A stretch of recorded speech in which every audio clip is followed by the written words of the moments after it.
I am now ready to rule on the question of privilege raised on December 6, 2024 by the member for Thornhill concerning access to the parliamentary precinct.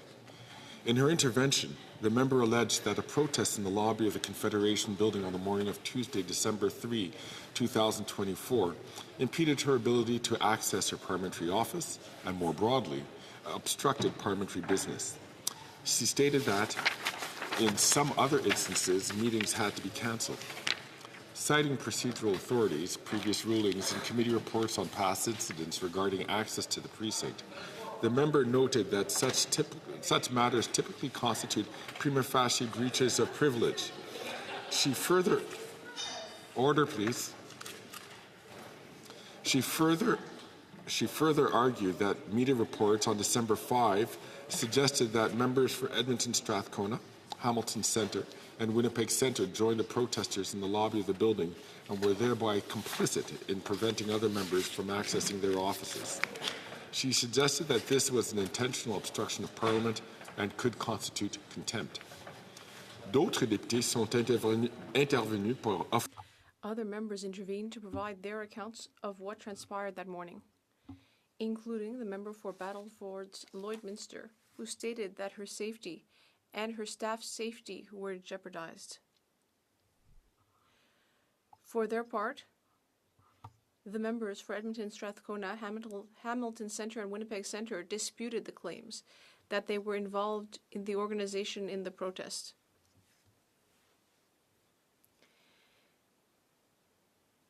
The member for New Westminster, Burnaby, further noted that the question of privilege was raised several days after the events took place, and therefore not at the earliest opportunity.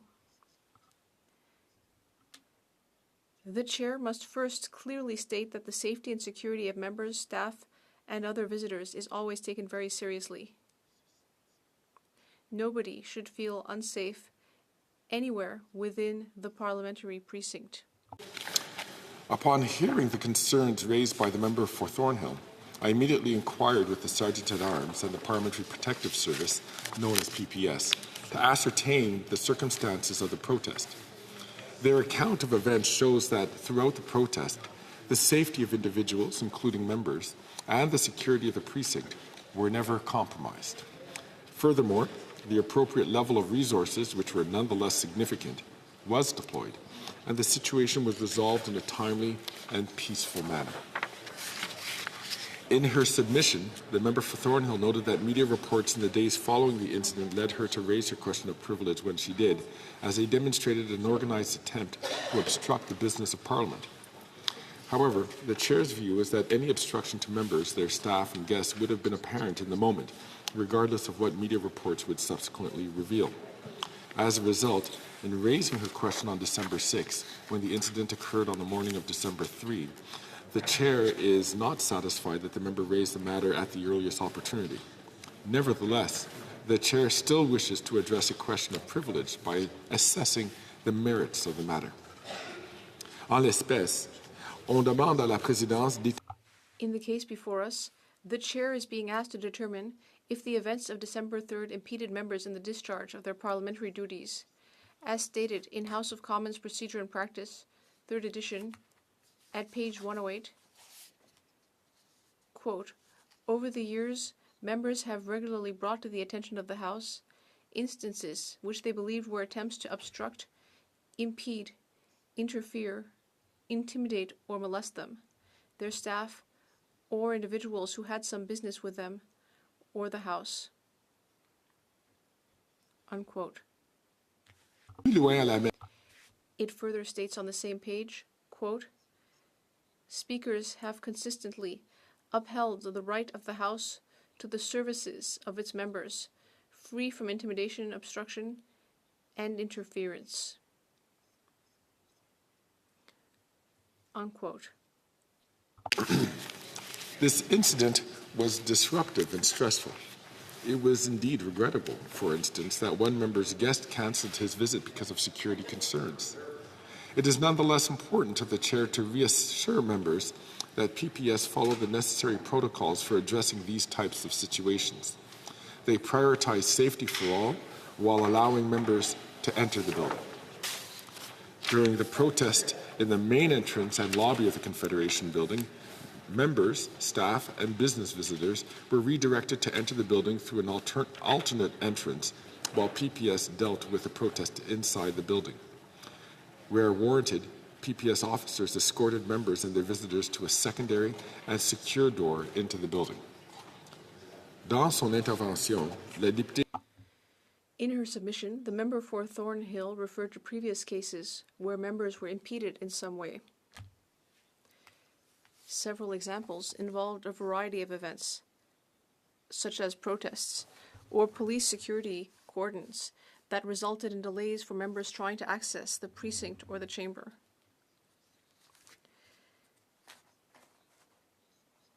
The chair would like to point out that breaches of privilege generally involved members being impeded in their access to a proceeding of the House or its committees.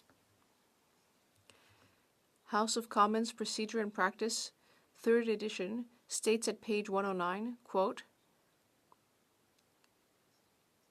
"In order to find a prima facie breach of privilege, the Speaker must be satisfied that there is evidence to support the member's claim that he or she has been impeded in the performance of his or her parliamentary functions, and that the matter is directly related to a proceeding of Parliament," unquote.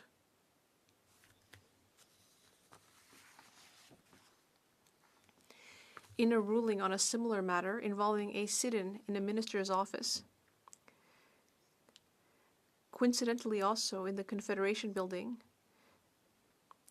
Speaker Milliken stated on March 25, 2011, at page 9246 of the debates, quote, "In this particular case, there is little evidence to suggest that the staff of the minister were obstructed in the fulfillment of their duties, in view of the very high threshold required in adjudicating such situations. In this circumstance, the chair cannot find that a prima facie question of privilege has arisen in this matter," unquote. In the current case, while it was indeed disruptive, the chair cannot conclude that members were prevented from discharging their parliamentary duties as concerns parliamentary proceedings. Accordingly, based on this high threshold, the chair does not find the matter constitutes a prima facie question of privilege. The chair also wishes to address the allegations that members were involved or assisted in organizing this protest. All 3 members named, while expressing sympathy for the cause of the protesters, categorically denied being involved in organizing the protest, stating that their interactions with the demonstrators were brief and unplanned. As is the custom of this place, the chair takes members at their word. That said, I would encourage all members to think twice before doing anything that could be construed as supporting a demonstration inside one of our parliamentary office buildings. While the grounds outside are open to the public and may be used for protests within certain guidelines, the buildings themselves are not public spaces and therefore, for obvious reasons, should not be used for this purpose. It is a very basic matter of security. While some members may be sympathetic to a cause and feel that a protest poses no risk to them, they should recognize that their colleagues may not feel the same way, and if the shoe were on the other foot with another cause in the future, their reaction might be very different. I thank all members for their attention. Affaires courantes ordinaires. Business. Tabling of documents. Oh, excuse me. One moment, please. Pursuant to order made Monday, June 10. Order? Pursuant to order made Monday, June 10, 2024, it is my duty to table in both official languages a letter I've received from the Law Clerk and Parliamentary Council regarding the production of documents from the Government, Sustainable Development Technology Canada, and the Auditor General of Canada. Conformément à l'ordre adopté. Pursuant to order made on Monday, June 10, 2024, it is my duty to lay upon the table, in both official languages, a letter I received from the Law Clerk and Parliamentary Council regarding the production of documents from the Government, Sustainable Development Technology Canada, and the Auditor General of Canada. And now I turn to the President of the Treasury Board and Minister of Transport. Mr. Speaker, it is an honor to table in both official languages the Public Accounts of Canada 2024. I can confirm that the Auditor General has provided once again an unqualified audit opinion on the Government of Canada's financial statements. Mr. Speaker, I have multiple binders here which will evidence the foregoing. Il est mon devoir de déposer sur le bureau. It is my duty to lay upon the table, pursuant to subsection 8.2 of the Auditor General Act, a report of the Auditor General of Canada to the House of Commons entitled Commentary on the 2023-24 Financial Audits, pursuant to Standing Order 1083G. This document is deemed to have been permanently referred to the Standing Committee on Public Accounts.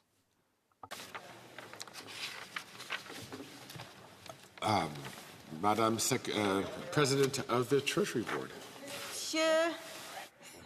Monsieur le Président, maintenant.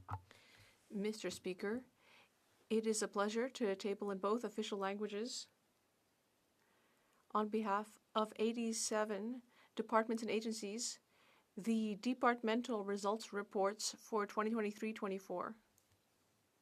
Mr. Speaker, I have the documents here. Madame la Ministre des Affaires étrangères. The Minister of Foreign Affairs. Mr. Speaker, under Standing Order 32.2, I have the honor to table in both official languages the agreement between Canada and Ukraine on the mutual protection of classified information done at Brussels on December 3rd, 2024.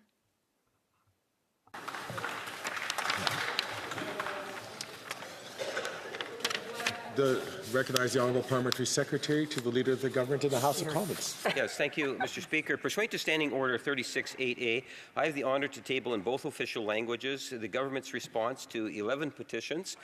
These returns will be tabled in an electronic format, Mr. Speaker, and while I'm on my feet, I would move, seconded by the member for Kingston and the Islands, that the House do now proceed to orders of the day. Okay.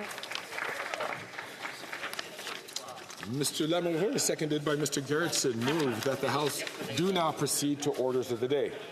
If a member participating in person wishes that the motion be carried or carried on division, or if a member of a recognized party participating in person wishes to request a recorded division, I would invite them now to rise and indicate it to the Chair, the Honourable Parliamentary Secretary.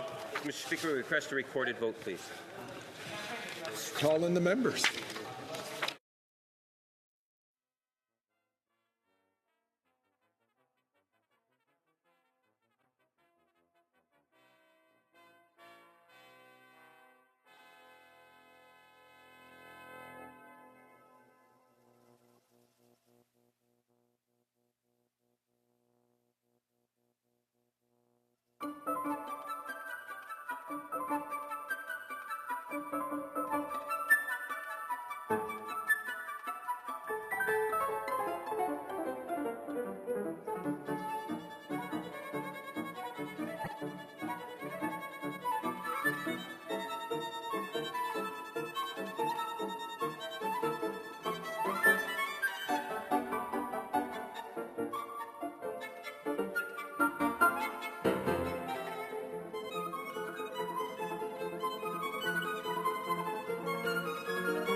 Hello, Judy.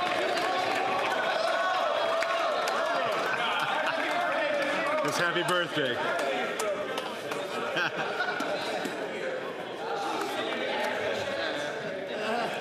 Hey, turn around, turn around, turn around. There you go. The birthday walk. La question est la suivante. The question is as follows.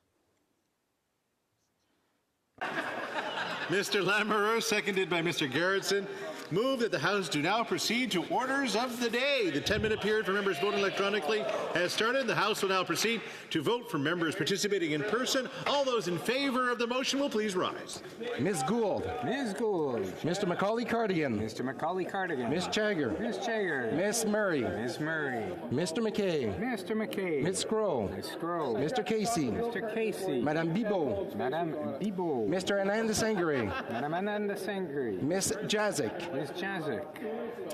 Madame Bendayan, Madame Bendayan. Mr. Gerritsen, Mr. Gerritsen. Mr. Lamoureux, Mr. Lamoureux. Mr. Baptiste, Mr. Baptiste. Mr. May Cambridge, Mr. May Cambridge. Miss Zerowitz, Ms. Zerowitz. Mr. Fonseca, Mr. Fonseca. Monsieur Lightbound, Monsieur Lightbound. Monsieur Drouin, Monsieur Drouin. Mr. Maloney, Mr. Maloney. Mr. Sarai, Mr. Sarai. Mr. Kellaway, Mr. Kellaway. Mr. McLeod, Mr. McLeod. Mr. Morrissey, Mr. Morrissey. Mr. Sobera, Mr. Sorbera. Mr. Chang, Mr. Chang. Mr. Blois, Mr. Blois. Miss Bradford, Ms. Bradford. Madame Diab, Madame Diab. Miss Thompson, Ms. Thompson. All those opposed to the motion will please rise.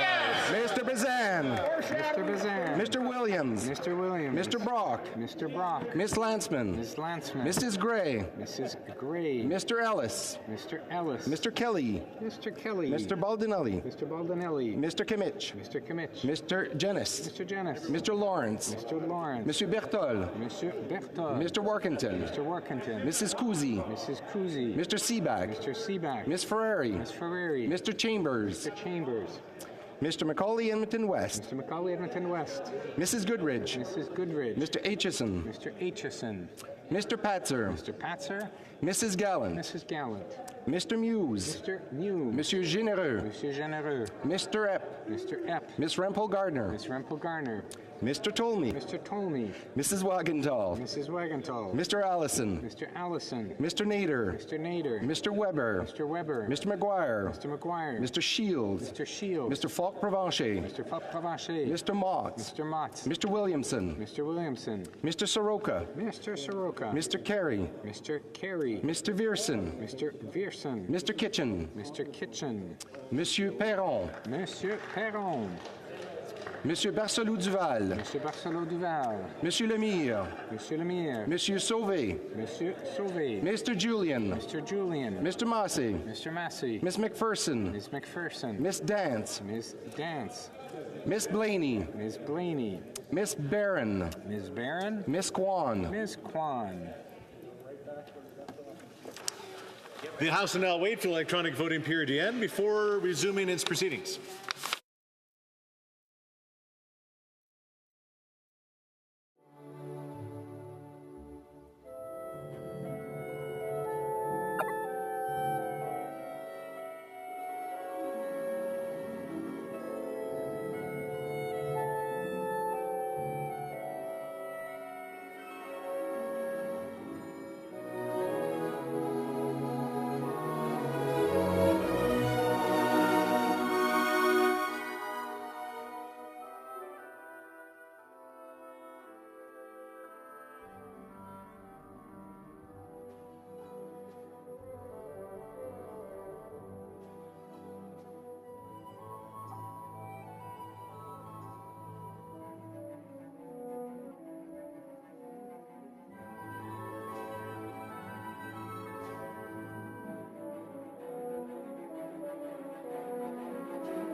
La période de vote électronique. The electronic voting period has ended. If a member wasn't able to vote because of a technical issue, they can now use the raised hand function, and the chair will recognize them. Mr. Arnold.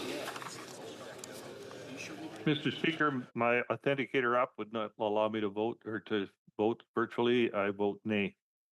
Arnold, nay count. Mr. Small. Mr. Chair, I'd like to vote nay. Mr. Small, nay count. Mr. McLean. Similarly, Mr. Speaker, my app did not work, and I will vote nay. Mr. McLean, nay count. Anybody else? Personne. The table will now compile the results of the vote. Nays pour 144, 144. Nays contre 163, 164. I declare the motion defeated. The House will now resume the remaining business under routine proceedings. We are under the rubric of tabling of documents. Introduction of government bills. Déclaration de ministre. Statements by ministers. Reports from interparliamentary delegations. Presenting reports from committees. Introduction of private members' bills. Mr. Garrettson, seconded by Mr. Lemerer, moves for leave to introduce a bill entitled An Act to Establish Canada Fresh Water Day. This motion is deemed adopted. The honourable member for Kingston and the Islands.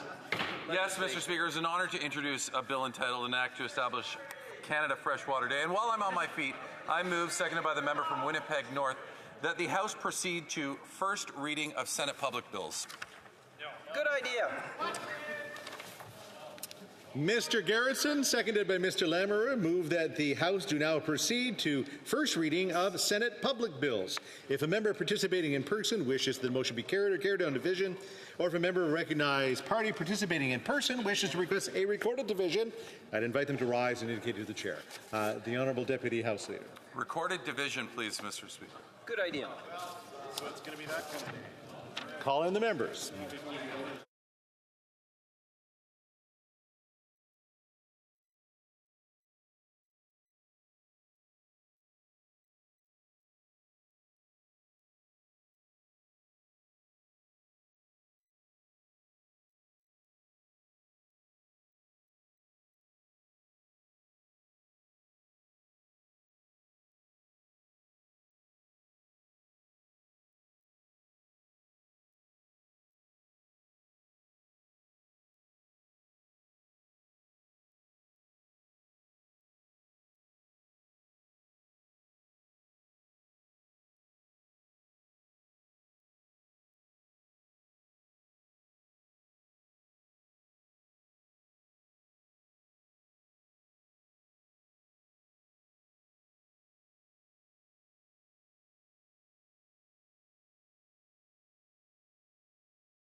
There we go.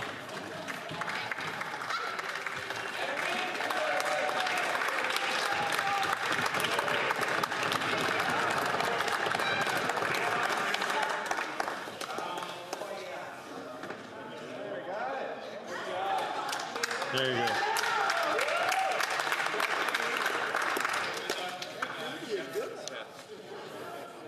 You're getting practice. La question. The question is as follows.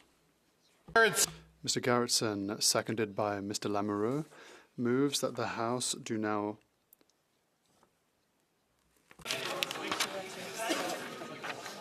Proceeds to premier lecture. Proceed to the first reading of Senate public bills. The 10-minute period for members voting electronically is started in the House will now proceed for votes for members participating in person. All those in favor of the motion will please rise. Ms. Gould. Ms. Gould. Mr. Macaulay Cardigan. Mr. Macaulay Cardigan. Monsieur Champagne. Monsieur Champagne. Miss Chager. Miss Chager. Miss Murray. Miss Murray. Mr. McKay. Mr. McKay. Miss Scroll. Miss Scroll. Mr. Casey. Mr. Casey. Madame Bibot. Madame Bibot. Miss Jazik. Miss Jazik. Madame Lalonde. Madame Lalonde. Mr. Garrettson. Mr. Garrettson. Mr. Lamoureux. Mr. Lamoureux. Mr. Baptiste. Mr. Baptiste. Mr. May Cambridge. Mr. May Cambridge. Miss Zerowitz. Ms. Zerowitz. Mr. Fonseca. Mr. Fonseca. Mr. Nakvi. Mr. Nakvi. Monsieur Drouin. Monsieur Drouin. Mr. Sarai. Mr. Sarai. Mr. McLeod. Mr. McLeod. Mr. Morrissey. Mr. Morrissey. Mr. Sobera. Mr. Sorbera. Mr. Chang. Mr. Chang. Mr. Blois. Mr. Blois. Miss Bradford. Ms. Bradford. Madame Diab. Madame Diab. Miss Thompson. Ms. Thompson. Mr. Bazan. Mr. Bazan. Mr. Williams. Mr. Williams. Mr. Brock. Mr. Brock. Mrs. Stubbs. Mrs. Stubbs. Mrs. Gray. Mrs. Gray. Mr. Ellis. Mr. Ellis. Mr. Kelly. Mr. Kelly. Mr. Baldinelli. Mr. Baldinelli. Mr. Kimmich. Mr. Kimmich. Mr. Lawrence. Mr. Lawrence. Monsieur Berthold. Monsieur Berthold. Mr. Workington. Mr. Workington. Mr. Seaback. Mr. Seaback. Miss Ferrari. Miss Ferrari. Mrs. Goodridge. Mrs. Goodridge. Mr. Aitchison. Mr. Aitchison. Mr. Patzer. Mr. Patzer. Mrs. Gallant. Mrs. Gallant. Mr. Muse. Mr. Muse. Monsieur Généreux. Monsieur Généreux. Mr. Lobb. Mr. Lobb. Miss Rempel Gardner. Miss Rempel Garner. Mr. Tolmie. Mr. Tolmie. Mrs. Wagenthal. Mrs. Wagenthal. Mr. Allison. Mr. Allison. Mr. Nader. Mr. Nader. Mr. Weber. Mr. Weber. Mr. McGuire. Mr. McGuire. Mr. Shields. Mr. Shields. Mr. Falk Provencher. Mr. Falk Provencher. Mr. Mott. Mr. Mott. Mr. Williamson. Mr. Williamson. Mr. Soroka. Mr. Soroka. Mr. Carey. Mr. Carey. Mr. Vierson. Mr. Vierson. Mr. Kitchen. Mr. Kitchen. Monsieur Perron. Monsieur Perron. Monsieur Barcelou Duval. Monsieur Barcelot Duval. Monsieur Lemire. Monsieur Lemire. Monsieur Sauvé. Monsieur Sauvé. Mr. Julian. Mr. Julian. Mr. Massey. Mr. Massey. Miss McPherson. Miss McPherson. Miss Dance. Miss Dance. Miss Barron. Miss Barron. Miss Kwan. Ms. Kwan. All those opposed to the motion will please rise. Must be Christmas. The House will now wait for the electronic voting period to end before resuming its proceedings.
wish to inform the House the electronic voting period has ended. If members are unable to vote due to technical difficulties, they may now use the raise hand function to stand in the chamber, and the chair will recognize them. Mr. Ananda Sangari.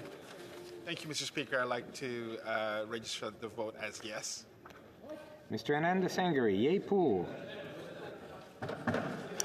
Quelqu'un d'autre? Mr. Small. Mr. Speaker, I vote yay. Mr. Small, yay pour. Okay. Anybody else?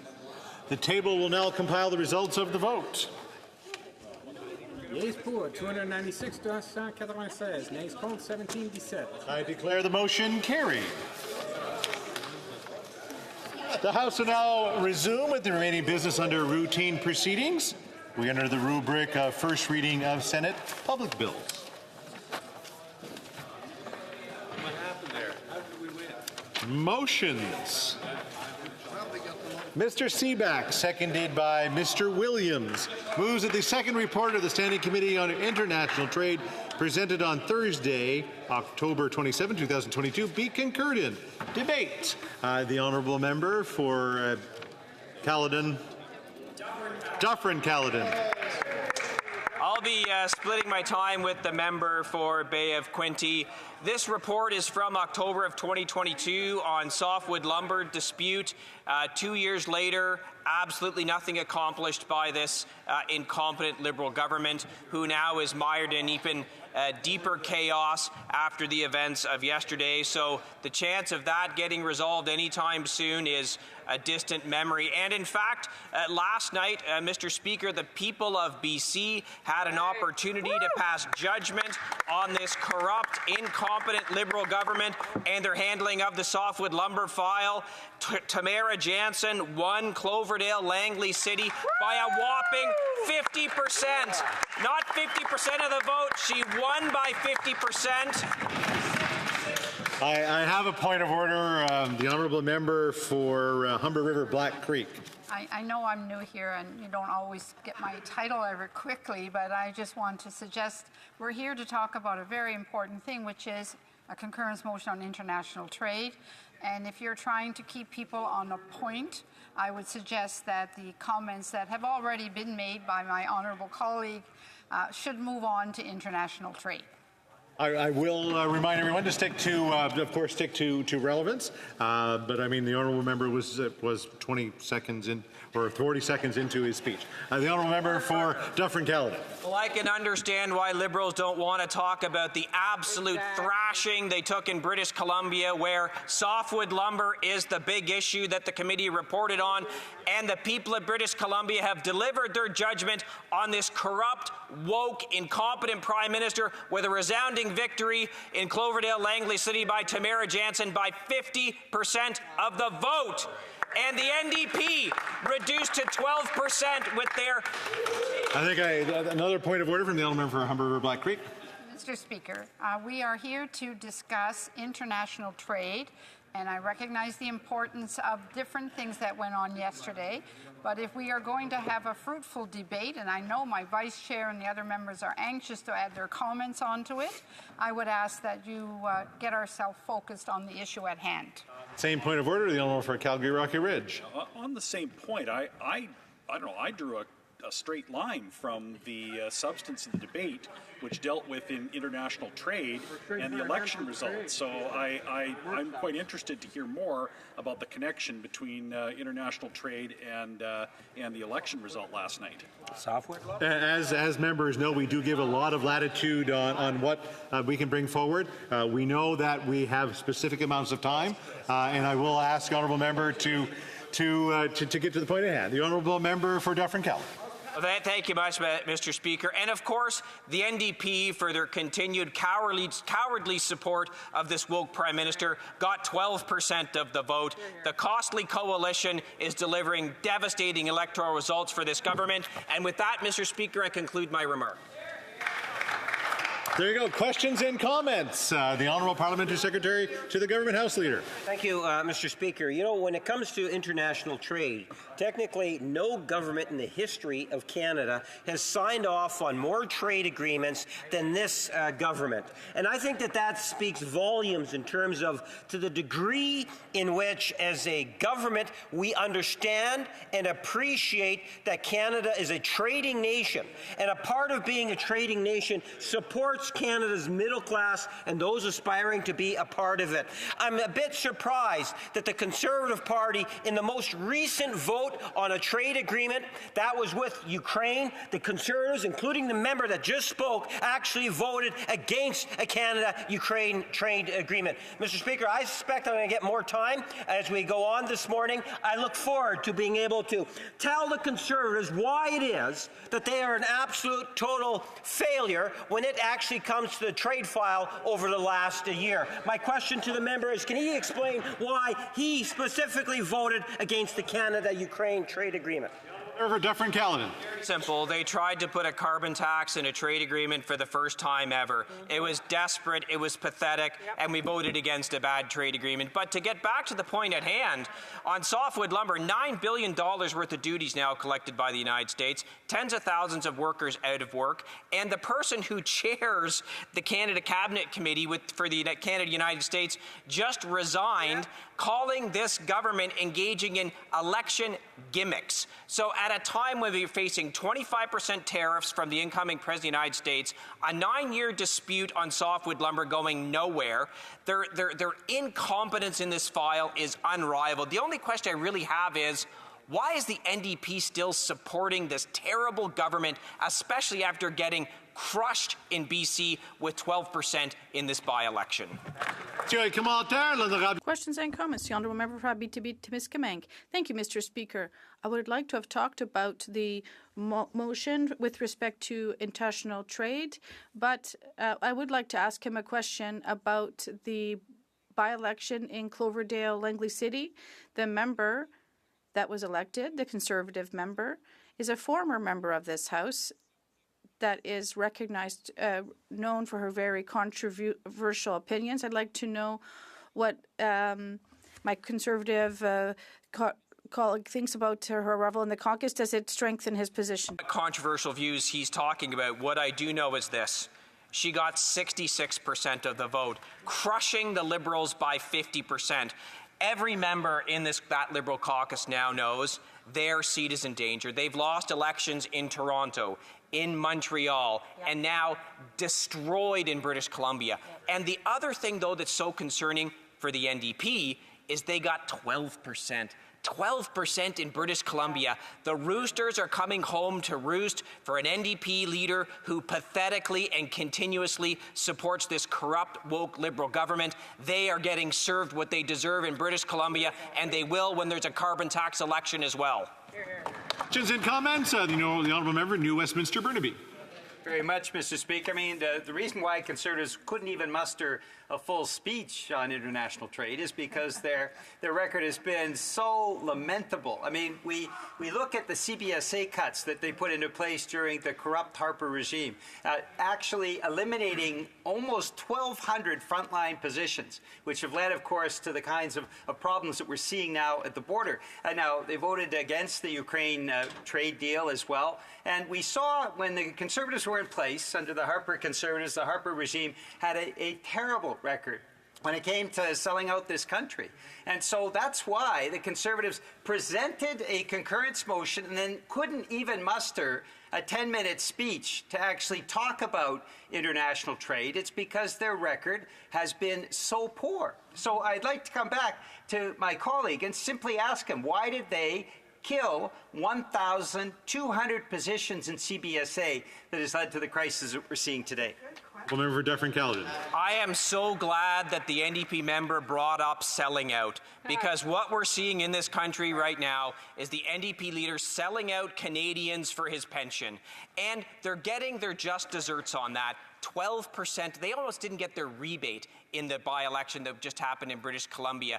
The NDP leader continuously bowing down to to the Liberal Prime Minister, repeatedly propping him up in the face of all his corruption, everything he's done to destroy this country, and every once in a while they puff up and say, oh, we're against this or against that, but when push comes to shove, they sell out every single time to prop up this corrupt, incompetent, out-of-control, radical Liberal government. He should be ashamed of himself. Reprise de débat, continuing debate. The honourable member for Bay Quinte.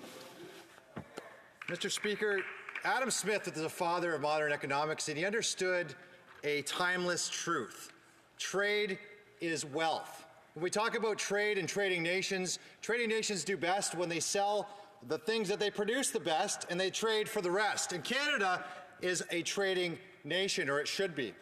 We sit as Canadians with the most natural resources per capita of any other nation on the planet. And Canadians should be rich from that. We have the third most oil in the world, the sixth most natural gas. We have all the things that the world needs for batteries, critical minerals. We are number one with potash. We have some of the best mines. But right now, Canadians are broke, Mr. Speaker, because trade deals that this government put together have been terrible for workers, for paychecks, and for Canadians. Mr. Speaker, we now face a bigger problem with the Americans. The Americans smell weakness in this Prime Minister. They smell weakness in this government. And after 9 years of fleecing this government, we have a GDP per capita in Canada that's $32,000 less per worker, per Canadian, than our American counterparts. We've seen $500 billion of investment go south. We've lost 90,000 softwood lumber jobs as we've got mirrored in bad trade deals.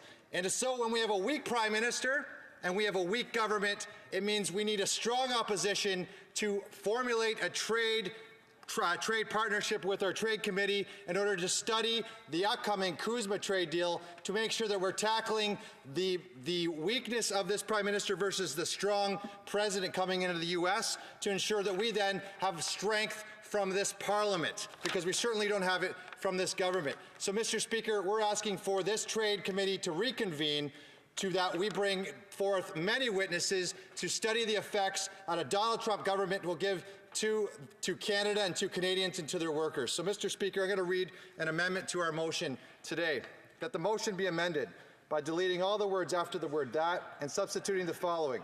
The second report of the Standing Committee on International Trade presented on Thursday, October 27, 2022, be not now concurred in, but that it be recommitted to the committee for further consideration, including in relation to the protection of Canadian jobs, especially unionized jobs, in the electric vehicle, softwood lumber, and other sectors, given the announced policy of the incoming United States administration of President-elect Donald Trump to impose 25% tariffs on all Canadian exports to the United States, provided that for the purposes of this study, A, the holders of the following offices recognized in law, howsoever styled, should each be ordered to appear individually as witnesses for at least 2 hours each. I would like to second at the prescribed dates and times for which the committee shall be instructed to meet on those times.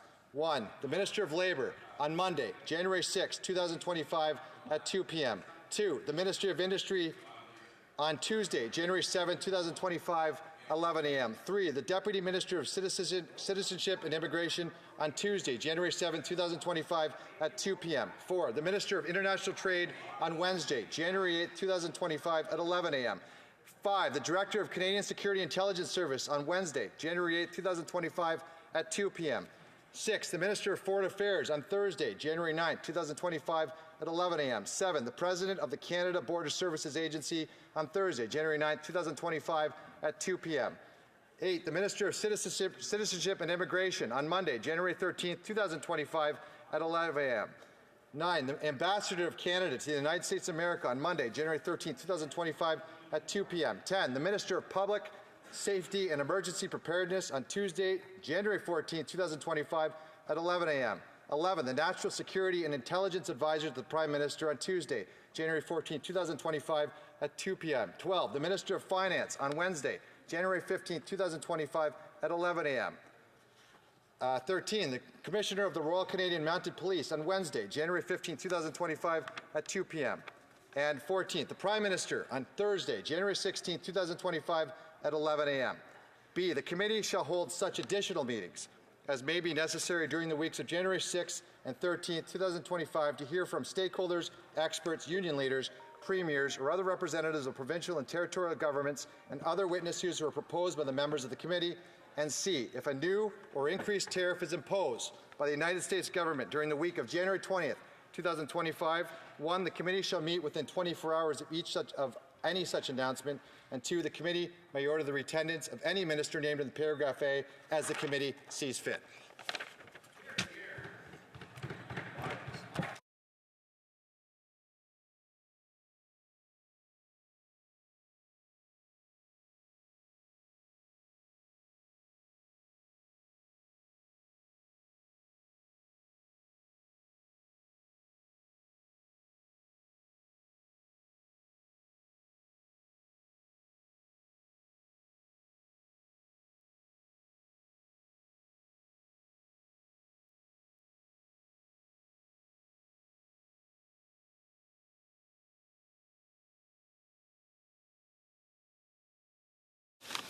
Mr. Williams, seconded by Mr. Bazan, moves the following amendment. And that the motion be amended by deleting all the words after the word that and substituting the following. The second report of the Standing Committee on International Trade presented on Thursday, October 27, 2022, be not now concurred in, but that it be recommitted to the committee for further consideration, including in relation to the protection of Canadian jobs, especially unionized jobs in the electric vehicle, softwood lumber, and other sectors, given the announced policy of the upcoming United States administration of President-elect Donald Trump to impose 25% tariffs on all Canadian exports to the United States, provided that, for the purpose of this study, A, the holders of the following offices recognized in law, howsoever styled, shall be ordered to appear individually as witnesses for at least 2 hours each in the prescribed dates and times for which the committee shall be instructed to meet at those times. 1, the Minister of Labour, Monday, January 6, 2025, at 2 p.m. 2, the Minister of Industry on Tuesday, January 7, 2025, at 11 a.m. 3, the Deputy Minister of Citizenship Immigration on Tuesday, January 7, 2025, at 2 p.m. 4, the Minister of International Trade on Wednesday, January 8, 2025 at 11 a.m. 5, the Director of the Canadian Security Intelligence Services on Wednesday, January 8, 2025 at 2 p.m. 6, the Minister of Foreign Affairs on Thursday, January 9, 2025 at 11 a.m. 7, the President of the Canada Border Services Agency on Thursday, January 9, 2025 at 2 p.m. 8, the Minister of Citizenship and Integration on Monday, January 13, 2025 at 11 a.m. 9, the Ambassador of Canada to the United States of America on Monday, January 13, 2025 at 2 p.m. 10, the Minister of Public Safety and Emergency Preparedness on Tuesday, January 14, 2025 at 11 a.m.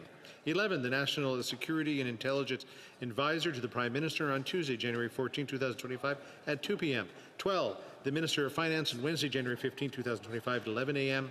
13, the Commissioner of the Royal Canadian Mounted Police on Wednesday, January 15, 2025 at 2 p.m. And 14, the Prime Minister on Thursday, January 16, 2025 at 11 a.m. B, the committee shall hold other additional meetings as may be necessary during the weeks of January 6 and 13, 2025 to hear from the stakeholders, experts, union leaders, premiers, and other representatives of provincial and territorial governments and other witnesses who are proposed by members of the committee. And C, if a new increased tariff is imposed by the United States government during the week of January 20, 2025, 1, the committee shall meet within 24 hours of such an announcement. And 2, the committee may order at the reattendance of any minister named in paragraph A as the committee sees fit. The amendment is in order. Questions and comments? The Honourable Deputy House Leader. Much has been said this morning about the election in Cloverdale, Langley City yesterday, especially by the member from Caledon. So I'd like to remind Canadians exactly who the Conservatives ran in that election and won last night. This is an individual who was a member of Parliament before, when once on a Friday morning, when I was sitting in this chair in the middle of the COVID-19 pandemic, said the following during a debate on conversion therapy. Quoting Micah said, "Woe to you, teachers of the law of Pharisees, you hypocrites! You are like whitewashed tombs, which look beautiful on the outside, but on the inside are full of bones of the dead and everything unclean." Wow. That's how she referred to our LGBT community. So, yes, congratulations to my Conservative colleagues. You have elected somebody for your party that is true to form of who you represent. The honourable member for Bay of Quinte. Mr. Speaker, if I got thrashed like they did last night, I'd be willing to turn the page and talk about something else too. But let's just talk about trade for a minute. Our Canadian dollar just dipped below 70 cents this morning for the first time. And what that means for Canadians who are already facing the highest grocery bills they've ever had under 9 years of this Liberal government means grocery bills are going up again. So that single mother who's in Kingston and who has to go to the grocery store and try to buy milk and food and bread for her children, who, by the way, are getting no tax back in a GST so-called holiday this season, they have to now face higher grocery bills at the grocery store. Shame on this government. Shame on this member for thrashing another member of Parliament. He should look at himself. Questions. Question Kamal Ireland of the BTB. The honourable member for Abitibi-Témiscamingue. I'd like to thank my colleague for Bay of Quinte. The amendment is one that I think offers more accountability, and that's always a good idea. It's important at committee. I would just like to mention to him something that happened at the ININ committee, the Indigenous Northern Affairs committees. Once again, there was a Conservative motion, like the pattern we're seeing today, and the Minister of Official Languages was called to the committee. It created a controversy because he resigned in the interim. Then the Liberals asked for the new Minister of Official Languages to be the one, not the member for Edmonton Centre.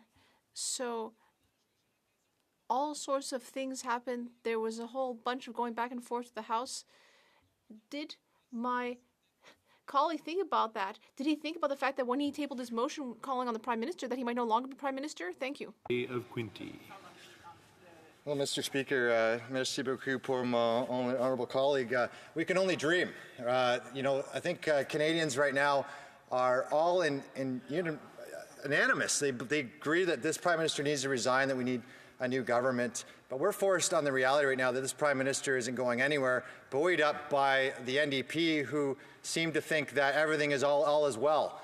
And Mr. Speaker, when it comes to one of the biggest issues we have coming up, it is our trading agreements, and it's a trading agreement with the Americans. So when we look at precedents right now for this House of Commons in any capacity, it is on our trading relationship with the Americans. And it's so bad that the premiers are stepping up where the Americans are. Our Prime Minister is so weak that it's the premiers who are standing up for Canada right now. And it's the Premier for Quebec who did stand up and said that he will make sure that he puts resources into the borders, because the President right now is threatening tariffs so we don't take care of our borders. And we should want to take care of our borders, not just for that relationship, but because Canadians should want to see a secure border. Let's make sure we stand up behind those premiers, stand up where this Prime Minister isn't, and stand up for Canada. Thank you, Madam Speaker. Questions and comments? We have time for a brief question. The honourable member for New Westminster, Burnaby.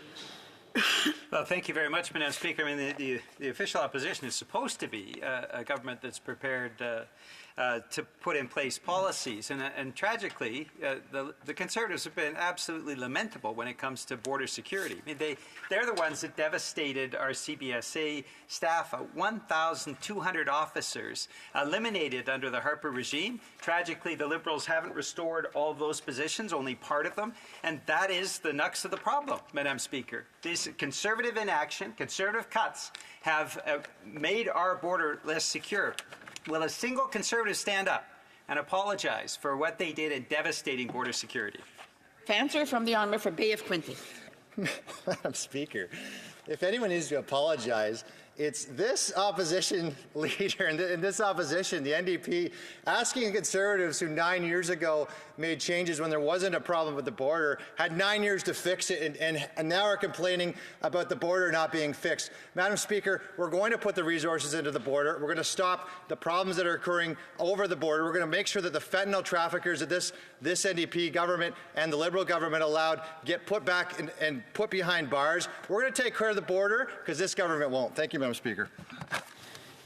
Resuming debate, the Honourable Parliamentary Secretary to the Government House Leader. Yes, thank you. Madam Speaker, it's a pleasure to rise to talk about what I believe is a very important issue. In fact, Madam Speaker, I've been advocating for Canada's middle class, those aspiring to be a part of it, in a very big way, virtually since 2016, Madam Speaker, when we had come into government and presented our first budget. And I don't say that lightly, Madam Speaker, because a big part of the whole trade file is to start off by saying that Canada is a trading nation. We depend on exports and world trade probably than virtually any other country, Madam Speaker. And it has really helped elevate Canada to the nation it is today. We have incredible workforces in a wide spectrum of a multitude of different industries. And we are, in essence, supporting through commodities, through products, through services throughout the world, Madam Speaker. So I've always been a strong advocate in terms of the importance of international trade, Madam Speaker. So important to all of us.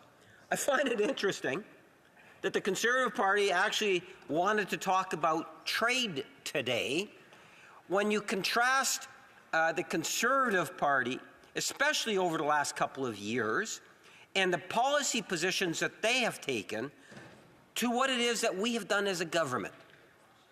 In the form of a question, I made it known to the Conservatives that I would like to be able to expand upon some of the thoughts that we've actually witnessed over the last 9 years. For example, Madam Speaker, people should be aware that no other government in the history of Canada has actually signed off trade agreements with other countries as this government has. And it is something in which I believe has had a very profound positive impact for all Canadians in all regions, because it creates jobs and opportunities in very real and tangible ways. And it also invites others to look at Canada as a place to invest.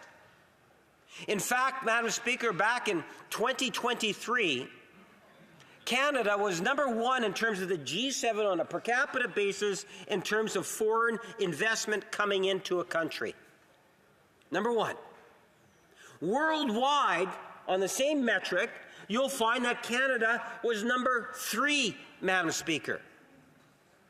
So when you get private sectors and nonprofits and other levels of governments, a whole combination of things around the world, looking at Canada, saying that we want to invest in Canada, I suspect there's a number of factors that are at play.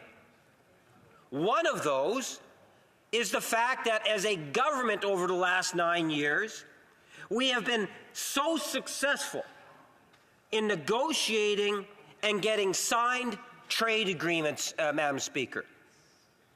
And that has had a very positive impact in all communities of Canada, Madam Speaker. Interesting, when we hear about the USA and the tariffs proposed by President-elect Trump, you know, it's kind of like gives you a bit of a flashback during Trump's first administration, when then President Trump took a very hard line, and the Conservatives virtually buckled almost instantly, Madam Speaker. And they were being critical of the government, saying, do what's necessary, capitulate, get an agreement signed. It wasn't that long ago when President Trump, for the first time, challenged Canada and our trade policies. It was not, Madam Speaker. If you take a look at it, we did not listen to the Conservatives. Instead, we put Canadians first and foremost. And we continued with the negotiations. One of the things that I said in the past and I believe today, and it was reinforced in a recent trade mission that I went on personally, Madam Speaker, and that is that Canada, as a nation, has the best trade negotiators in the world, Madam Speaker, second to no others. And we have real, tangible experience within that collective group, Madam Speaker. And as a government, we have made it very clear that we are going to put the interests of Canadians and the workers first, Madam Speaker, whenever it comes to trade negotiations. Unlike the Conservative Party. Unlike the leader of the Conservative Party, who made the decision that back then just to capitulate. You know, one of the differences between the leader of the Conservative Party and how the government deals with trade, Madam Speaker, is you have the leader of the Conservative Party that goes around virtually wanting to promote in every forum that he virtually goes to that Canada is broken. And he plays into a lot of the issues that President-elect brings up, like the issue of border controls. And there's so much hypocrisy in the misinformation that is being provided by the leader of the Conservative Party. So when you talk about trade between Canada and the United States, and then you get the leader of the Conservative Party going around saying, well, we can't do anything with our borders, our border system is broken. Number one, it's not true. It's just not true. And number two, one would think he's negotiating on behalf of Donald Trump and the United States. And I say shame on him for that sort of an attitude. And if you want a third thing to realize, Madam Speaker, that was when he was in government, when he sat around the cabinet table, Madam Speaker, his decision back then was to cut services, Madam Speaker, to the border controls. Whether it was sniffer dogs or just overall number of border officers, Madam Speaker. Significant cuts. Well over 1,000 jobs cut from border controls. So imagine that. You now have a leader of the Conservative Party, a mouthpiece on negotiations for Donald Trump, going around saying that the there are no border controls, that it's broken in Canada. Yet he's the one, when he was sat around a cabinet table, that made serious cuts that caused a great deal of damage. But we as government, we restored those cuts, Madam Speaker. And we did not capitulate like the Conservatives advocated for us to do on the first round of Donald Trump. Fact. And those aren't the facts, Madam Speaker. But then you get the leader of the Conservative Party on his slogan tours that he takes across the country, trying to give that false impression that Canada is broken. Shame. And it is shameful. As a government of Canada, we should be taking a Team Canada approach, Madam Speaker. There are some things in which is more important to Canadians and our lifestyle and just the need to be in sync when it comes to negotiating with the United States on the file of trade, as opposed to being an ally to President-elect Trump.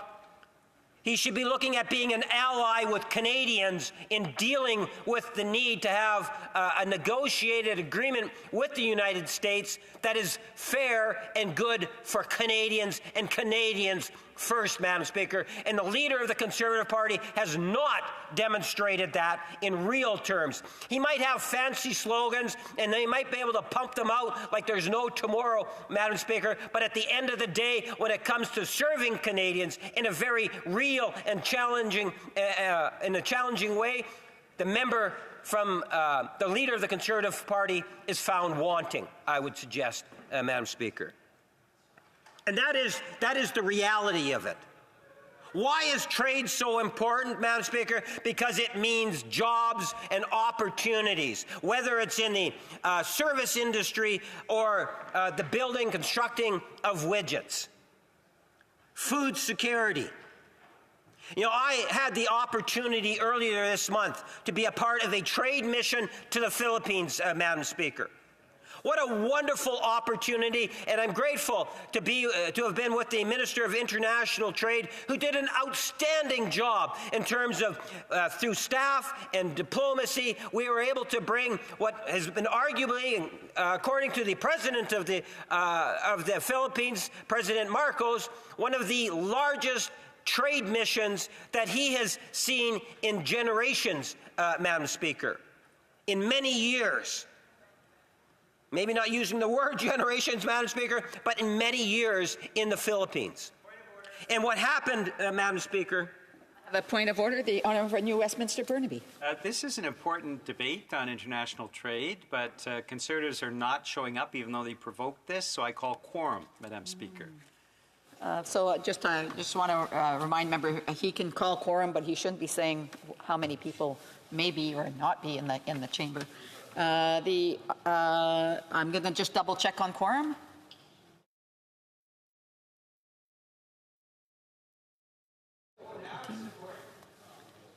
We don't have quorum at this time, so I'll call the bells.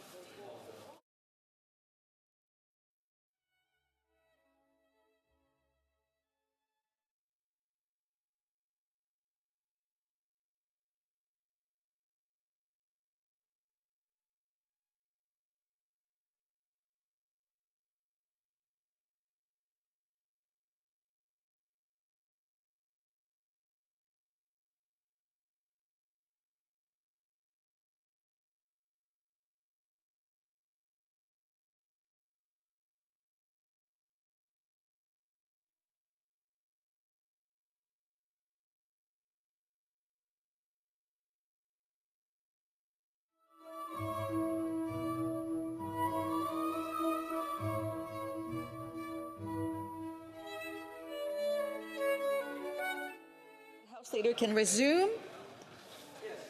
Madam Speaker, I know the Conservatives don't necessarily want to hear what I have to say because of their abysmal performance on Ukraine and other trade agreements, but maybe that's a good way in which I could pick up after I finish commenting, Madam Speaker, and because of the interruption, let me start again in regards to what I thought was a very important initiative.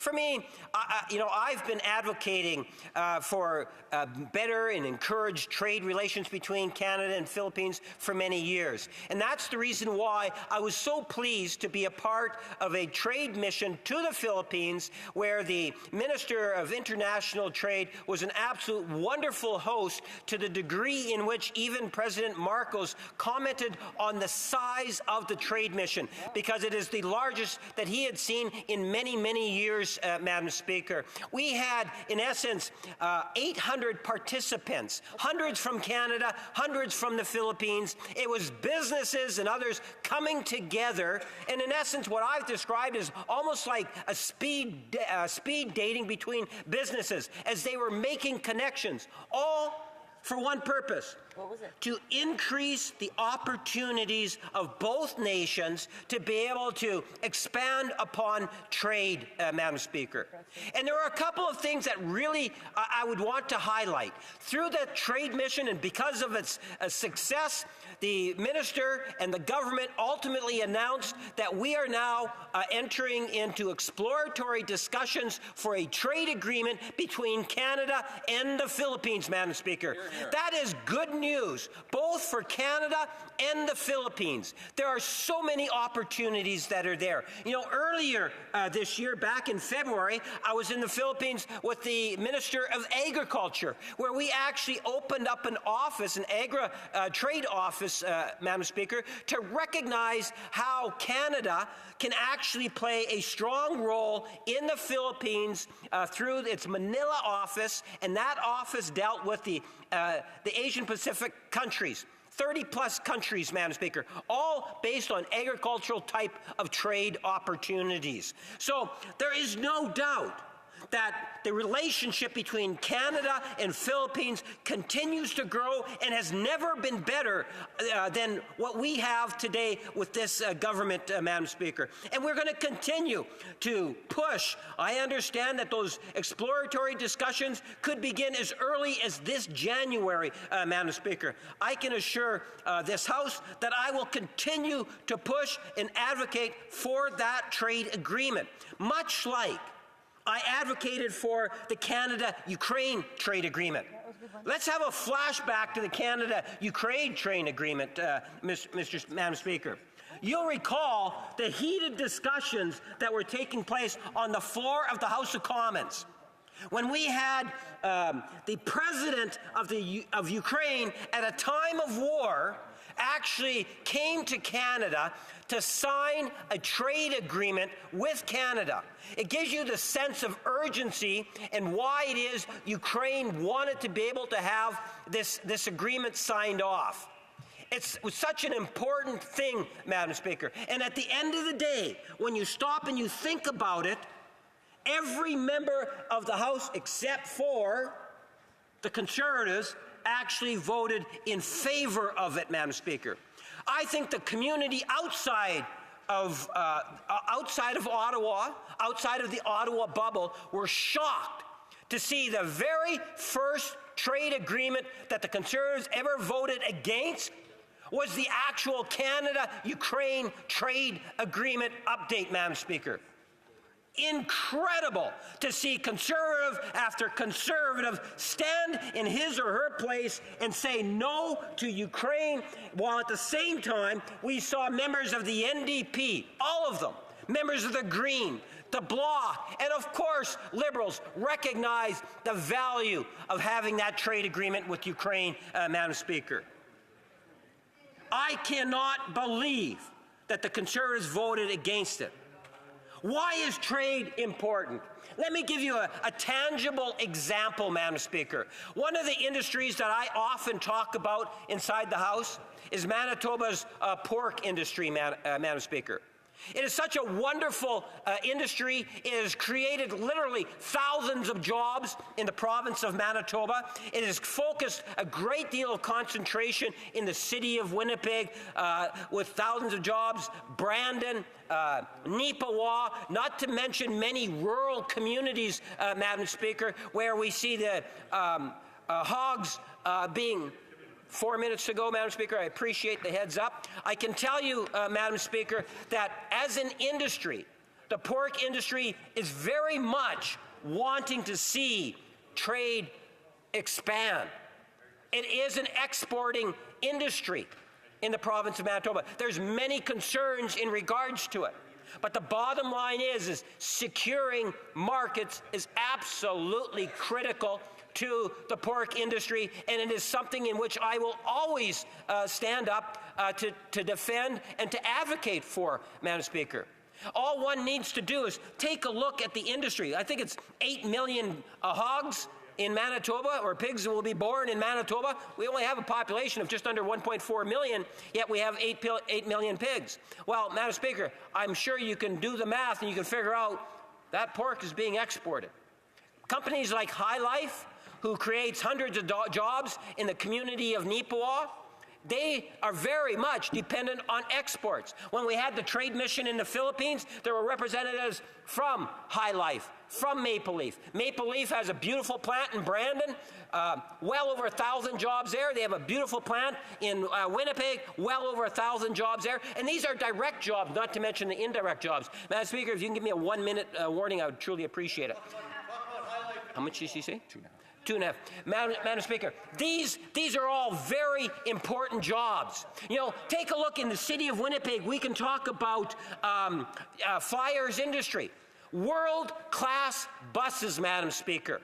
They're export markets, whether it's to the United States, throughout Canada, that we produce some of, if not the best, public transportation through buses, Madam Speaker. And we see that. Whether it's on the streets of Ottawa, you see Flyer industry. They're dependent. They need and they want to see these type of trade agreements because they make a difference. What I would suggest to you is, with a Liberal administration, you do not have to worry about a government that will capitulate like the leader of the Conservative Party or the Conservative Party in general will do when it comes to negotiations, whether it's the United States, Europe, or any other part of the world, because we understand the true value of trade, Madam Speaker, and we will continue to fight for that, because that means jobs. That means a stronger, a healthier middle class, Madam Speaker. And that is something in which we want to see, and we will continue, Madam Speaker, no matter how the Conservatives want to change the focus. That will be our focus, Canadians first, in a very real and tangible way, and we can see with tangible results in terms of the types of things that we have done as government, especially, Madam Speaker, on the trade file. Hopefully I'll get some more time later to talk on it. Having said that, Madam Speaker, I do have an amendment, sub-amendment. I would move, seconded by the member from Waterloo, that the amendment be amended by replacing the words 24 hours with the words 48 hours, Madam Speaker. Great amendment.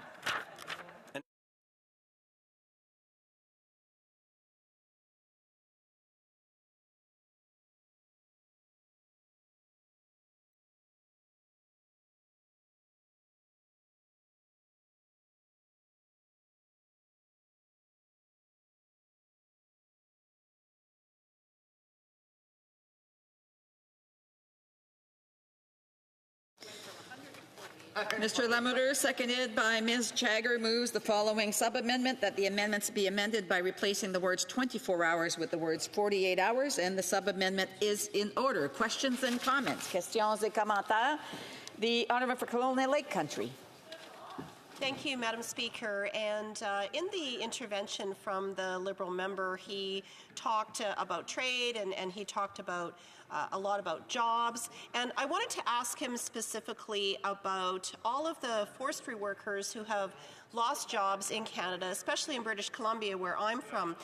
This government failed to negotiate a softwood lumber agreement as part of CUSMA. They also failed to negotiate a separate softwood lumber agreement over the last 9 years of this government under three U.S. administrations. And so I would like to ask the member why this government does not consider a softwood lumber agreement important with the United States, especially considering the thousands of jobs that have been lost in Canada.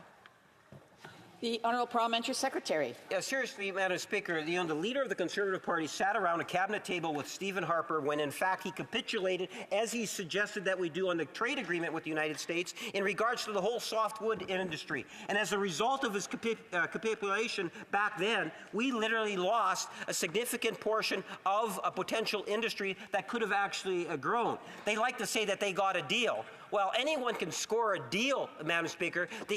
What's at stake is getting a deal that's in Canadians' best interest, that's going to create the maximum number of opportunities for Canadians. And what we have learned through time and experience is that the Conservatives are so eager to capitulate, Madam Speaker, when negotiations get tough.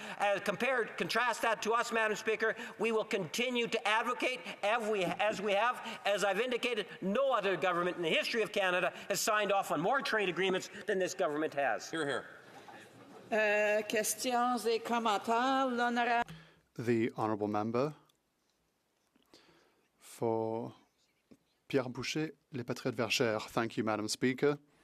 I was listening to what my colleague had to say, and I was rather flummoxed. He spoke about every subject under the sun, and it really feels like he's living in a parallel universe, Madam Speaker. With the chaos that we saw yesterday in Parliament, there were calls for the government to resign from nearly all other party. So it seems that this government has absolutely no credibility. But now they're talking about a whole other range of things. A question. Just before the winter break, does he not believe that he might his leader might need and his government might need permanent vacations. Do they have any credibility in this House and in front of their electors and voters? The Honourable Parliamentary Secretary.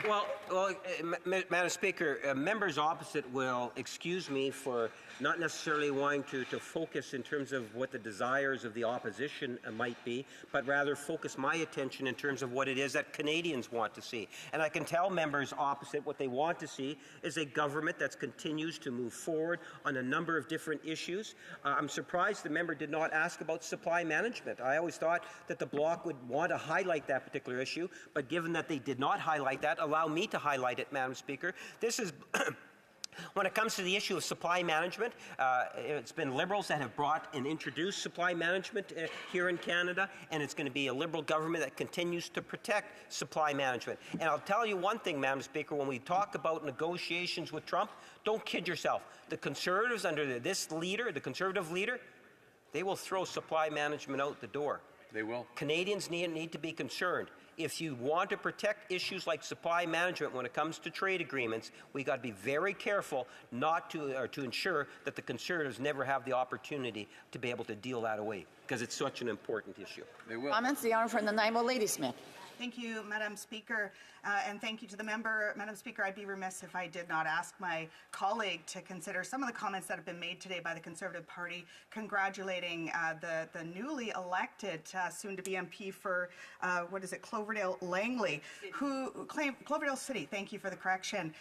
We know, Madam Speaker, that this member is another blatantly homophobic member of Parliament soon to be here amongst us, and I'm curious to know how much money has been spent through fundraising on misinformation that was put into this campaign to make sure that we have another far-right homophobic conservative in this House.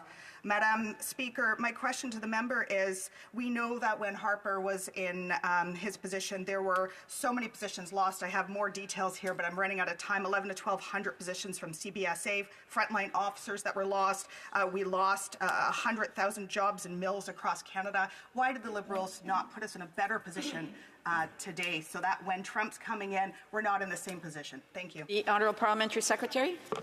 Yes, thank you, Madam Speaker. I want to pick up on her first comment in regards to the by-election yesterday, because I do think it's a reflection on the leadership of the Conservative Party, because they would actually be aware of the personality in terms of in which they feel very, very comfortable with. The member from Langley City, or Cloverdale Langley City, and this is a quote that what she has said inside the chamber, and I quote, "Woe to you, teachers of the law and Pharisees, you hypocrites! You are like whitewashed tombs, which look beautiful on the outside, but on the inside are full of bones of the dead and everything unclean." And she's referring to the LGBT community, Madam Speaker. And I think. Point of order, the Honourable Government Deputy House Leader. The Conservatives are heckling that was a reference to liberals when that, and now they're laughing when that is what their brand new colleagues said in this House about 3 years ago, Madam Speaker. Sorry, the honourable member, that is a point of debate and not a point of order. I do want to remind members that please listen to the questions and the answers without disruption, and that I think that everybody deserves that respect here in the House. Everybody knows the rules. The Honourable Parliamentary Secretary, if he can wrap it up so we can go to a different question. Very quickly, Madam Speaker, I think that the member from Kingston and the Islands and others now have raised the issue with the Conservative Party. Hopefully, during question period or during one of the questions they ask, they can actually say that they still stand by statements of this nature, or say something to at least try to give some sort of clarity in terms of what the Conservative Party really believes about their candidate. That's right. And comments, the Honourable Member for Waterloo. Thank you, Madam Speaker. Madam Speaker, I was listening intently to the member's speech and his comments, and it's interesting that we are having a debate on international trade today, and I really appreciated his comments on supply management, because Canadians should be aware that the Conservative Party, their position is not one of supporting supply management in Canada. And it's interesting because when we did renegotiate the NAFTA agreement, which is CUSMA, I guess known as, we had a Team Canada approach. All political parties, all Canadians, coast to coast to coast, were there together. And what we saw under Ukraine when we were fighting for international law was that all members of Parliament, Canadians, were together, but the Conservatives changed their ways and they chose to pick Russia, Putin, over Ukraine. And similarly, when we saw a Canadian be killed on Canadian soil and there was evidence or intelligence that there was from a foreign entity, the first day everyone stood together, but the next day the leader of the Conservative Party actually was calling out Canada rather than calling out India. And what I find is interesting is right now we know that we might be up for another battle with our cousins to the south, and I would like to ask the member, what kind of confidence should Canadians have in the Conservative Party? Do they pick Canadians first, or do they pick Conservatives first? Thank you, Parliamentary Secretary. Yes, thank you, Madam Speaker. And I really do believe that the more that Canadians get to know to the degree in which the leader of the Conservative Party is, in fact, to the far right, that they'll get a better appreciation as to why it is that Conservatives should not actually form government. At the end of the day, we're talking about trade today. Well, on the issue of trade, let there be no doubt that the Conservative Party of Canada's commitment to supply management is weak at best. And when you hear the leader of the Conservative Party's willingness to capitulate, I would not be surprised at all if, in fact, we lose supply management if there were ever to be a Conservative government that's going up against discussions on trade with the United States. I genuinely believe that that would be at risk. And so individuals, we get quality products, all sorts of benefits under supply management. We need to be aware in terms of the consequences of voting for a far-right Conservative. We have time for a brief question. The honourable member for Bay of Quinte. Well, thank you, Madam Speaker. And when we look at what's actually happened in the last 9 years with the relationship with the Americans and the failed trade deal and the weak Prime Minister that we have, Canada actually found itself from being the #1 trading partner of the Americans to now the 3rd. Mexico is #1. When we look at some of the reasons why, well, it's taxes, it's regulations. Canada has increased the carbon tax over 5 times. It's going to increase the carbon tax again 19%. April 1st. The Americans don't have a carbon tax. We look at regulations. We have capital gains increases, taxes in Canada that are almost double the Americans. In Texas, there is no federal tax. The state tax is only 25%. So, Madam Speaker, taxes, regulations, and now loss of wealth. When we look at Manitoba, the member mentioned Manitoba is really important to him. They actually have 10% of their economy linked to U.S. trade, and if there's 25% tariffs, that's going to hurt the economy. Is the member prepared to lose 10% of their economy in Manitoba? So that wasn't quite a brief question, but the Honourable Parliamentary Secretary, if we can get a brief answer. Yes, thank you, Madam Speaker. The short answer is no, I don't want to lose that. And that's the reason why Canadians need to be aware that the Conservative Party of Canada, in particular this leader of the Conservative Party, will capitulate.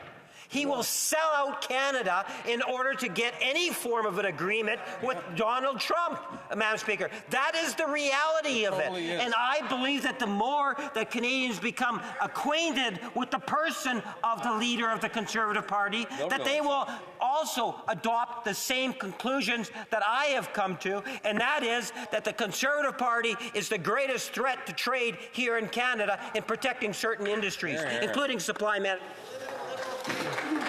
Order, order, order. If members have questions and comments, they need to wait till the appropriate time. But having said that, the questions and comments for the Parliamentary Secretary is done. Resuming debate, reprise de débat, l'honorable. The honourable member for Saint-Hyacinthe-Bagotte. I haven't said anything yet, so hold on. So thank you very much, Madam Speaker. I'm very pleased and honoured to rise today in this 51st Parliament, even though, given the absence of the governor, who is not here right now. But all things aside, I think we have here a truly important question and concerning.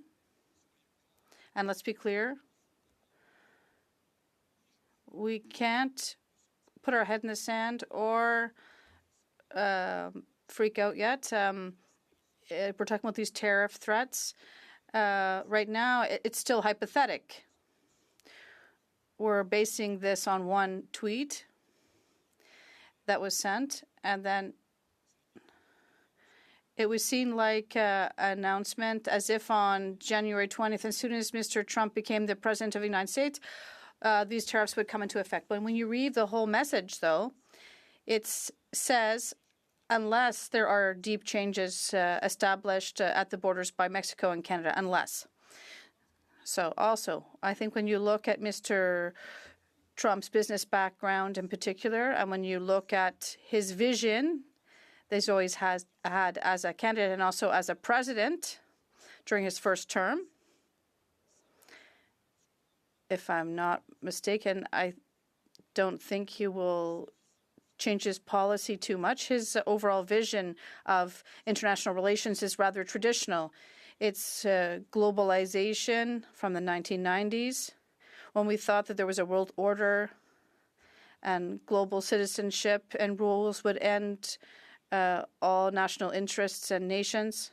We're not talking about that. Mr. Trump has always had a vision that is much more traditional. When there are negotiations in a rapport de force. Yes, this is concerning, of course, but we can also assume that we have a future U.S. government, a future president that is affirming this strength, and then will negotiate with his partners for something. And we see this in his position. Well, in terms of all the global conflicts, the war in Ukraine, his vision is that every side, both sides, must make concessions. So now we can strongly suppose that's what we're going to see right again. For us at the Bloc, in terms of the independence movement in particular, trade relations, economic relations with the U.S. is fundamental.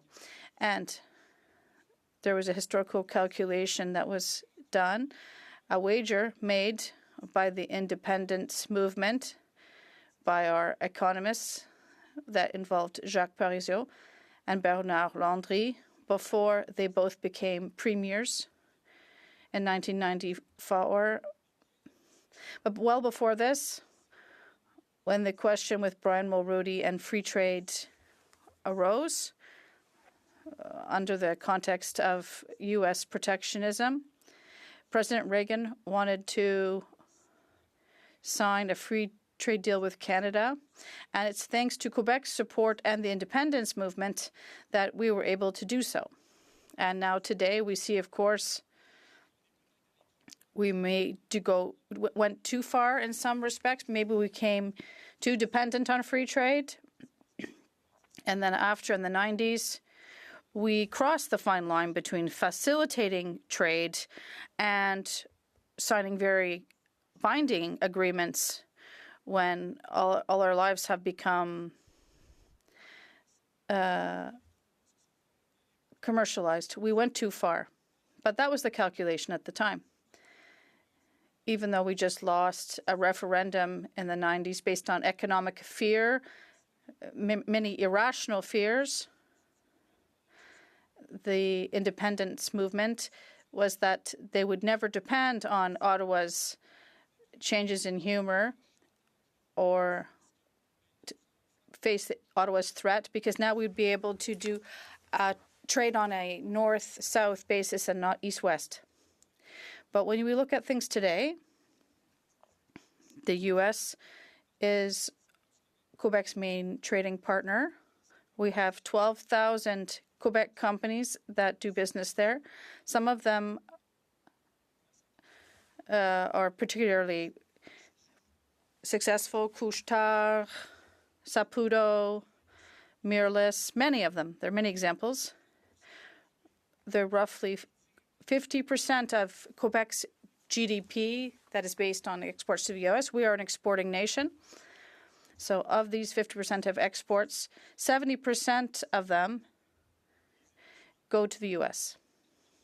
And roughly 10% of all our exports go to one state, and that is the state of New York. And that's without saying that many of our artists are very popular in the U.S., Robert Lepage, for example.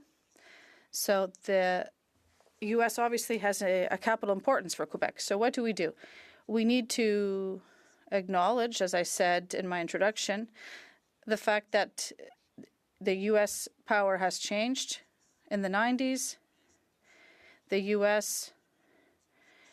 carried the whole idea of globalization. And when I say globalization, I don't just mean globalization of trade, but also at the time they talked about establishing global institutions, almost a global society, like the Clinton administration talked openly about at the time. But this is no longer the case today.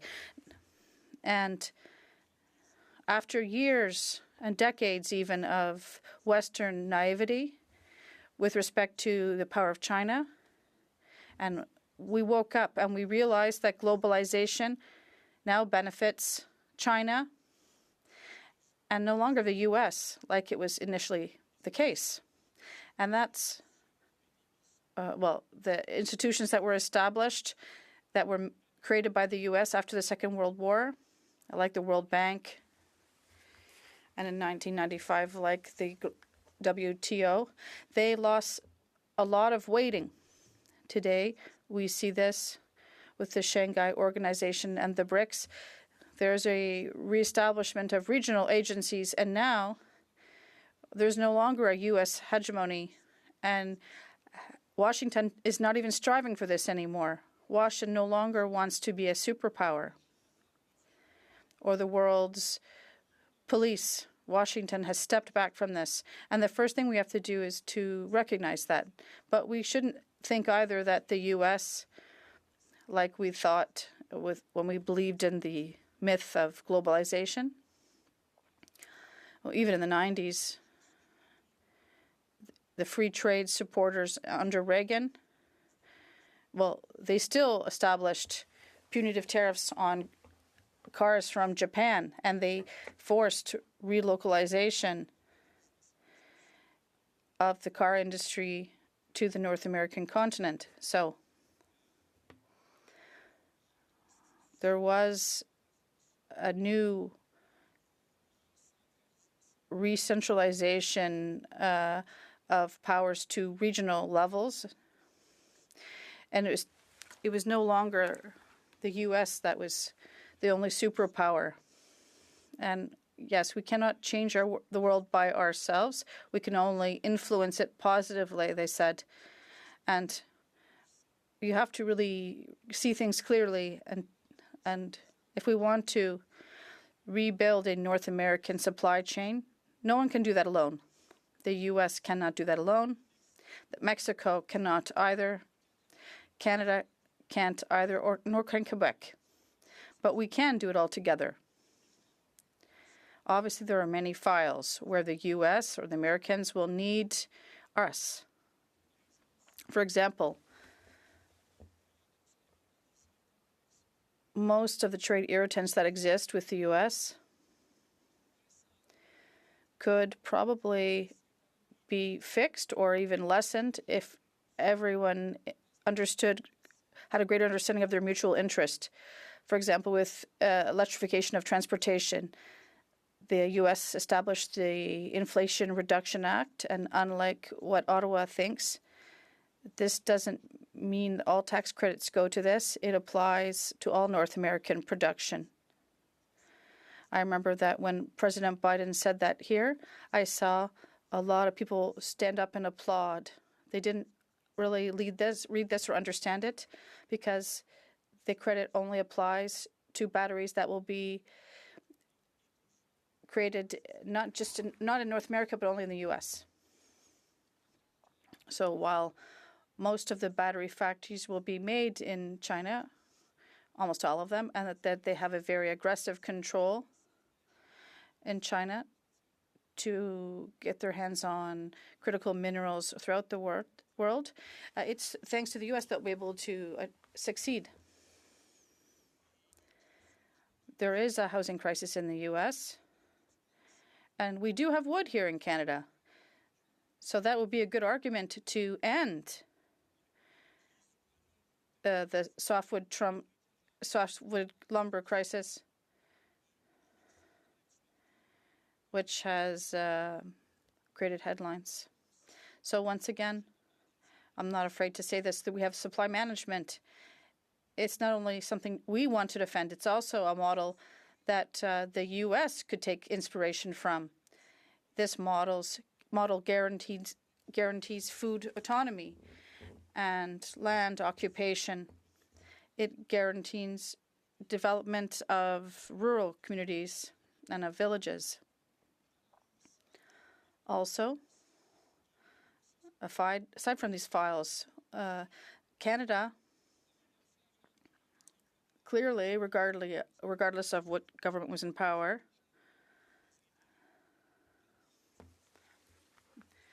well, we saw this with supply management. The Harper government at the time said, we're going to encourage Western beef, and we don't care what's happening in Quebec, and then we're going to encourage Western beef, which really didn't make its way to Europe at the end of the day because there were a lot of tariff measures that were established.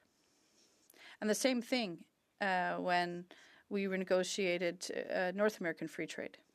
Ottawa had a choice to defend Ontario Steel or Quebec aluminum, and they went with Southern Ontario Steel. And this formula required them to use 70% of Ontario steel, but also aluminum parts. Sorry, not Ontario Steel, North American Steel. So we're talking about aluminum parts from North America, and this meant that the Chinese and Indian dumping to Mexico could continue. So they sent liquid metals to be melted, and then Mexico made a part out of it. It was objectively a North American-made part, and that's what we considered to be dumping. And we rose our objection at the time. We said, yes, dumping is taking place, and aluminum is not the same as steel. At the beginning of the agreement, they said no. I know we can't. My colleague from Louis Saint Laurent had his head in the sand when he was in the government at the time.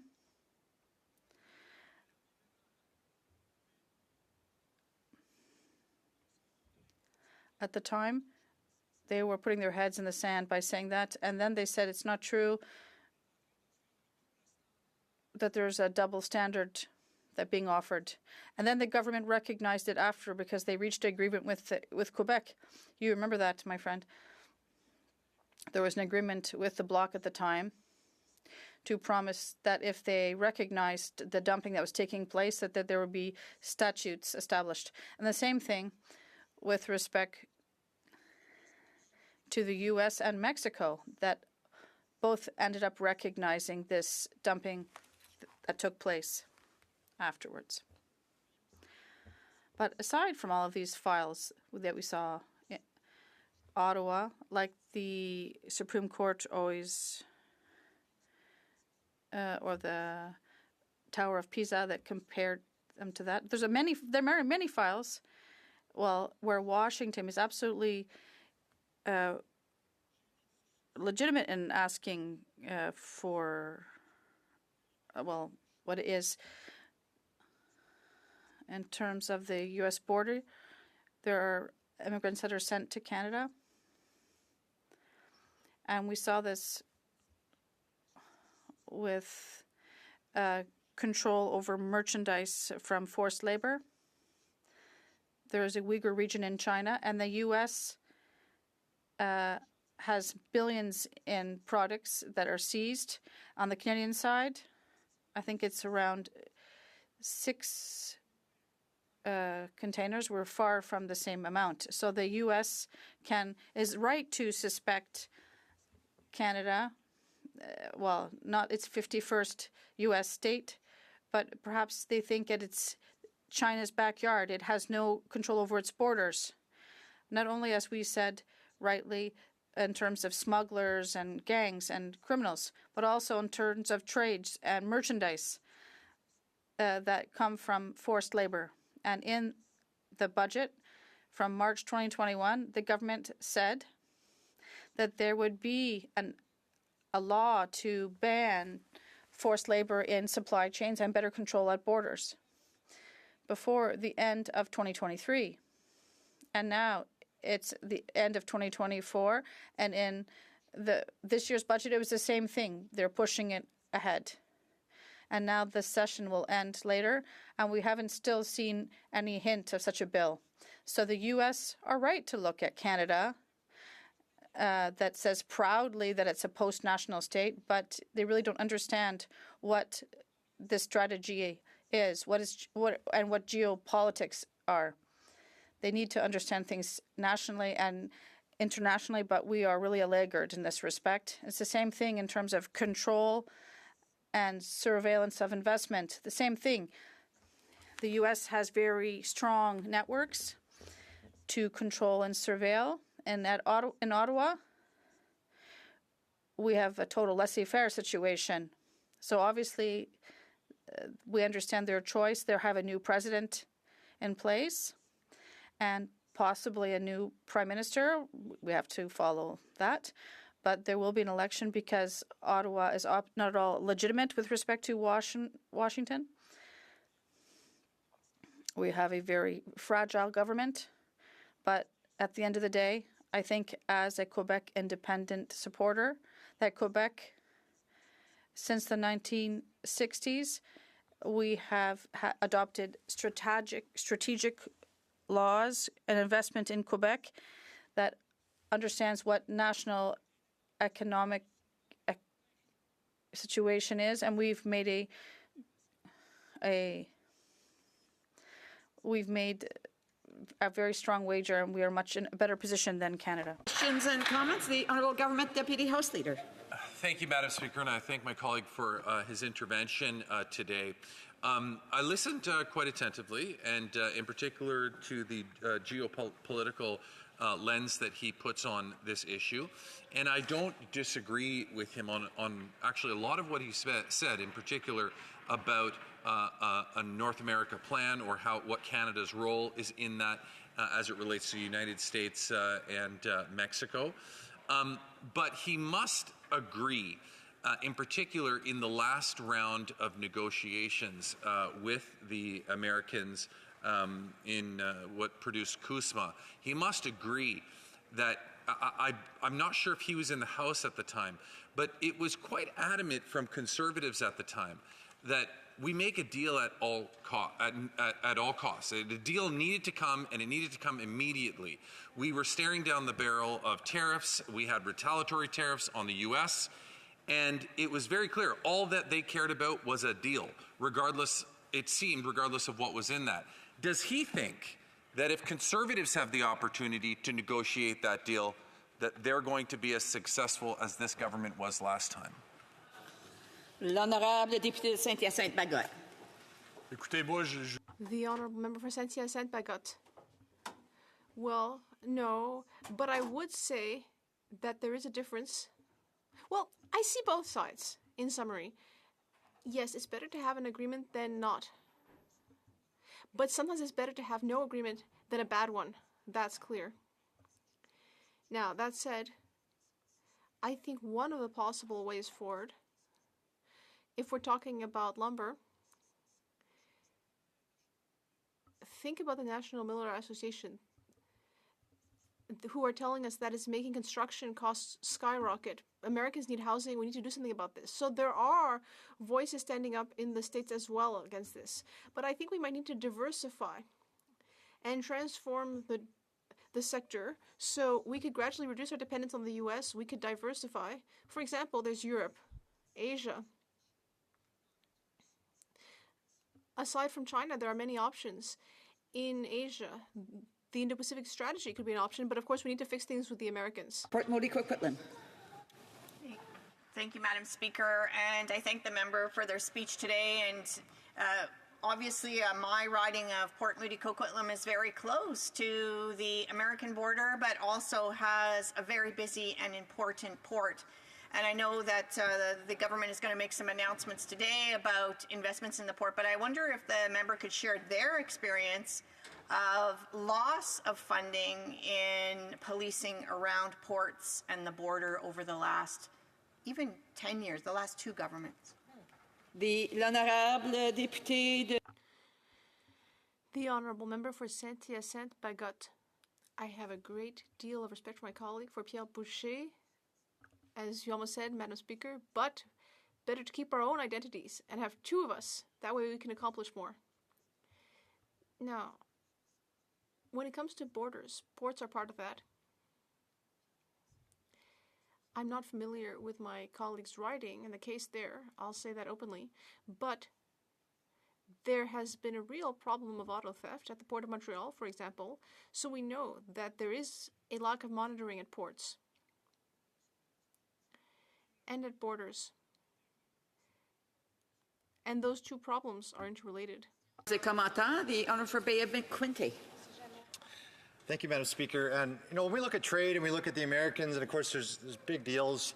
70% of Canada's economy is tied to the trade with the U.S. It's a big deal for Canadians, and of course we want to look at other markets, but we can't ignore the Americans. And we look to how to handle the Americans. And of course we've talked about how we've become the third largest trading partner to the Americans. Mexico's number one, China's number two.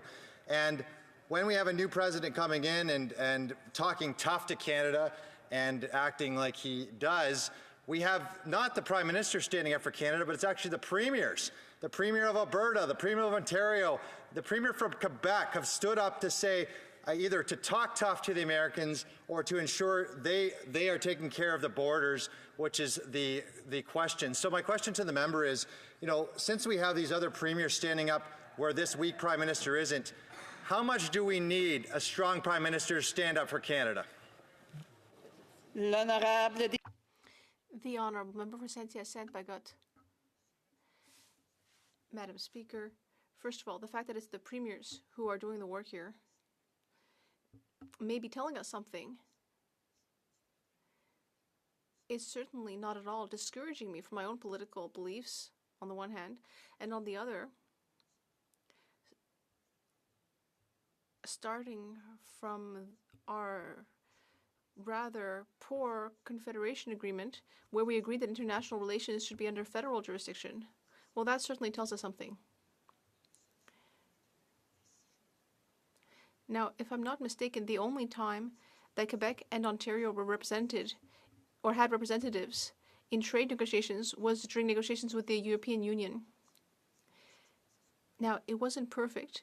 The Quebec representative said that a lot of it happened in corridors and that they weren't actually having as much power around the table.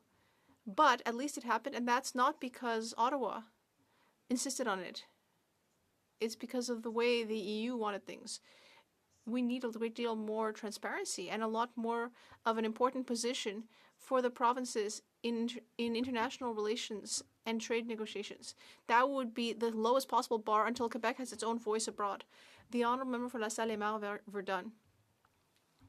Madam Speaker, my honourable colleague for Saint-Hyacinthe-Bagotte spoke about the fact that the federated provinces could participate in trade negotiations, especially Quebec. I'd like to hear from my esteemed colleague. What would Quebec independence allow us to accomplish? How would this benefit Quebecers if they could participate more? The honourable member for Saint-Hyacinthe-Bagotte. Well, I think it's quite clear that it's always better to be able to negotiate for oneself with all of our own interests at heart and not try to have to struggle to be able to protect little scraps of our interests. I mentioned a few examples, like aluminum. It's a good thing we were there to fight for Quebec, although the real goal would have been to get a real status for aluminum in the agreement. Same thing for supply management. Currently, we're just fighting to get the unelected Senate to actually look at the bill.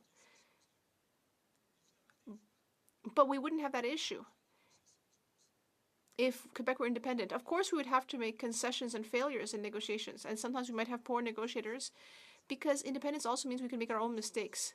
But at least we would be the ones who would be responsible for our own mistakes, and we would not be the small minority that's always struggling just to make tiny points within the Canadian regime. The Honourable Government Deputy House Leader. Thank you, Madam Speaker. I want to pick up on the exchange that the member and I had a few moments ago, because in response to that, he talked about diversifying your portfolio, for lack of better expression, of trading partners. And I could not agree more. You know, the Conservatives, we heard it from the member from Bay of Quinte, seem to be hung up on the fact that Canada has so much trade or the United States has so much trade with Mexico and China. I think it's important for us to be diversified, which is why this government has signed more trade deals, which is why we have a trade deal with the European Union, which is why we have a trade deal with Ukraine that the member from Bay of Quinte actually voted against. I'm wondering if the member can talk more about the importance of the diversification, because you don't want to put yourself, to the best of the ability that you can, to be in a situation where you're so dependent on one country. You need that diversification, which is why, if you're going to be a trading nation, it's in your best interest to have as many trading agreements with as many partners as possible, in my opinion. The Honourable Member for Saint-Hyacinthe-Bagotte. It's very simple as a principle. The less dependent we are, the better, because all sorts of things can happen. And whatever partner, whether it's the US or another, we saw that in 2019 when China decided to cut imports of Canadian pork. So when you put all your eggs in the same basket and there's that dependence on one partner, you end up at the mercy of this type of situation. In regard to Ukraine, I voted in favor, and so did my colleagues, in favor of the agreement with Ukraine. I would have opposed the Conservatives' amendments at committee because they wanted to include weapons sales in the agreement, and I thought that was a dangerous proposition. But I didn't agree that those amendments should be considered out of order, even though I was against them, because it's a real matter of transparency when there are negotiations here. There are real issues that sometimes you don't know what happened during the negotiations, and you can only vote on the finished product without knowing the details. You end up voting on the implementation bill, not on the agreement itself. And you're just told you can either swallow the finished product or nothing. The Honour for New Westminster Burnaby. Merci beaucoup, Madame la Présidente. Thank you, Madam Speaker. I'm very pleased to rise in this House to speak of the second report from the Standing Committee on International Trade and the recommendations. Just to start, Madam Speaker, I should mention the fact that the NDP has always been a party that has supported appropriate trade between countries. We think that's very important. And the NDP has played a key role in that area to be sure that all of the trade agreements we sign are in the interests of Canadians.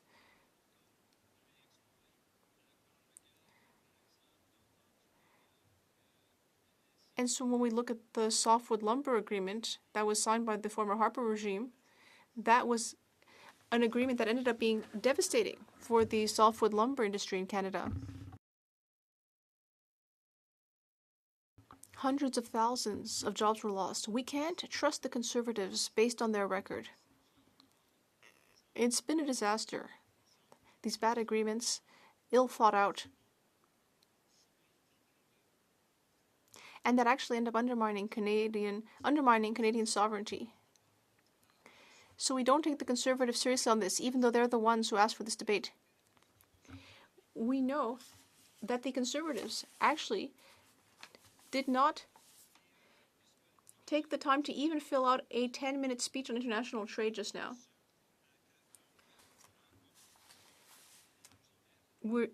There's the matter of electric vehicles and green energy on the one hand. Meanwhile, we look at the poor management of international trade on the other hand.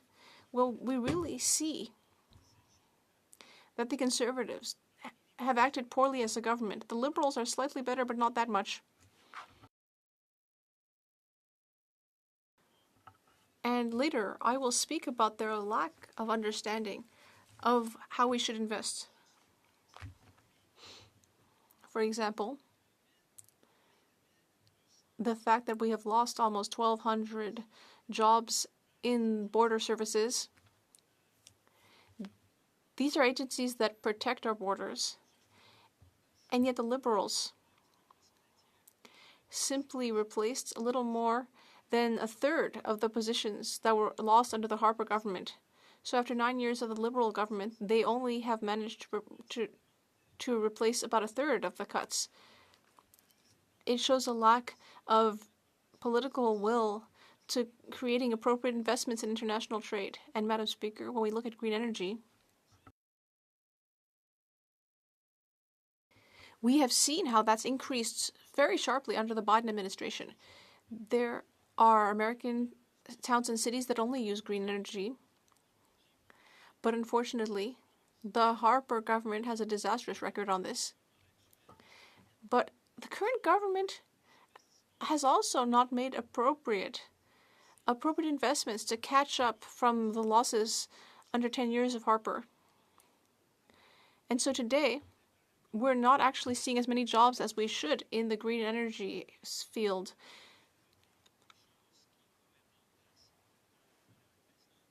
Madam Speaker, my colleague for Timmins, James Bay, although I can't mention if he's in the House or not, played a key role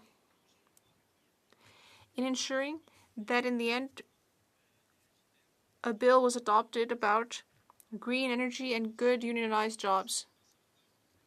But the Conservatives blocked or tried to block that bill at every turn to avoid having us good unionized green jobs. But I would like to underscore the important work of my colleague for Timmins, James Bay,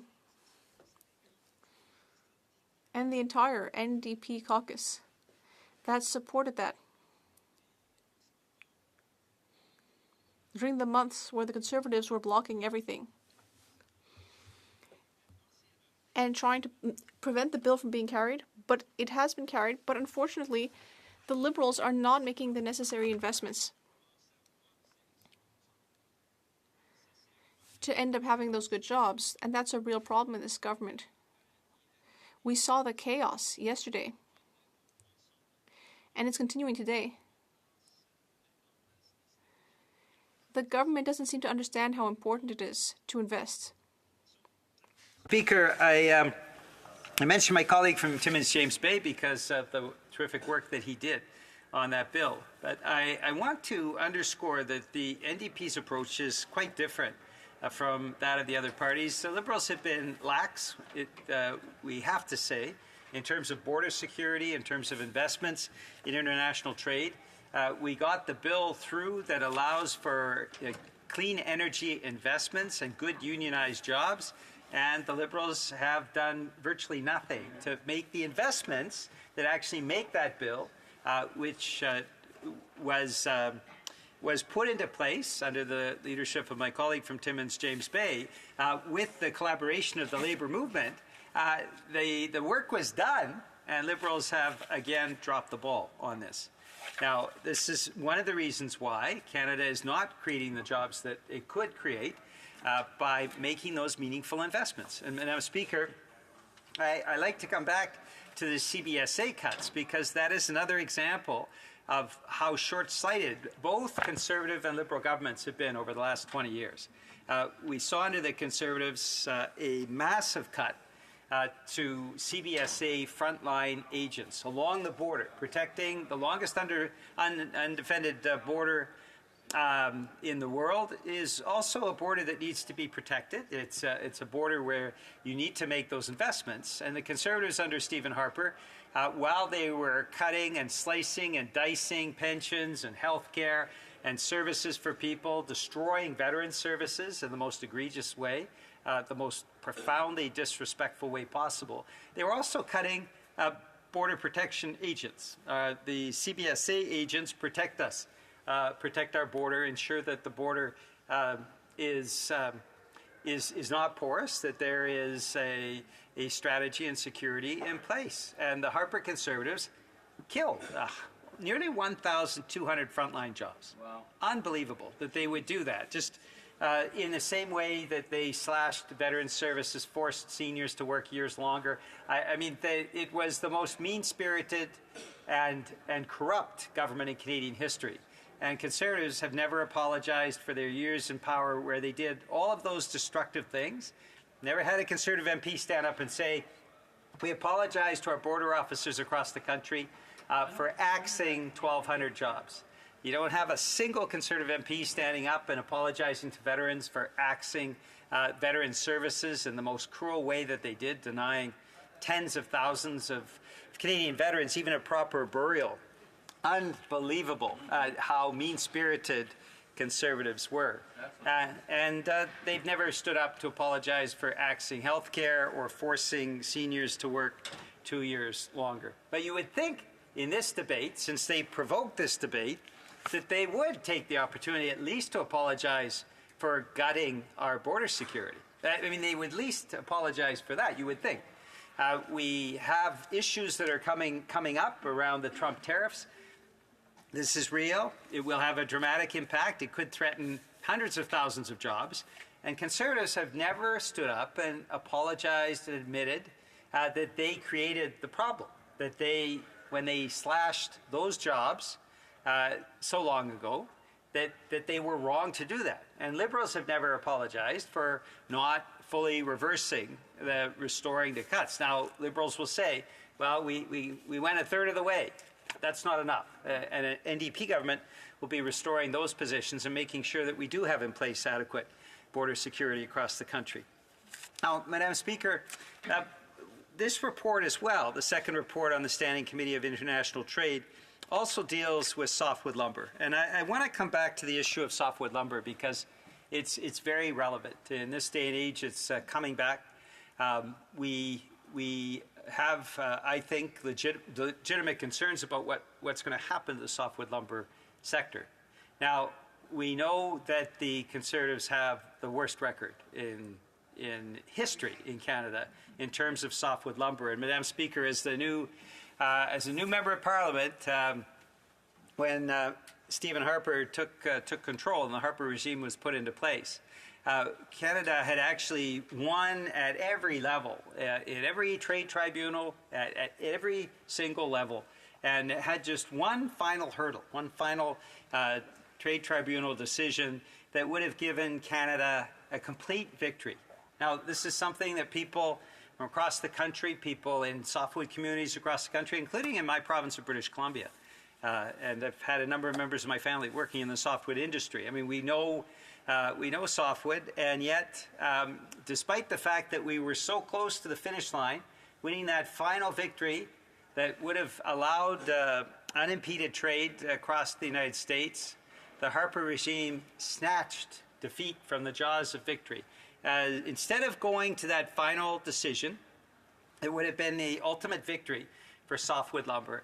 The Harper government, out of ineptitude, out of an inability even to understand basic governing functions. I mean, Conservatives tend to be extremely superficial when they're in government. I'll come back to that in a moment. But in this case, it was just complete ineptitude that led to the softwood lumber sellout.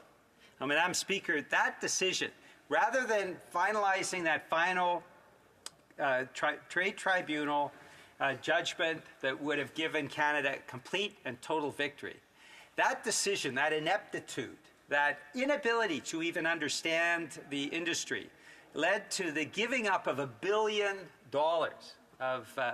of money from the softwood industry. It led to the loss of 100,000 jobs. And Madam Speaker, I fought in this House along with my colleagues. We fought against the softwood lumber sellout. Tragically, Liberals allied themselves with the Conservatives for reasons that they have never explained. The loss of jobs was catastrophic. The mills closing across British Columbia and across Canada. The major industry players started investing in the United States. Why? Well, because they didn't trust the Harper regime to actually put in place any sort of protections for the Canadian industry. And so as a result of this, we bled 100,000 jobs. That's 100,000 families that lost a breadwinner, Madam Speaker. That is devastating to communities right across the country as the mills shut down, not because Canada had any reason to concede to the United States, but because the Harper regime, in its incredible ineptitude, mean-spirited and incompetent, in the worst possible combination, just decided that they would do a press conference and concede everything. What they gave up was $1 billion. What they gave up was 100,000 jobs. What they gave up was over 200 mills across the country. Not a single Conservative MP has ever apologized for that devastation in the industry. Not a single Conservative MP has ever stood in this House and said, we're sorry to the 100,000 families that lost a breadwinner. We're sorry to the 200 communities that lost a mill. We're sorry for the $1 billion that we gave away because we were so inept and incompetent that we didn't understand that we were so close to that final trade tribunal victory. Madam Speaker, and this is why Canadians can never trust Conservatives. It's not just the mean-spiritedness of Conservatives and the Conservative philosophy. It's also the sheer incompetence of Conservatives when they're governing. And I mentioned earlier, Madam Speaker, talking about how Conservatives govern. I mean, we've seen in Alberta and Saskatchewan and Ontario how they govern healthcare systems. The worst healthcare outcomes in the country are in Conservative provinces. The worst waiting lists, the longest lineups at emergency wards. As I was had to go after a bicycle accident a few weeks ago to Ottawa Civic, 14-hour wait in the emergency ward. Many of the people in pain and suffering.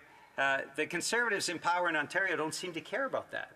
Conservatives in Ontario and Saskatchewan and Alberta don't care about the fact that they have profoundly worse health outcomes than, for example, in British Columbia and Manitoba, which are NDP provinces where there has been investments made in the healthcare sector, and as a result of that, we see much better health outcomes. So when Conservatives govern, whether we're talking about international trade or any other issue, they make a mess of things, Madam Speaker. They're not good at managing programs. They're not good at managing health care, public health care. They're not good at managing education.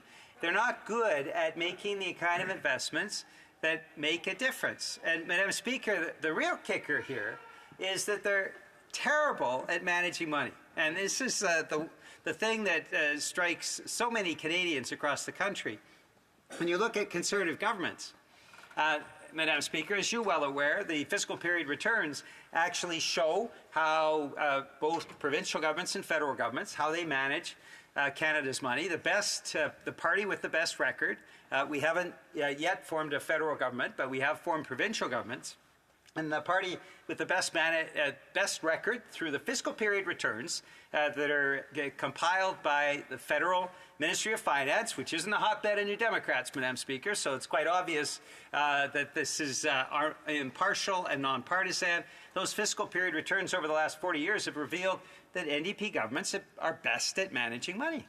And the worst at managing money are Conservatives. And why is that, Madam Speaker? Well, we can just look at the Harper regime. The $1 billion that they gave away on the softwood lumber sellout is just one example. But the Parliamentary Budgetary Officer revealed something else in 2019, that the series of overseas tax havens, the notorious tax haven treaty signed by Harper, the Harper's notorious, infamous tax haven treaties, now bleed out of this country every year more than $30 billion. $30 billion each and every year bled out of this country.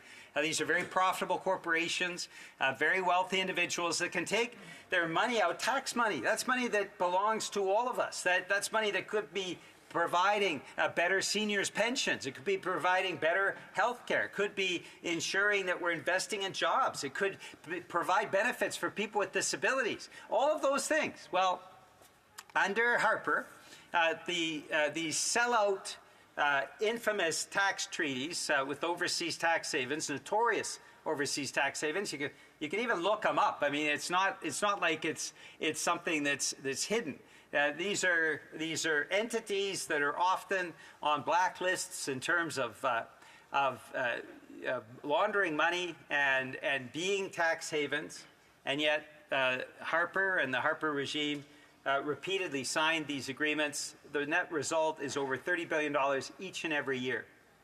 So you look at the $1 billion that they gave away on softwood lumber, you look at the $30 billion that they gave away each and every year of them being in power, and you see the incredible ineptitude of Conservatives when they actually try to manage money. They also provided remarkable support for Canada's big banks to beef up their profits and dividends. $116 billion, Madam Speaker, in liquidity supports. Not a single Conservative MP has ever apologized for that. $116 billion, and where did they take the money from? They took the money from CMHC, Canada Mortgage and Housing Corporation, and they made sure that the banks got that money instead of people who actually want to access affordable housing.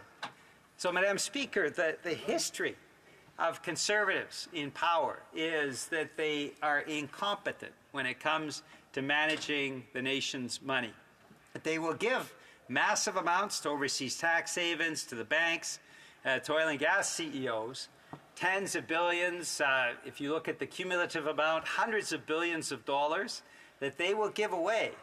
But they won't fund health care, they won't fund pensions, they won't fund veteran services, and they won't fund having border officers across the country to actually make sure our country is kept safe. And they certainly won't fund things like a final trade tribunal decision that actually means that Canada wins and our softwood lumber industry can maintain that 100,000 jobs that Conservatives cost us. So, Madam Speaker, we have Conservatives that have a terrible record. We have Liberals that have been very nonplussed in their governing. They haven't done nearly as much as they should have. And then you've got an NDP NDP caucus that is ready under the leadership of the MP from Burnaby South to actually make this country work effectively, to make sure that those investments are made, to close all these tax loopholes so that big corporations and the wealthiest among us actually pay their fair share of taxes, and invest in things like international trade, jobs, ensuring clean energy, prosperity, ensuring unionized jobs across the country. That's the difference, and that's what eventually what Canadians will choose. We know the election's next year, and we'll be fighting hard so that they choose an NDP government. Thank you, Madam Speaker. Questions and comments. The honourable for King's Hands. Thank you, Madam Speaker. I'd like to thank my honourable colleague for his remarks here today. As I read the report that we are studying before Parliament, a couple of things that come to mind as it relates to King's Hands. One is we do have a significant forestry sector in our constituency. We also have Michelin tires, and you think about the cross-border trade. I know there was a lot in this report about electric vehicles, but just even the presence of Michelin tires, including the tires that are needed for electric vehicles. The honourable member talked a lot, and I thought did a pretty good job outlining some of the concerns around the Conservative agenda when they were in power. And I know we're in a bit of a tedious time right now as it relates to the relationship and the new incoming administration. Would he agree with me that part of the role of an opposition is to legitimately critique the government, but not to gaslight and to suggest things that are not untrue? Does he think that the way that the member from Carleton has been conducting his affairs is actually detrimental to Canada's position as it relates to Canada-US? The honourable member New Westminster Burnaby. Thank you very much, Madam Speaker, and I thank the member for his question. I outlined the terrible Conservative record on forestry and softwood lumber, just a terrible sellout that cost so many jobs, and CBSA cuts as well. Obviously, they have an impact right across the border. My point back to him would be Liberals should have fully restored the Conservative cuts. They partially restored, but they could have gone further. Now, as far as the member from Carleton, who isn't even capable or willing to undergo a security screening, He doesn't seem capable or willing even to offer any policy on international trade. It's quite compelling to me, Madam Speaker, that Conservatives put forward this concurrence motion and then couldn't even fill their 10 minutes. They had nothing to say. Nothing to say about international trade, nothing to say about the Trump tariffs, nothing to say about the hundreds of thousands of potentially lost jobs, nothing to say about their CBSA cuts, nothing to say about their softwood lumber sellout. Why do Conservatives have nothing to say on something that is so important to Canadians? Questions and comments? The honourable for Moose Jaw, Lake Centre, Lanigan. Madam Speaker, I thank you for this time, and I'd like to thank my colleague from New Westminster, Burnaby. He spoke about health care, and he talked about how that NDP provinces seem to be prospering. I'd like to know what his perspective is on the NDP governments that when they were in power in Saskatchewan, shut down 52 hospitals and care centres. What is his thoughts on that? And I'd also like to ask him what his thoughts are on the fact that there is only one taxpayer and that this carbon tax is being downloaded onto provinces, affecting school boards, hospitals, and municipalities. What are our thoughts on that? The honourable for New Westminster, Burnaby. Thank you very much, Madam Speaker. Well, first off, in terms of healthcare, talking about healthcare outcomes, I've just outlined that the provinces with the worst healthcare outcomes, the longest waiting lists, the most difficulty in getting into emergency wards are Conservative provinces, including his own. And that is Alberta and Saskatchewan and Ontario. And so Conservatives can take a lesson from this. But he doesn't have to ask me. He can ask the people of Regina and Saskatoon. When they had a choice between the Conservative government or electing the Saskatchewan New Democrats, every single seat in Regina went NDP. Every seat in Saskatoon except one went NDP. So he should be talking to the people of Saskatchewan because they rejected the Conservative government in Saskatchewan. And that's why in Saskatoon and Regina, of the dozens of seats, there's only one Conservative that won by a handful of votes. And comments? The honourable for Timmins James Bay. Madam Speaker, I have enormous respect for my colleague, but I do have to correct the record. He said that the member who lives in a 19-room mansion in Stornoway has never put forward any legislative agenda. I've been here 20 years, and he has put forward one. It was against vaccines. And I note that because we know how many of his backbenchers believe that vaccines are some kind of George Soros conspiracy. But it's not a joke, because Robert Kennedy's key lawyer is now just pushed to get rid of the polio vaccine. And we've got a guy who has no life experience, who lives in a 19-room mansion, who's pushing against basic health care protections to feed his QAnon base and his QAnon backbenchers. I'd like to ask him what he thinks about the threat being posed by attacking something as basic as the polio vaccine. That's a good Order. The honourable for New Westminster, Burnaby. Thank you very much. I have a lot of respect for my colleague from Timmins James Bay, and that's why I praised his work for clean energy a few minutes ago. The Conservatives seem to have three-word slogans, and one of them, apparently, is bring back polio. I mean, it's just unbelievable to me that Conservatives would campaign across the country with the idea that make Canada great for polio again. We're talking about a serious disease that leads to lifelong disabilities, and yet Conservatives are campaigning against these vaccines. I don't know why you would have Conservative MPs campaigning on bring back polio, bring back diphtheria, bring back measles, bring back all of these diseases that have been thankfully put aside because of the presence of vaccines and investments in healthcare infrastructure. The honourable member for Les Salimar-Verdun. Thank you, Madam Speaker. You know, the design of the woodwork in the House of Commons reminds me of crutches. At the Saint-Joseph Oratory, there's a whole range of crutches for people who no longer need them for a miracle, but there is a crutch here in this House of Commons, and it's the New Democrats. The Liberal Party is in chaos I'd like to hear from my honourable colleague the following. Will his party support the government in the next vote of no confidence?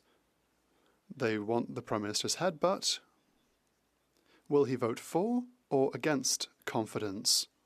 Because this will have an impact on international trade. Thank you, Madam Speaker. New Westminster Burnaby. Merci beaucoup. Thank you very much, Madam Speaker. I know my colleague's riding very well, and I know that when I did some door knocking in his riding, people kept saying thank you, New Democrats, for having provided dental care. And now there are thousands of people, more than 4,000 in Les Allées-Verdun, who have now been able to receive dental care thanks to the NDP. That's in his riding. Someone like Craig Sauvé, who is a municipal councillor, we know very well that this person represents these values, the values of giving better service to Quebecers. And here, there's also pharmacare that was requested by the biggest coalition in the history of Quebec that asked that the bill on pharmacare be adopted. And that's thanks to the NDP. My question back to him is, will he support his constituents who want dental care, who want pharmacare,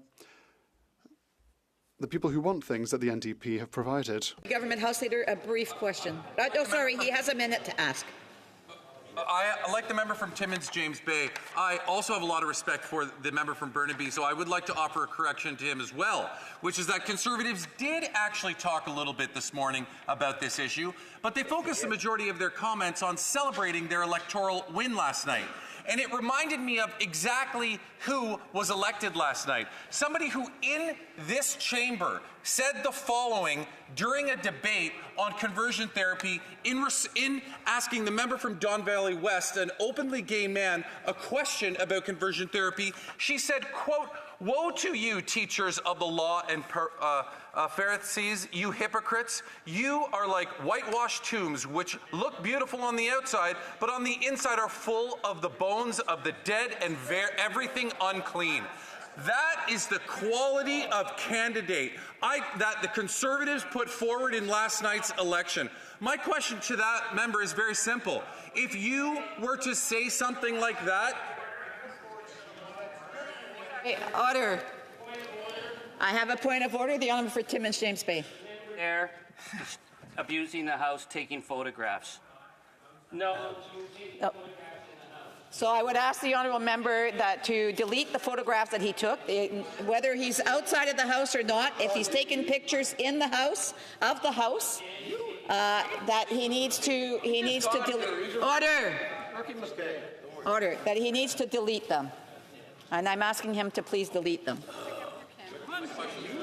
The honourable member, we're out of time for his question. It's been over a minute, so I will allow the honourable member for New Westminster Burnaby to respond. I'd used up more than 1 minute. I was trying to give him the sign that time was up. The honourable member for New Westminster Burnaby. Those kinds of homophobic comments are absolutely unacceptable in this House. And I would certainly hope that if the member is coming back to this House, that we would not see a repetition of those despicable, hateful, homophobic comments. And I would hope that Conservative members would apologize, would stand in this House and apologize. There is no place for homophobia in the House of Commons of Canada. Resuming debate, reprise de débat. The honourable member for Humber River, Black Creek. Thank you very much, Madam Speaker, and I'm pleased to join this debate today as Chair of International Trade. I have to say we have a wonderful group of people on all sides on the committee that really work very well together as we move forward. So it's a privilege to have an opportunity to speak today, being our last session before the House will rise, and a chance to wish everybody, of course, a very Merry Christmas and a successful 2025. Madam Speaker, we find ourselves at a moment in time when the relationship between Canada and the United States has never been more vital than ever. And I want to take this opportunity to speak on a subject that has, for decades, not just now, defined the success of our country in many ways. our enduring, deeply rooted relationship with our southern neighbor. Canada and the United States share a relationship that is clearly the envy of the whole world. We are the closest of allies, connected by a border that spans over 8,000 kilometers, linking us not only geographically, but in terms of shared values, history, and of course our shared culture. From trade to security, environmental stewardship to technological innovation, our nations together are inextricably linked in ways that shape not only our own prosperity, but that of the world at large. The dynamics between our two countries is one of collaboration in many, many ways, mutual respect, and a commitment to addressing the complex challenges of our time. And Madam Speaker, before I forget to mention it, I am sharing my time with my honourable colleague from the Kingston and the Islands. And that's always interesting when he chooses to entertain all of us with his last 10 minutes. In this ever-changing world, it is vital that we, as elected representatives of the Canadian people, uphold the integrity of this partnership. It is vitally important to all of us in the House and frankly to all Canadians that we continue to work on that very issue. The United States, as we know, is a country with an ever-shifting political landscape. Leadership changes, priorities evolve, and at times the approach to our relationship with the U.S., as now, may seem a bit uncertain. And yet, in the face of these changes, we must remain steadfast in our commitment to protecting and nurturing the Canada-U.S. relationship. It is not just an option for Canada, it is imperative. So let us be clear. This relationship is foundational to the well-being of every single Canadian. It is critical to our economy, to our security. We're hearing the issues raised around the border, and so security is a major importance for all of us, and to the social fabric that binds us together.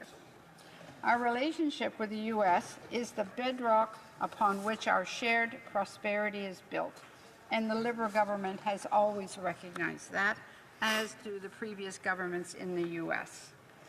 Now let me take a moment to reflect on one of the most significant recent achievements of our government in terms of Canada-U.S. relations, the renegotiation of the North American Free Trade Agreement, or NAFTA as it's referred to. The agreement was originally signed in 1994 and has served its purpose well, facilitating the growth of trade and investment between Canada, the U.S., and Mexico. However, the world has changed since 1994 and when the agreement was then signed, and our economy has evolved. The global trade environment is now vastly different than it was in 1994, and it has become clear that the old NAFTA, as we now refer to it, was no longer sufficient to meet the needs of our growing industries, workers, and communities. When the previous U.S. administration threatened to withdraw from NAFTA, we understood that this was a critical moment. Canada could not allow the agreement to unravel without a fight, and a fight we did. Under the leadership of our Prime Minister Justin Trudeau and the tireless efforts of our team of negotiators, including the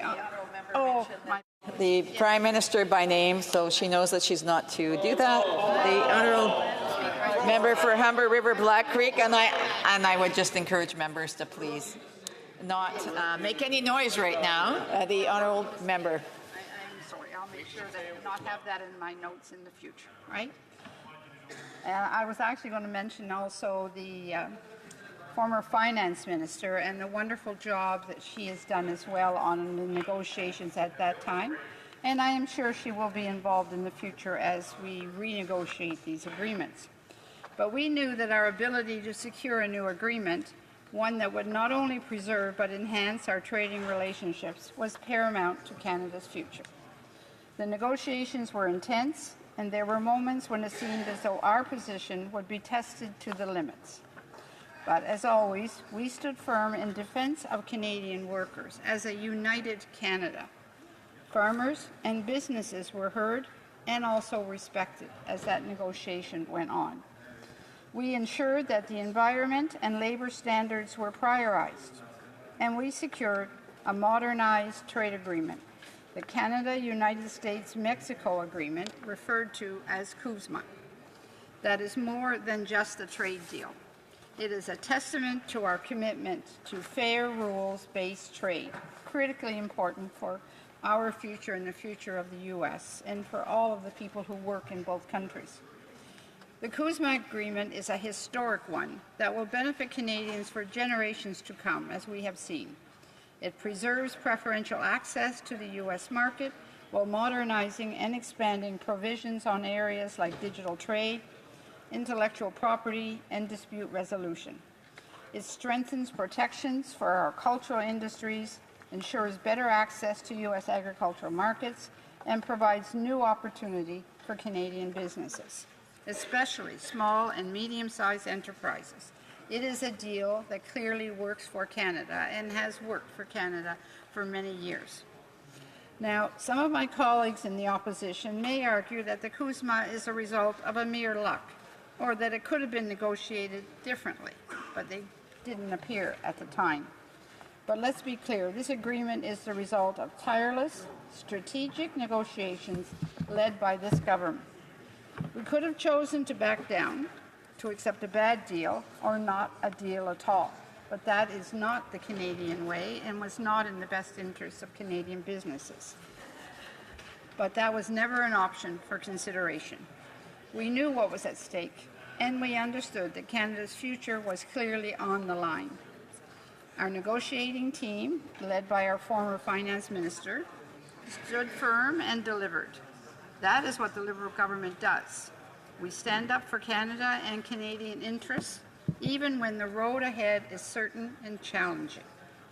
Colleagues, the Liberal Party has a proven track record when it comes to ensuring that Canada's interests are protected on the world stage, particularly in relation to the United States. We understand the complexities of this relationship, and we know how to navigate the delicate balance of standing firm on our principles while maintaining a productive, cooperative dialogue with our American counterparts. But we also know that trade is not the only aspect of our relationship with the U.S. that demands our attention. The security of our citizens, our shared environmental challenges, and the technological landscape that are just a few of the other areas where cooperation with the U.S. is essential. And in each of these areas, we have consistently demonstrated the ability to act in the best interest of all Canadians.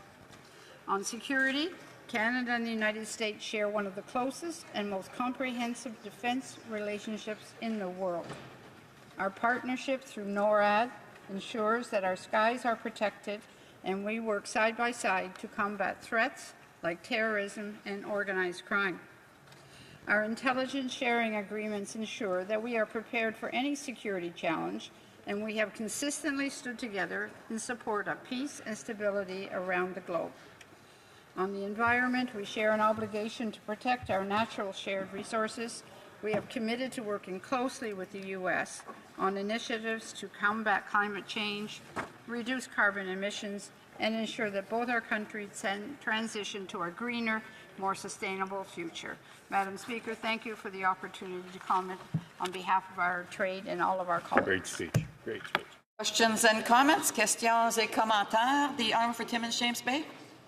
Speaker, we're talking about trade, and yet we see that the Conservatives are acting like sock puppets for the narcissist in Mar-a-Lago. They'll repeat any falsehood that he says because they think it'll score them points.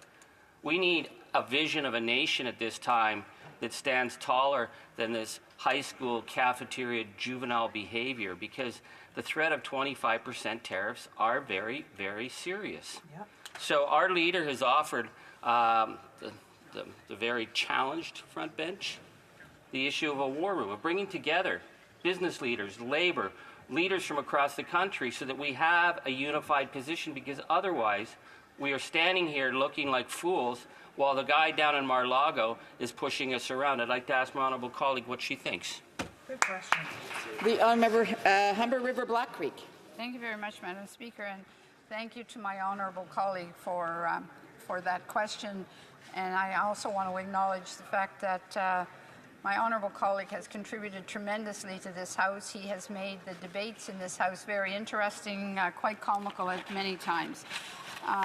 Certainly we have put together the Canada-US team of negotiators that will be working today, already 18 hours a day on a variety of different areas of strength that we have, of opportunities that we will have to negotiate further with them. We have a lot of positive things that we have to offer, and we know how to retaliate when necessary. Thank you. Questions and comments? Questions et commentaires? The honourable member for Bay of Quinte. Thank you, Madam Speaker, and thank you to my colleague for her speech. I enjoyed serving with her in the Trade Committee. We talk about what Canada needs when it comes to trade. We talk about what is leverage or strength, and we talk often on this side about the weakness that comes from this government and this Prime Minister and taking on a very strong American counterpart. And when we look at that, we look at three things that we think we need to see right away. Number one is to axe the carbon tax, which is putting undue burden on a lot of our businesses, making them uncompetitive. Number two is to scrap the cap on emissions in oil and gas, which right now is our number one export and of course drives growth into Canada. And number three is to make sure we're Canada first when it looks at defending our borders, Canada first when it comes to meeting our 2% NATO commitment, which builds up our military for us. Does the member agree that we need to look at Canada first for all Canadians for always? Thank you, Madam Speaker. For Humber River Black Creek. I want to begin by thanking my colleague who's the Vice Chair of International Trade, is doing a fine job. We work well together. At the end of the day, it is about Canada first all the time for all of us. All of us in this House has the same destination as to make sure we're doing things. Now, how the Liberal Party of Canada, when it comes to the whole issue of climate change, we have a plan. I would ask anybody to look at the news, even last night, in spite of all the other things that were on the news. When we talked about around the world, the amount of destruction that was happening because of climate change. And I believe we have a path forward that will work to try to change the conditions that the world is facing. Questions and comments. The honourable member for Abitibi-Témiscamingue. Thank you, Madam Speaker. I'd like to thank my colleague for her speech. I would like to take advantage of this opportunity to wish everyone a happy Christmas. But her speech is important because 80% of our exports to the U.S. are raw materials they need for transformation. Can this be a key to invest in raw material transformation?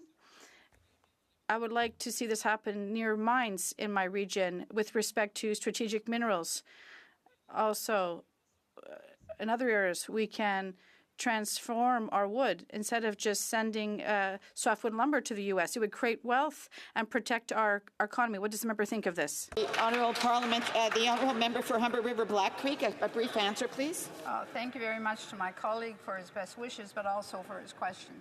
Certainly, we recognize the value of our lumber, the value of minerals, and all of the very sacred items we have in Canada that help to keep our country strong and open more opportunities for all of our businesses as we move forward. Thank you, Madam Speaker. Resuming debate, the Honourable Deputy Government House Leader, and I will have to interrupt him shortly. Thank you, Madam Speaker, and thank you for the opportunity to rise today to speak to this concurrence motion. It appears as though we will end this parliamentary session the same way that we started it, with Conservative gimmicks and antics. For those that are just tuning in, today the Conservatives moved a concurrence motion that had been sitting on the table for quite a while, and then proceeded to put a number of amendments into that. The unfortunate reality for Conservatives is that all of those amendments that they put in there have dates on them in early January, but unfortunately we won't even get to vote on this until the House resumes in late January. So I guess you can chalk this one up as a loss for the Conservatives in that they weren't successful in their antics today. But, you know, I found it very interesting, and the member from Burnaby made a comment earlier when he said, wow, Conservatives put forward this concurrence motion, yet none of them want to talk about it. We had two Conservative members get up to speak to this motion, And the first member from Caledon took all of his time congratulating the new Tamara Jansen. Tamara Jansen. Clap, clap. Yeah. So, anybody else, Madam Speaker? Anybody else want to?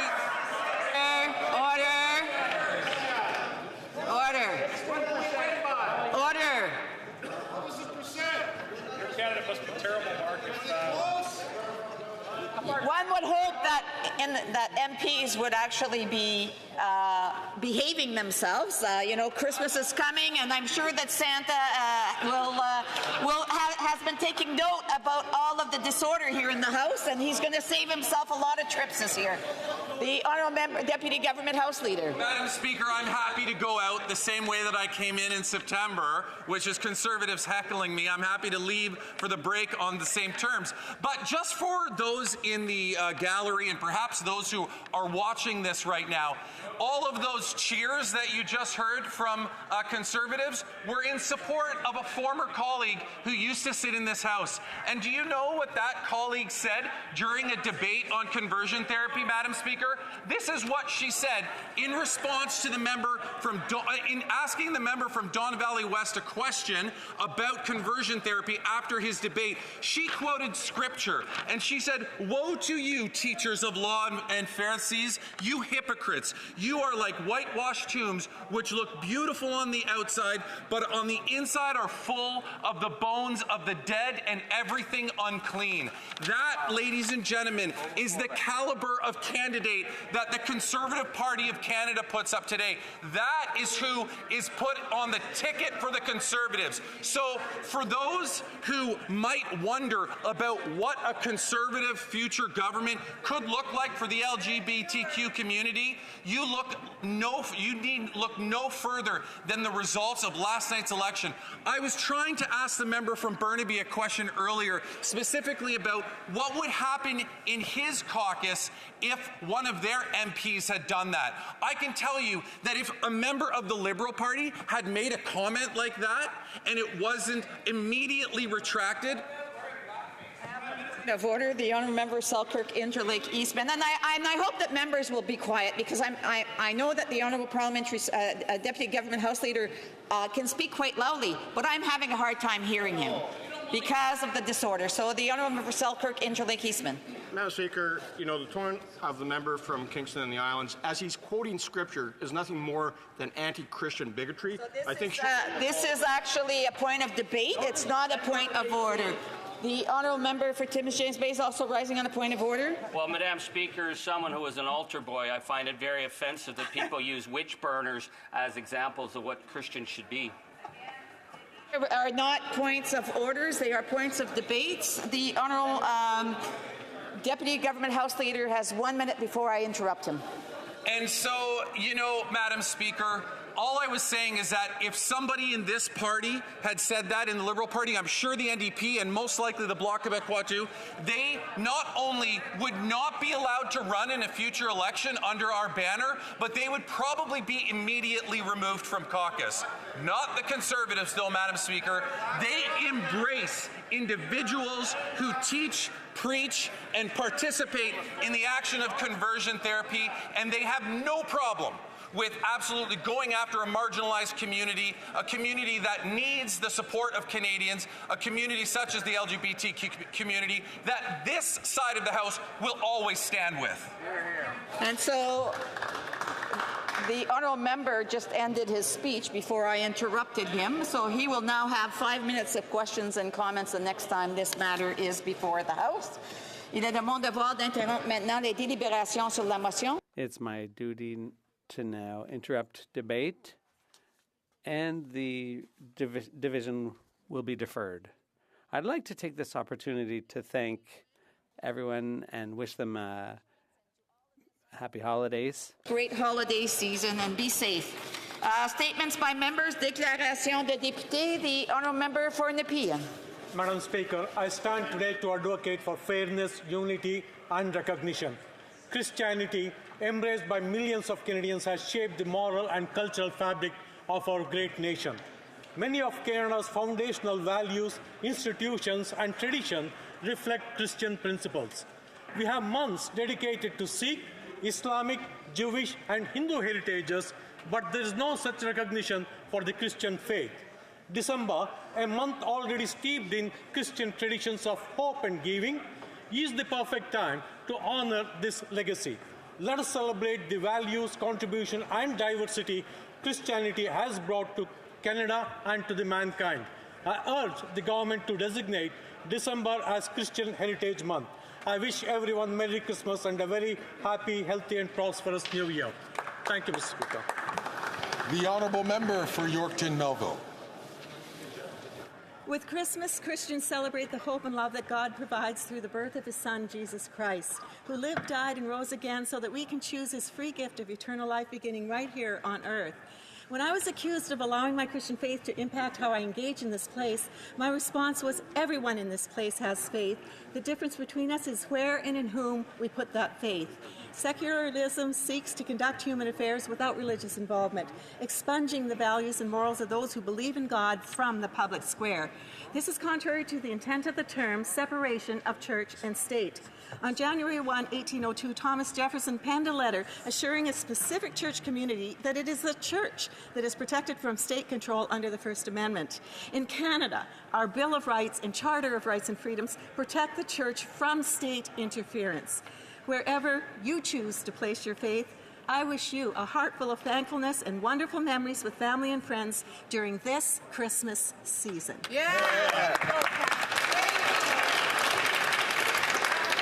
The Honourable Member for Brampton South. Speaker, today is the last Parliament sitting day of the year. Federal investment are laying the foundation for a healthy and sustainable community in Brampton South. That includes over $26.2 million for energy-efficient retrofit and the creation of a youth hub at the Susan Fennell Sportplex. Millions of dollars have been committed to develop and enhance public transit, parks, and fitness centers across the riding. We recently marked 1 year of the Canada Dental Care Plan. Already more than 3 million Canadians have been approved for coverage, including nearly 5,000 from Brampton South, Mr. Speaker. Pharmacare is going to help 3.7 million Canadians living with the diabetes get free medication, and upcoming device fund will help them get across to the equipment they need. I'm truly proud of the work we did in 2024 for Canadians. With that, I would like to wish everyone in Brampton and across Canada happy holidays and happy New Year 2025. Thank you, Mr. Speaker. The Honourable Member for Drummond. Mr. Speaker, this lunchtime, Drummondville's finest dinner of the year took place. A hearty traditional Christmas meal offered to Table Populaire regulars by the team at the legendary Le Roi Giuseppe restaurant, where, as we all know, poutine was invented. This is the third year Laurent Proulx and Léonie Nadeau have invited local politicians and business people to lend a hand to their generous initiative by becoming waiters for a day. It's hard to express how special this moment is, not only for those who are being spoiled, and you'll understand that these people don't usually have it very easy, but also for those who come together to offer a moment of happiness to their less fortunate fellow citizens. A total of 120 meals were served at lunchtime, 120 meals that brought a smile to the face, a light to the eyes, or a ray of sunshine to the heart of our world. Thank you, Laurent and Léonie, for showcasing the crucial mission of the Table Populaire through your outpouring of generosity, which shows that in Drummond we've got heart. We have a heart, and it's in the right place.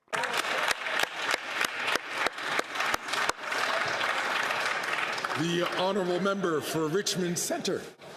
Mr. Speaker, as the holiday season approaches, I want to share my holiday greeting and gratitude to my constituents of Richmond Centre.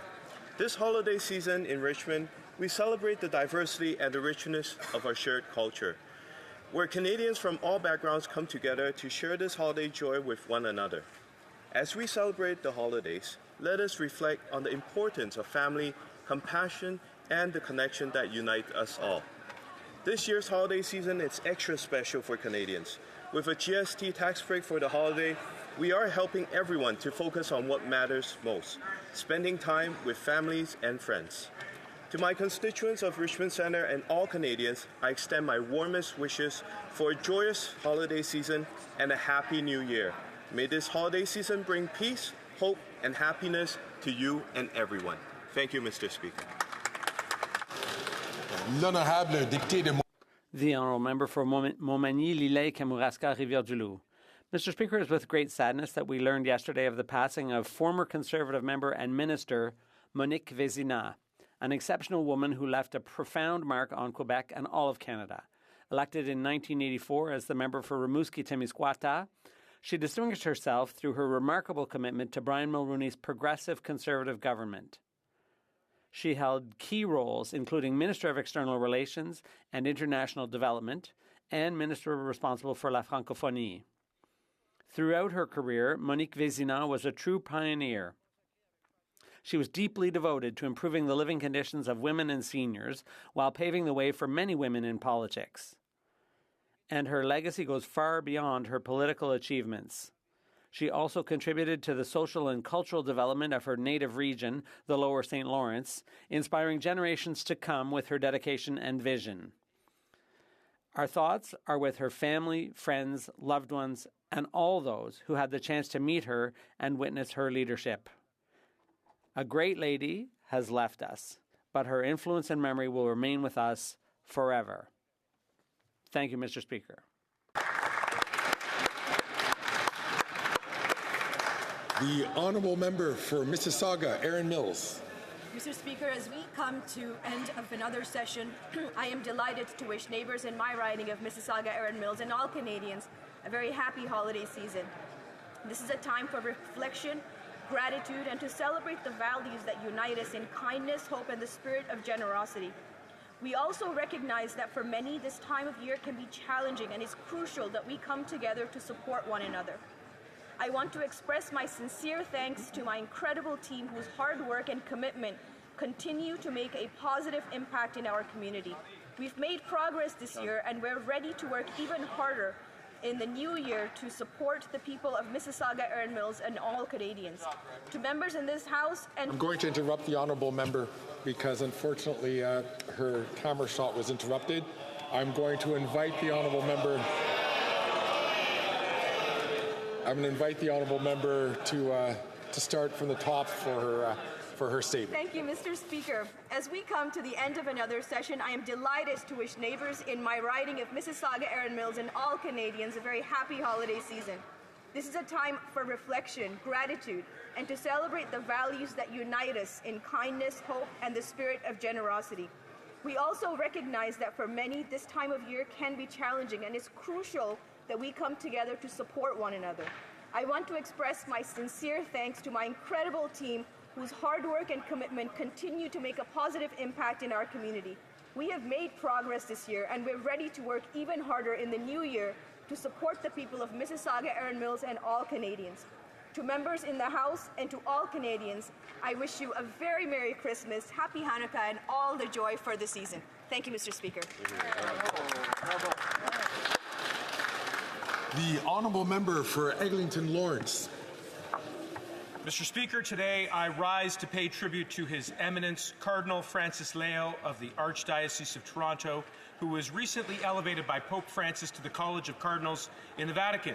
Born as an Italian-Canadian in Montreal, Cardinal Leo's vocational service has been rooted in compassion, in love, and inclusion. His advocacy for truth and reconciliation, the LGBTQ+ community, and the vulnerable has been a force for good within the Church. Cardinal Leo is also a champion for education, including the integration of Indigenous history within educational programs across Catholic institutions. This represents a hopeful direction for the Catholic Church to foster mutual trust and healing. When Cardinal Leo heard about his elevation to the college, he said his phone lit up like a Christmas tree.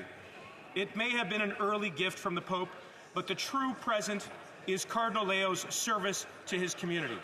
May his tenure inspire hope, love, renewal within the Church and beyond. Auguri e buon Natale. Bravo.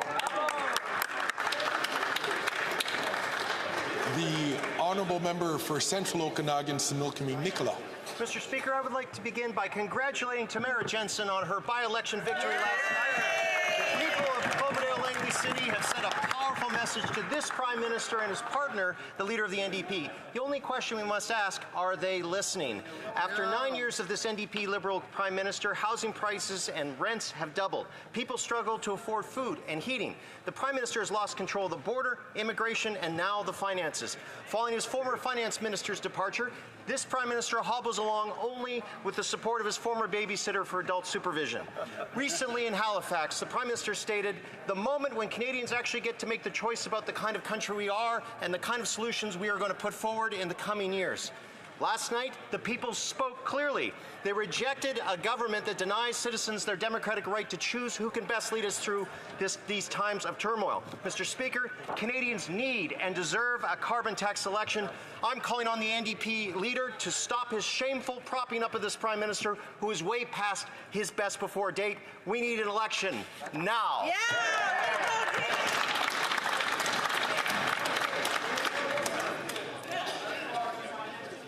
The honourable member, order please. The honourable member for Scarborough Agincourt.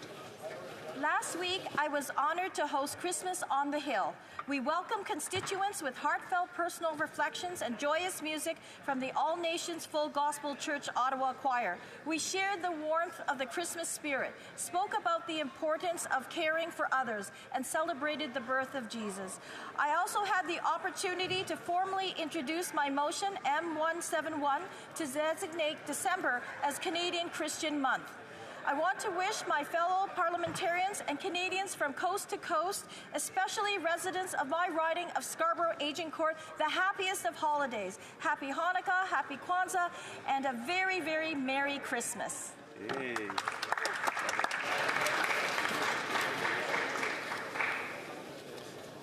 The honourable member for Lanark, Frontenac, Kingston. It is a week before Christmas, and all through this house, MPs dream of returning to home, hearth, and spouse.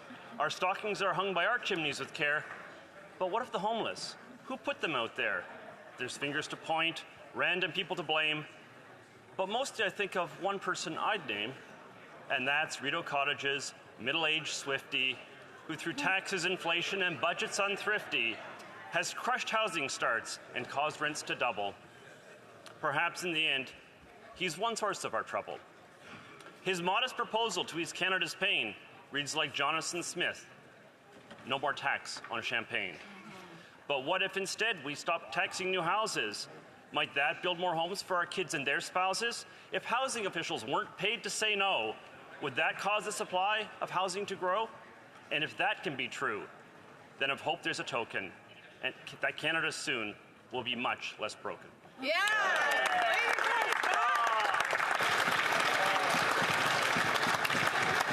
The honourable member for Edmonton West. Mr. Speaker, there's only one person keeping the Prime Minister in power, and that's the leader of the NDP. Yep. The sellout leader of the NDP is not concerned about Canadians. He's concerned only about keeping the Liberals in power long enough so that he qualifies for his pension. The Liberal NDP coalition has doubled housing prices, doubled rent, and driven up the cost of groceries. Yet the NDP continues to support the carbon tax, voting for it over 24 times. And the costly coalition plans to quadruple the tax, further driving up the cost of gas, groceries, and home heating. Canadians who once gave to food banks are now lining up at those same food banks in order just to get by. Liberal MPs and Liberal cabinet ministers have stated they have no confidence in the Prime Minister. The Conservatives and the Bloc have no confidence in the Prime Minister. So who does? The leader of the NDP, counting down the days to secure his pension. The NDP should grant Canadians their Christmas gift, grant us a carbon tax election.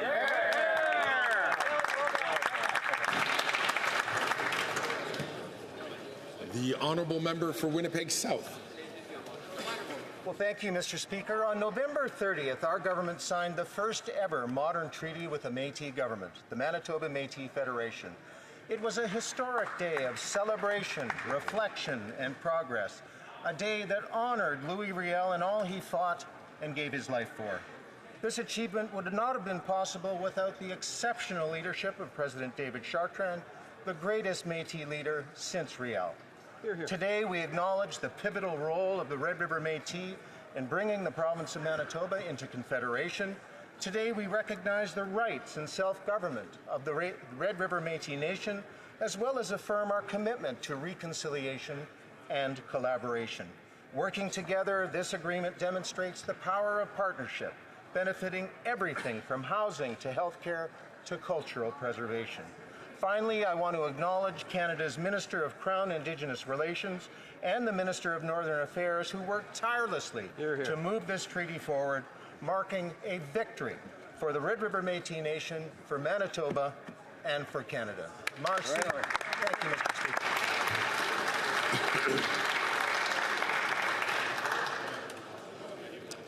The Honourable Member for Edmonton Strathcona.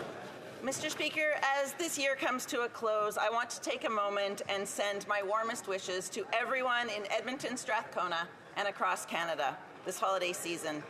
As we wrap up 2024, a year that was full of challenges, I want to celebrate the amazing people of Edmonton, Strathcona. Our community is full of people who volunteer, who support one another, who work together to make our community stronger. Each of you make Edmonton, Strathcona special, vibrant, resilient, and I am so, so grateful for all that you do. The holidays are a time to rest, reconnect, and recharge, so whether you're celebrating with family, sharing laughter with friends, spending time with your neighbors, or just taking a moment to breathe, I hope that this season brings you joy, warmth, and some well-deserved holiday cheer. Let's make 2025 a brighter, fairer, and kinder year in our community together. From my family to yours, Merry Christmas, Happy Hanukkah, Blessed Kwanzaa, and a very happy New Year. Stay warm, stay safe, and we'll see you all in 2025.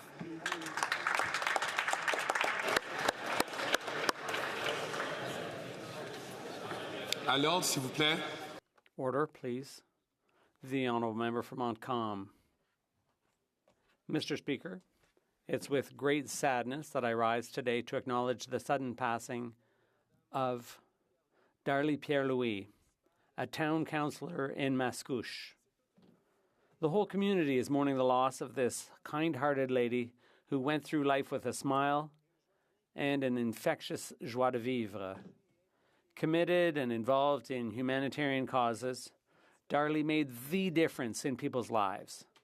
I knew her when she was my student, and she's always been the same: intense, a good listener, and a natural, positive leader. She was seen as a leader in occupational rehabilitation and the social economy in Lanaudière, and distinguished herself as CEO of the Job Access Buffet. A caring person, she looked after her community and even more so her family. Her husband, Carlo, and their 3 children, to whom I offer my most sincere condolences. Rest in peace, Darlie. We'll never forget you.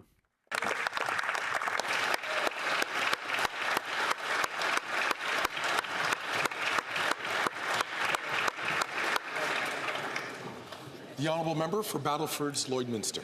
The Prime Minister's debt is out of control, and he set up the Finance Minister to take the blame. Just last Tuesday, this fake feminist Prime Minister boasted about appointing Canada's first female Finance Minister. Then on Friday, he fired her.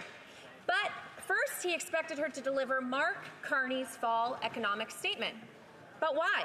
Because the Old Boys Club crashed through their $40 billion guardrail, ballooning the deficit to $62 billion.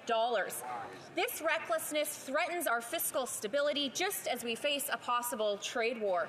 Even the now former finance minister warned that we need to take that threat extremely seriously. That means keeping our fiscal powder dry today so we have the reserves we may need for a coming tariff war. Instead, Canadians are now paying $53.7 billion to service the debt. Because after 9 years of this Prime Minister's economic vandalism, it's Canadians who are the ones who always have to pay the price.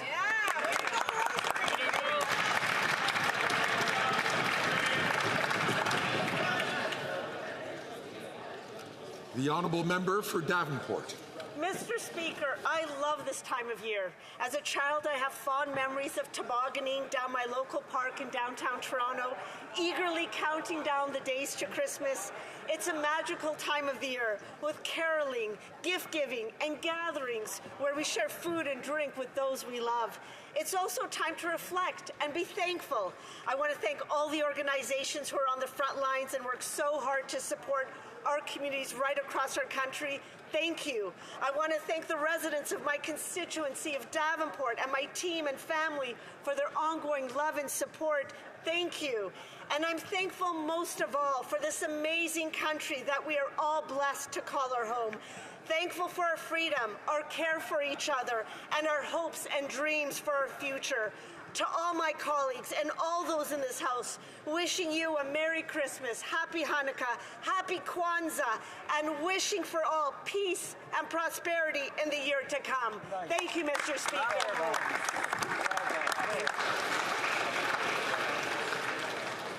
Oral questions. Questions orales.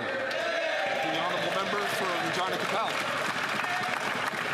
What a mess. Yesterday was a gong show at the bottom of a dumpster fire, wrapped up in a cluster. The finance minister resigns, the prime minister hides all day and then has to beg his MPs not to fire him. But the worst news, buried underneath it all, was a devastating gut punch to Canadian taxpayers. A $62 billion deficit smashing through the already insane $40 billion guardrail.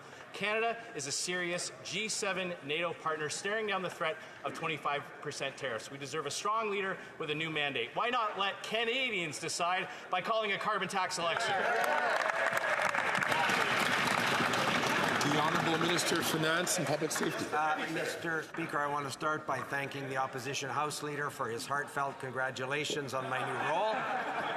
I want to tell him, Mr. Speaker, and all Canadians, that our government is very proud of the fall economic statement that we made public yesterday. Mr. Speaker, the fall economic statement speaks to growth in the Canadian economy.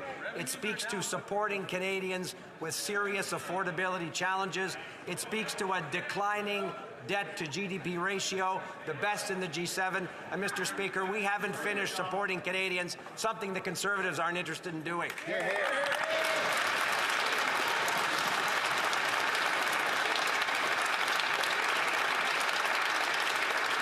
The honourable member for Regina Capel. Well, I'd like to congratulate the new finance minister for being the fourth finance minister in a 24-hour period. But it's the same old talking points. What they did yesterday was smash through that $40 billion guardrail. What does that mean? It now means that Canadians have to pay back all that money with interest, and 43 cents of every dollar you earn now has to go to pay the tax burden. More money to bankers and bondholders. In fact, the government's now spending more on the interest on that debt than on health care. But the Prime Minister doesn't care. He doesn't worry about where the money comes from. He's never had to worry about that. So why not let Canadians decide their future by calling a carbon tax election? The Honourable Minister of Finance and Intergovernmental Affairs. Mr. Speaker, Canadians expect their government to be focused on their economic concerns. They expect their government to be focused on the real threat that 25% tariffs across the board would mean to the Canadian economy. That's the work that our government's doing. I can report, Mr. Speaker, I had an encouraging preliminary conversation with the Foreign Affairs Minister yesterday, with the Border Czar, with Mr. Holman. We look forward to working with the incoming administration on border security, something that the fall economic statement generously supported yesterday. This is the work Canadians expect us to be focused on, and we're looking forward to doing that work. The honourable member for Regina Capel. Yeah, they were so proud of that fall budget that they tabled it in the House and then ran and hid for the rest of the day.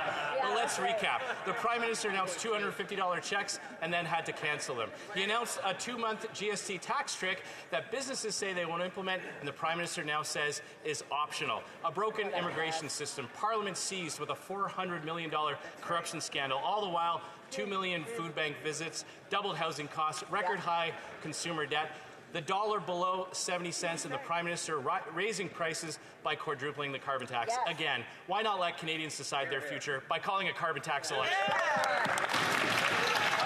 Honourable Minister of Finance and for Intergovernmental Affairs. Mr. Speaker, as I said a moment ago, We're proud of the fiscal and economic record of this government. This is a record, Mr. Speaker, of supporting Canadians through the pandemic. This is a record of investing in entrepreneurship and innovation. This is a record in providing, for example, Canadians with $10 a day childcare, historic investments to speak to not only affordability issues, but growing the economy in a sustainable way. Mr. Speaker, this is work we're proud to continue to do for Canadians, and we find it unfortunate that it's the opposition that's trying to ground this House of Commons into chaos. The Honourable Member for Charlesbourg. Haute-Saint-Charles. Mr. Speaker, the Prime Minister has lost the confidence of his ministers, of Liberal MPs and of Canadians, but he continues to cling to power. He and his top economic advisor, Mark Carney, forced the former Finance Minister to blow past her already out-of-control $40 billion fiscal guardrail, which was already out of control, as I said, and forced her to run a whopping $62 billion deficit.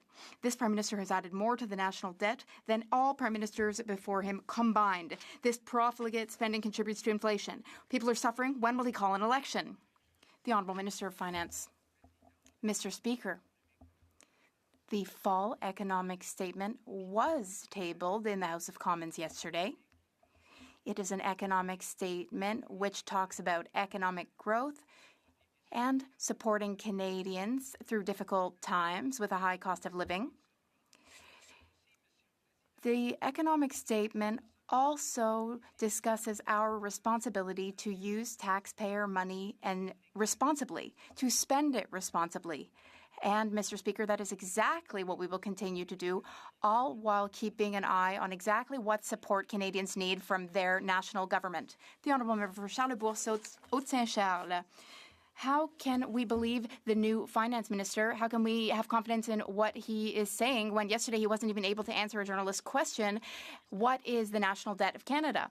Now, the former finance minister said in her letter yesterday, and this is very important, I quote, "We need to keep our fiscal powder dry today so we have the reserves that we may need for a coming tariff war." That means eschewing costly political gimmicks, which we can ill afford and which make Canadians doubt that we recognize the gravity of the moment, unquote. That was her message, the message of the former finance minister to the Prime Minister, who never listens to anyone. Call an election now. The Honourable Minister of Finance and Intergovernmental Affairs. Mr. Speaker, our colleague has mentioned the government's deficit, but he knows that our debt-to-GDP ratio is declining, and we have the lowest debt-to-GDP ratio of all G7 countries. My colleague also knows that this government will support Canadians through difficult times. We've helped with $10 a day daycare. We've helped with the dental care program. Conservatives, in fact, voted against all of these programs. This is the time to support Canadians. We will continue to do so, and we will do so responsibly, as always. The Honourable Member for Belleuil-Chambly. Mr. Speaker, I do congratulate the new Minister of Finance on his appointment. That said, there have been crises shaking this government for a long time, just crisis after crisis. Now there is a bad economic statement. We have a huge deficit. We also have money that the government should not have given out, that it cannot recoup. Now, we need to be strong in negotiating with the United States in the context of a significant political and economic crisis. How can this government still think it has the authority and legitimacy to do so? The Honourable Minister of Finance and Intergovernmental Affairs. Mr. Speaker, I thank the Bloc Québécois leader for his congratulations. Our government is legitimate because our government has the confidence of the House of Commons. The House gave the government its confidence several times last week. As the Bloc Québécois leader said, we are still prioritizing supporting Canadians through tough times. We are also focusing on working with the Trump administration, which will come into office in January. We will work with them to reduce or even eliminate the threat of tariffs. We will protect our borders, and we will ensure that our economy succeeds and thrives. The Honourable Member for Belleuil-Chambly. The government does not have the confidence of this House. It does not enjoy the confidence of the House. It enjoys the NDP's weakness. That said, if the government feels legitimate in negotiating on Canada's behalf in a potentially very dire crisis for Canada, then why doesn't the government seek the support and confidence of Canadians with this leader or with another? In January, that can happen in January. They need the support of Canadians. And if they don't have it, then bye-bye. The Honourable Minister of Finance and Intergovernmental Affairs. Mr. Speaker, once again, Canadians expect that their federal government, working, of course, with provincial governments, work hard to protect the economy from the threat of tariffs. That's exactly what we have done since the dinner we had with President Trump in Florida. I must inform colleagues, Mr. Speaker, that I had some very encouraging and positive exchanges with Mr. Leitnik, Secretary of Commerce. Yesterday, as I said, we spoke with Mr. Holman, who is responsible for the borders. They're very open-minded, and I find it very positive. We will continue this good work. For Burnaby South. People are right to be angry. We've got our Prime Minister who's more interested in protecting his own job than he is in protecting Canadians against a threat. I'm going to ask the honourable members, in particular the honourable member from Miramichi Grand Lake and the member from Dufferin-Caledon, please, to not take their voices. I'm going to invite the honourable member from Burnaby South to start his question again. People are right to be angry. They've got a Prime Minister who's more interested in protecting his own job than defending Canadians against Trump. We've got a Prime Minister who has failed to defend workers from rich CEOs that the Conservatives love, who continue to rip off Canadians and drive up the cost of food and homes. The Prime Minister has failed. For New Democrats, it's always workers first and not CEOs. And not CEOs who the Conservatives want to defend. So will the Prime Minister acknowledge he has failed? He has to quit. Yeah.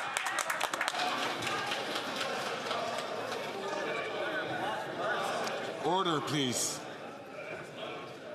The Honourable Minister, and Leader of the Government in the House of Commons.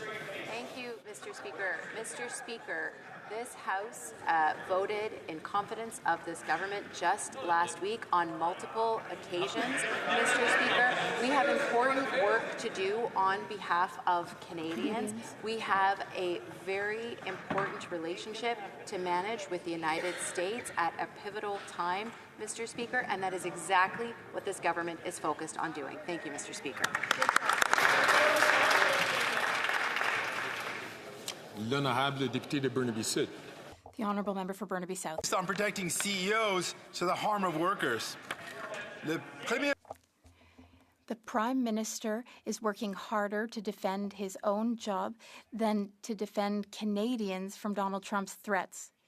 The Prime Minister failed to defend workers from CEOs who are taking all the money. This Prime Minister needs to protect workers, not CEOs. The Prime Minister has failed. Will he resign? The Honourable Government House Leader.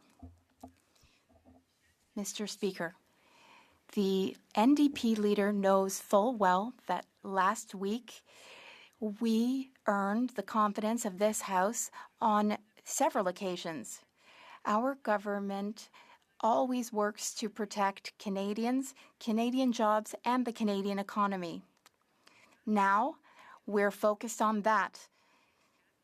And we are focused on properly managing our relations with the United States. Thank you, Mr. Speaker. Yesterday, the fall economic statement confirmed what former finance minister, the budget officer, and the Globe and Mail already told us, that this weak and now wounded Prime Minister hijacked the statement to drive Canada through the fiscal guardrail and over a cliff. $62 billion in overspending. That's 50% higher than their own target set just months ago. They told us over and over again that the deficit wouldn't exceed $40 billion. Simple question.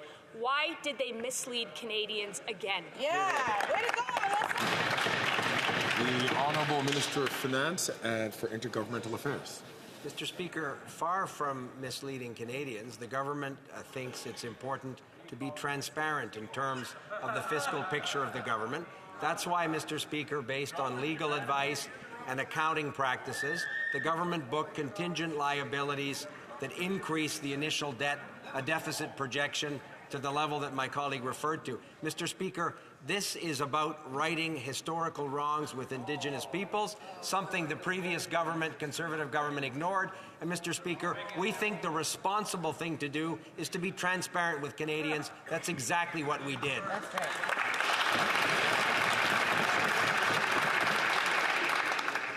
The honourable member for Thornhill. Mr. Speaker, of the Liberal ministers that still remain, not a single one would stick around yesterday to even defend the statement. They dropped it here and then ran out the door. $62 billion of new debt and new inflationary spending for Canadians to pay on their grocery bills, on their home heating, and on everything else. That's equivalent to spending $1 every second for nearly 2,000 years.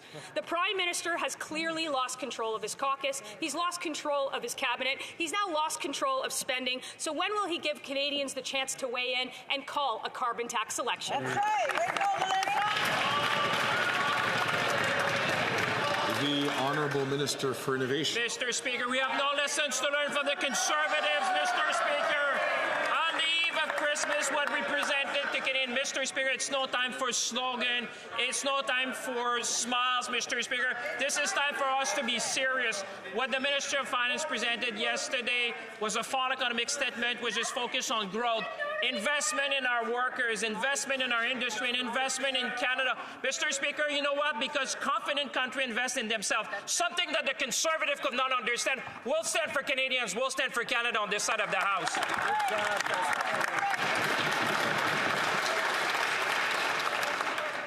The honourable member for Wellington Halton Hills. Mr. Speaker, who is in charge of the clattering train? The Prime Minister has lost the confidence of Canadians, and now he's lost the confidence of his MPs and his cabinet. He's focused not on Canadians, but on himself as he clings to power. Yesterday, the government posted a $62 billion deficit blowing through the guardrails. The government is careening out of control. Things are in complete chaos. When will we get an election? The honourable leader of the government in the House of Commons. Thank you, Mr. Speaker. Mr. Speaker, what the Conservative opposition is doing is they are focused on us while we are focused on Canadians, Mr. Speaker. We are focused on ensuring that we are delivering affordability measures for Canadians at a difficult time. We are focused on ensuring that we have a strong relationship with our most important trading partner, the United States. That is what this government is squarely focused on: Canadians, protecting the Canadian economy and protecting Canadian jobs. Thank you, Mr. Speaker. The honourable member for Wellington Halton Hills. Mr. Speaker, not only did the statement post a $62 billion deficit, it revised 2025 growth down and it revised 2025 unemployment up. The Prime Minister has failed to recognize the gravity of the moment. He's focused not on Canadians, but on himself. His government is in utter and complete chaos. So when will the Prime Minister realize that the end is here, that his government and this Parliament is dead, and call an election? The Honourable President of the Treasury Board and Minister of Transport. Mr. Speaker, on the contrary, we have the lowest debt and deficit in the G7, Mr. Speaker, and in addition, in the fall economic statement, Canadians can see supports for affordable housing, supports for $10 a day childcare, supports for public servants who want early retirement, Mr. Speaker, because on this side of the House, what do? We support Canadians as opposed to what they do, which is cut, cut, cut. L'honorable député de Louis Saint. The honourable member for Louis Saint Laurent. Mr. Speaker, we do, of course, congratulate the new finance minister. Just 9 years ago, in 2015, he, the Prime Minister, and everyone on that side of the House, they were elected promising 3 small deficits, and then in 2019, a $0 deficit. Then A few years later, he posts the worst deficit in Canadian history, $62 billion. How can he look people in the eye and tell them that everything's going well? Can he, the new minister, tell the Prime Minister that he needs to call an election to determine whether or not he deserves the confidence of Canadians? Ministre des Finances. The Honourable Minister of Finance and of Intergovernmental Affairs. Thank you very much, Mr. Speaker, and I thank my colleague for the congratulations. Now, Mr. Speaker, it will come as no surprise to you that we do not share his pessimism. We have a lot of confidence in the Canadian economy, in Canadian workers, and in the fall economic statement, which gave Canadians a lot of hope, especially as regards support to them during tough economic times. We've also announced very significant investments. I'm excited to talk more about them this afternoon. For instance, we are investing in our border to protect Canadians and also work with our American partners. We're here for Canadians. The Honourable Member for Louis Saint-Laurent. Mr. Speaker, it's Finance 101. A deficit is money that you don't have. $62 billion is money that we don't have. It's money that we're punting down the road to our children, grandchildren, and great-children who haven't even been born yet. They will have to pay for today's poor financial management. All Canadians know that the Prime Minister is alone in his bubble. Canada has never before had a Prime Minister so narcissistic, selfish, and full of himself. The problem, though, is that all Canadians, even those who haven't even been born yet, are going to have to pay for his poor management. When will there be an election so we can elect a good, strong, Conservative government? The Honourable Minister of Finance and of Intergovernmental Affairs. Mr. Speaker, it will come as no surprise to our colleague that we disagree with the idea of having a Conservative government which would cut and gut the programs that support Canadians. They voted against our $10 a day daycare program to help Canadian families. They voted against the Canada Dental Plan. Mr. Speaker, Canadians expect a responsible government. We're focused on supporting Canadians through economically, financially challenging times. This is what our government is doing. The Honourable Member for Terrebonne. Well, with a $62 billion deficit, we can all agree that it's no time to be offering election goodies. Yet, in yesterday's economic statement, 98% of the new money to combat the rising cost of living is the GST holiday. Worse still, this purely electoral measure represents almost everything the government is doing to tackle the cost of living between now and 2030. This 2-month tax break, which the former finance minister described as a costly political gimmick, well, this is the Liberals' long-term economic vision. If that's the long-term economic vision, do they understand now why Quebecers are calling for an election? The Honourable Minister of Public Services and Procurement. Thank you, Mr. Speaker. We know that the Bloc Québécois and the Conservatives have been talking about elections and only elections since December. We have been supporting Canadians and Quebecers since 2015. That's why, for example, we put forward the Canada Dental Care Plan. It helps 1 million Quebecers. It gives them dental insurance that most of them never had before. Unfortunately, both the Conservatives and the Bloc Québécois insist on being against the Canada Dental Care Plan. And in fact, the Conservative leader claims it doesn't even exist. The Honourable Member for Terrebonne. Mr. Speaker, it's very simple. The Quebecers, in fact, never wanted the GST holiday. What's more, the GST holiday is downright harmful to our small and medium enterprises. Yet it's the only element of the economic update to deal with the rising cost of living. And it accounts for 98% of new spending. The Liberals are out of steam. They've run out of ideas, and they're running out of resources, human resources, after the resignation of the finance minister, who is joining 8 other Liberal ministers who are jumping ship. Quebecers deserve better than a government that's falling apart and crumbling before their very eyes. Will the Prime Minister finally call an election? The Honourable Parliamentary Secretary to the Minister of Finance. I think it's very obvious that the Bloc Québécois is against cutting taxes. But had they read the fall economic statement, they would know that we've created over 330,000 jobs in Canada. Well-paying jobs, Mr. Speaker. Canada has experienced the highest salary growth of all G7 countries. Canadians are bringing home paychecks that are 5% bigger, even after accounting for inflation, Mr. Speaker. We are making sure that Canadians' paychecks increase, Mr. Speaker. I'm hearing a lot of noise from the back of the room. I hope that not everyone will start talking without having been recognized by the chair. The Honourable Member for Berthier-Masquinongé.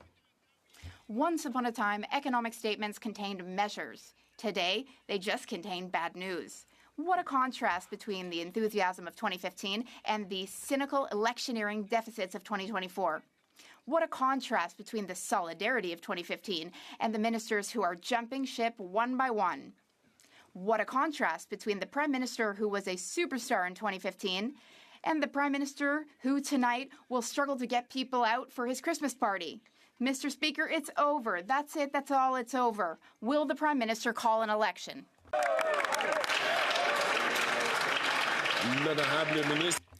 The Honourable Minister of Innovation.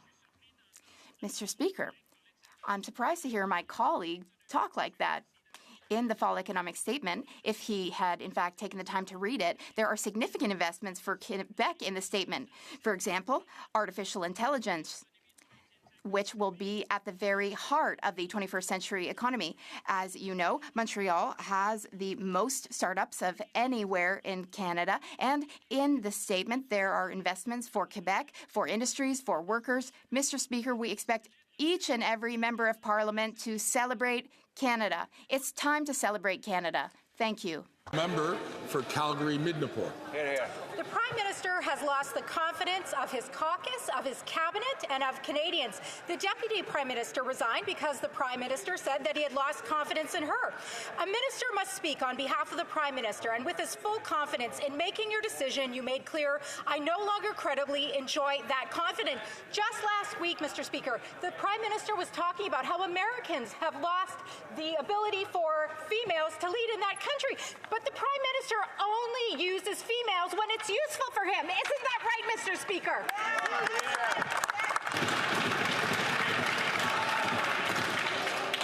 The Honourable Leader of the Government in the House of Commons.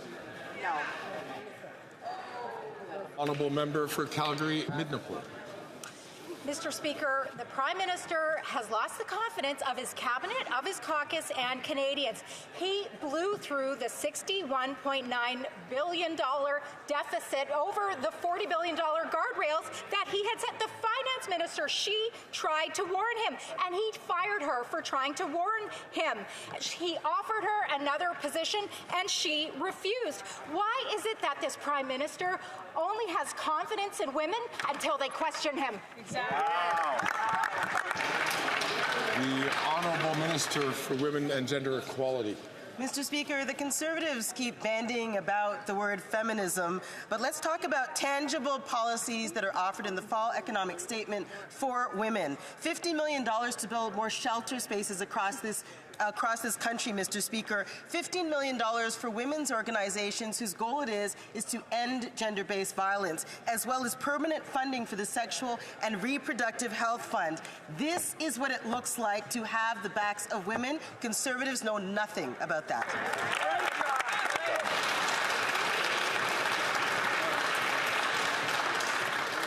The Honourable Member for Kelowna Lake Country.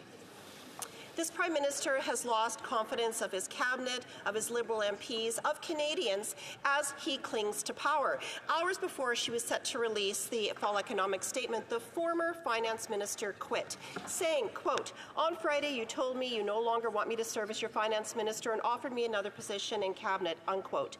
The fake feminist Prime Minister and the conflict of interest carbon tax Carney forced the former finance minister to blow through the $40 billion guardrail with a massively irresponsible $62 billion deficit, making her take the blame. Will this fake feminist Prime Minister take responsibility for his economic vandalism and call an election?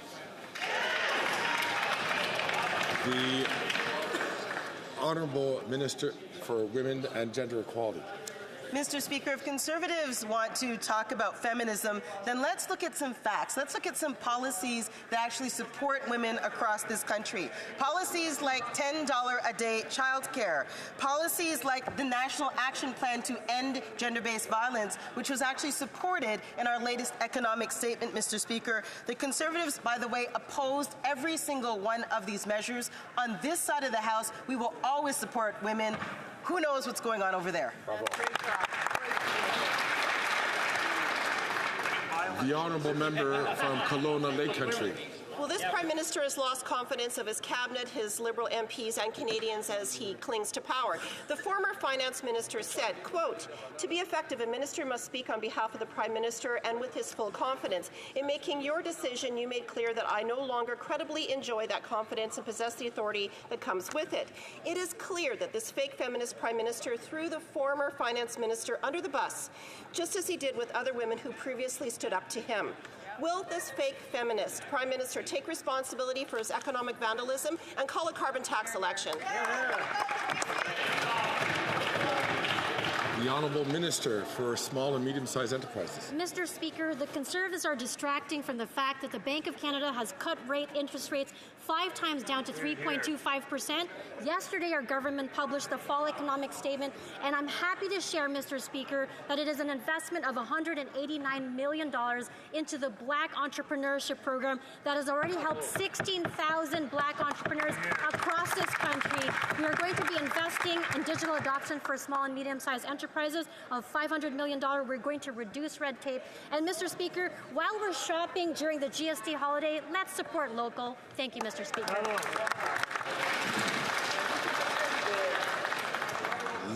The Honourable Member for Vancouver East. The caregivers pilot programs expired back in June. The minister promised caregivers permanent residence on arrival. 6 months later, no information, no application process has been released about this new pilot.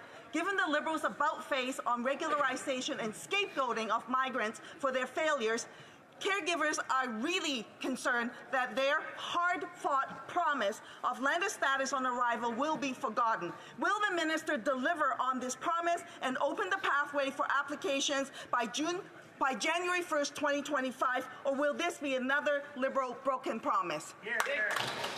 The Honourable Minister for Immigration, Citizenship and Thank you, Refugees. Mr. Speaker. Caregivers are extremely important to this country and to the care that they provide to our most vulnerable. We are still tracking to launch this, and clearly this is a priority of the government. This is on track. We may have some modifications to make, but this is still a high priority of the government. Thank you. Hear, hear. The Honourable Member for Vancouver Kingsway. The Liberals' economic update failed to recognize the reality facing working Canadians. It failed to address the housing crisis. It failed to address the healthcare crisis. It failed to address the youth jobs crisis.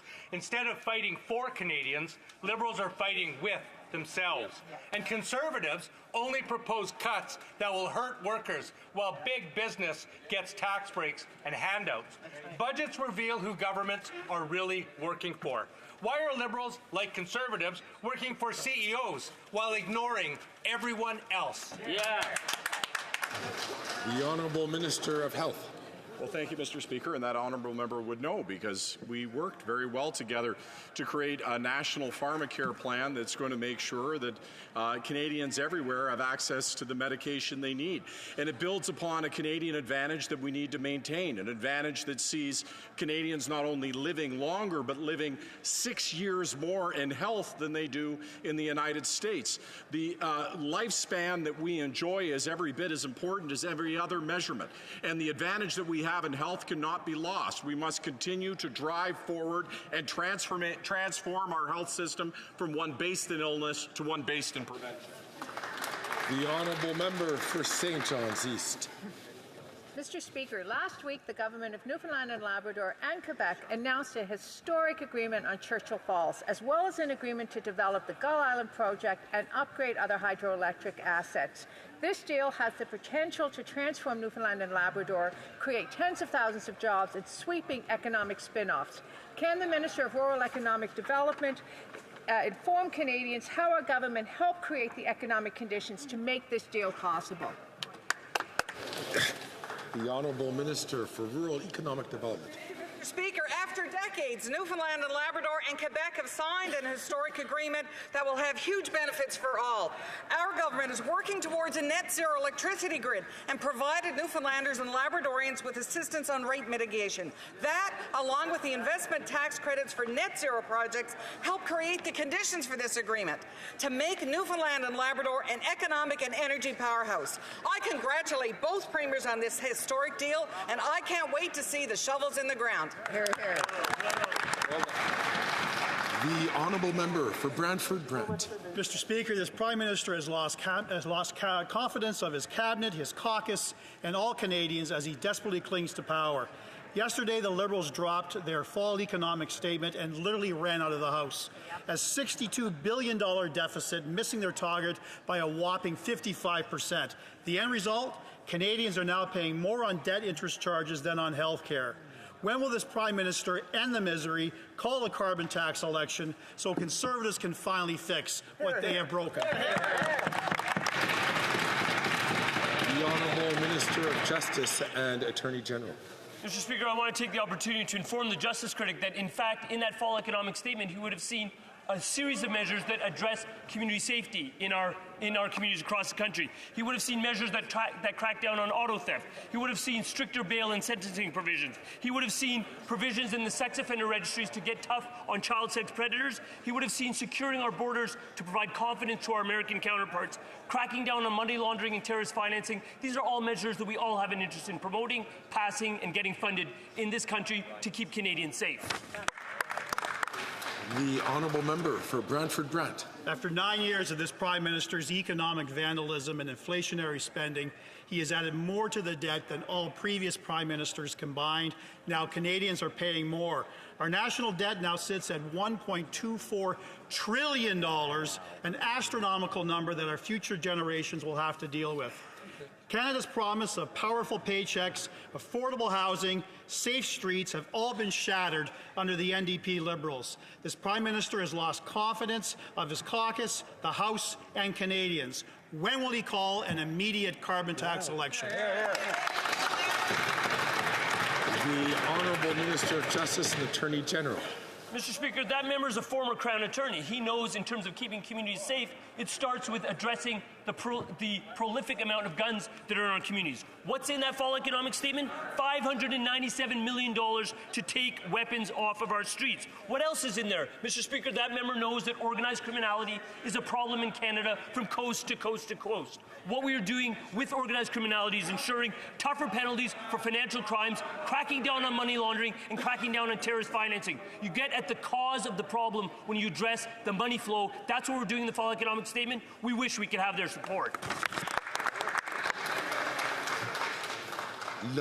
The honourable member for Chicoutimi-Le Mr. Speaker, the Prime Minister has lost the confidence of his ministers, of his MPs, and of Canadians. But despite all of that, he is obstinately clinging to power. After 9 years of economic vandalism and inflationary spending, he's accumulated more debt than all of his predecessors put together.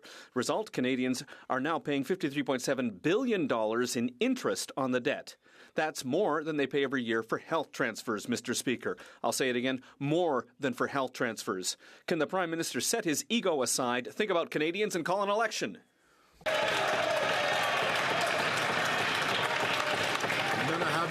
The Honourable Minister of the Environment and Climate Change. Mr. Speaker, I would invite my colleague to read the fall economic statement, because if he were to do that, he would see that Canada is in a particularly good financial position compared to all of its G7 counterparts. They're expecting great economic growth next year. We've signed an agreement with the government of Quebec for hundreds of millions of dollars to help the forestry sector in his region, Mr. Speaker. The Conservatives hadn't said a word about that. When it's time to help Canadians, they are never present. The honourable member for Chicoutimi-Le Fjord. Mr. Speaker, this Prime Minister has lost the confidence of his ministers, of his MPs, and of Canadians.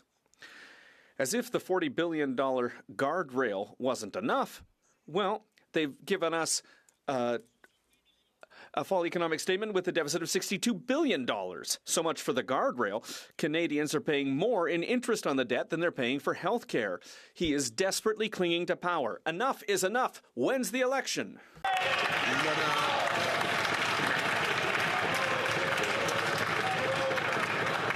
The Honourable Minister of the Environment and Climate Change. Thank you, Mr. Speaker. More good news for Quebecers today with the publication of the Clean Electricity Strategy. That's hundreds of millions of dollars that are going to be invested in collaboration with Hydro-Quebec, with the Government of Quebec, and with businesses to develop the electric system that we'll need for the future to decarbonize our transit sector, to decarbonize industry and buildings. That's how we're going to build the economy and the jobs and the Canada of the 21st century. The Honourable Member for Beauport, Côte-de-Beaupré, Île-d'Orléans, Charlevoix. Well, we don't need more than 30 seconds to tell you what the Liberals' record is. The Prime Minister just did one thing this fall, and that's buy time. He bought time by letting the Conservatives paralyze work in the House without ever trying to negotiate a way to get out of this impasse. He bought time with his vote-buying gimmicks. He bought time, and he's continuing to buy time today since his finance minister quit. And doesn't matter what's going on, he buys time. But does he not realize that by doing nothing other than buying time, he's lost the respect of Quebecers?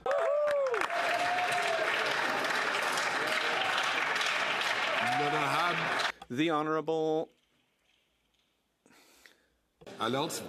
Order. The Honourable Minister of Tourism. Thank you, Mr. Speaker. I'd like to thank my colleague for her question. And as she knows very well, we won the confidence of this House several times in the last few weeks, but I would like to maybe mention to her some points in the fall economic statement that she maybe hasn't read yet, but if there's one element that she should be interested in, it's our support for culture, which is in the fall economic statement.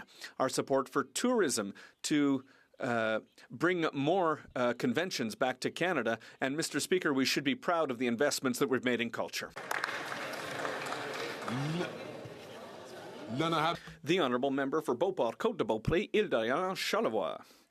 Well, this session has been one session too many. The Liberals have monopolised attention, but not thanks to their work. They've refused to work for seniors and for farmers. They've refused to work to get rid of the religious exception. They've refused to work to guarantee Quebecers access to early requests for medical assistance in dying. Unfortunately, they have been focused on internal caucus fights. That's where their attention's been, and that's why the following question is on everybody's lips today. When are we going to get rid of this government that doesn't want to work for Quebecers?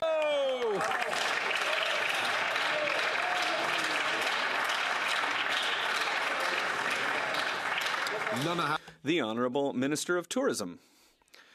Mr. Speaker, I would just like to highlight that on this side of the House, we are working for Quebecers. On this side of the House, we negotiate with the Government of Quebec to make sure that all the investments that we do are good for Quebecers. I'll just give you a couple of examples. The dental care program, the child care benefit.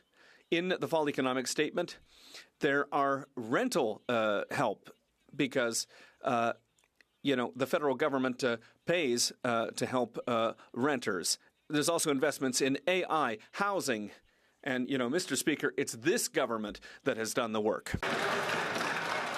The Honourable Member for Leeds, Grenville, Thousand Islands and Rideau Lakes. This week, Liberal Prime Minister has lost the confidence of his cabinet, of his Liberal MPs and of Canadians, but he still clings to power. And yesterday, the economic statement from his phantom finance minister, Carbon Tax Carney, posted a $62 billion deficit, which is absolutely devastating for Canadians. And they tried to pin it on the finance minister, and she quit in protest. Canadians have had enough of these dirty Liberal backroom deals where Carbon Tax Carney gets all of the power but has none of the accountability. When will these Liberals call a carbon tax election? Because Canadians just can't trust them.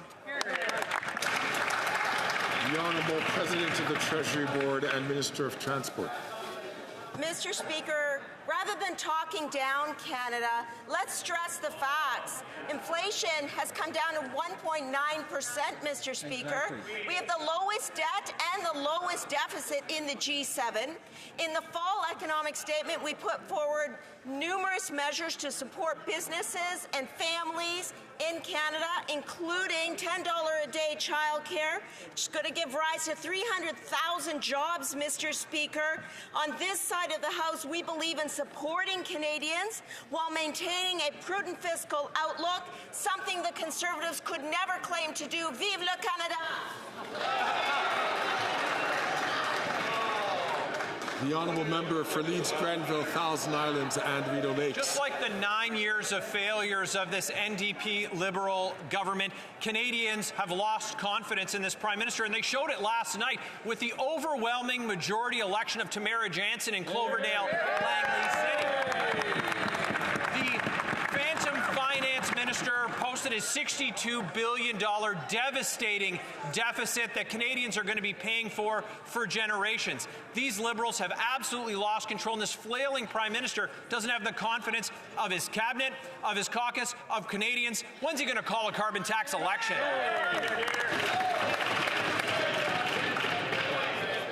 The Honourable Minister for Natural Resources and Energy.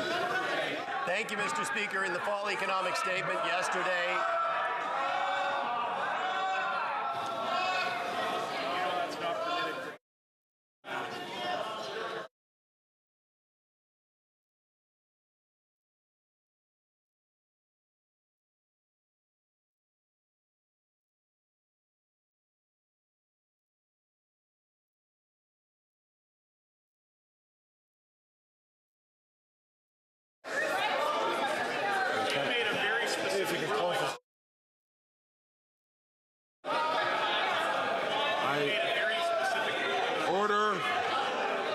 Order.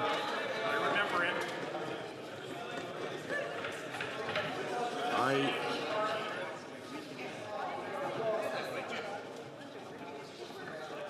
It's important for all members to ensure that they, especially male members, there are particular rules in terms of the dress that is in this place. I am not certain that the sweater is a trop, but I'll invite the Honourable Minister perhaps to button up his jacket.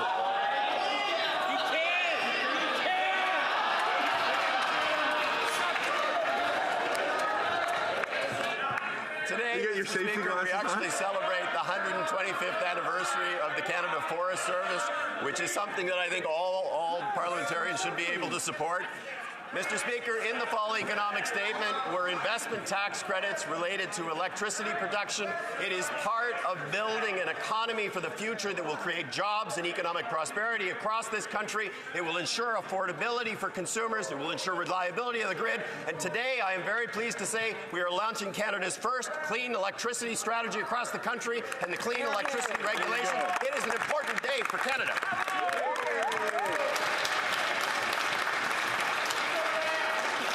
The Honourable Member for Cypress Hills Grassland. The Prime Minister has lost the confidence of his cabinet, his Liberal MPs, and Canadians as he is desperately clinging to power. He forced the Finance Minister to join the ghosts of ministers past in favor of Phantom Finance Minister Carbon Tax Carney because they thought that her massive deficit wasn't big enough. With all the chaos he has caused around him, the Prime Minister's own inner circle is abandoning him. He went to the Governor-General yesterday to appoint Carney's placeholder, but why didn't he go one step further and just call a carbon tax election? The Honourable Minister for Natural Resources and Energy. Mr. Speaker, another element of the fall economic statement yesterday was the launch of the Indigenous Loan Guarantee Program. That will make Indigenous peoples partners in projects across this country. It is part of building an economy that is inclusive and prosperous on a go-forward basis. On the other side of the House, we have a group that actually are a bunch of climate skeptics and climate deniers who have a plan for the economy that is based on the 1960s and looking backwards. On this side of the House, we are building a future for Canadians.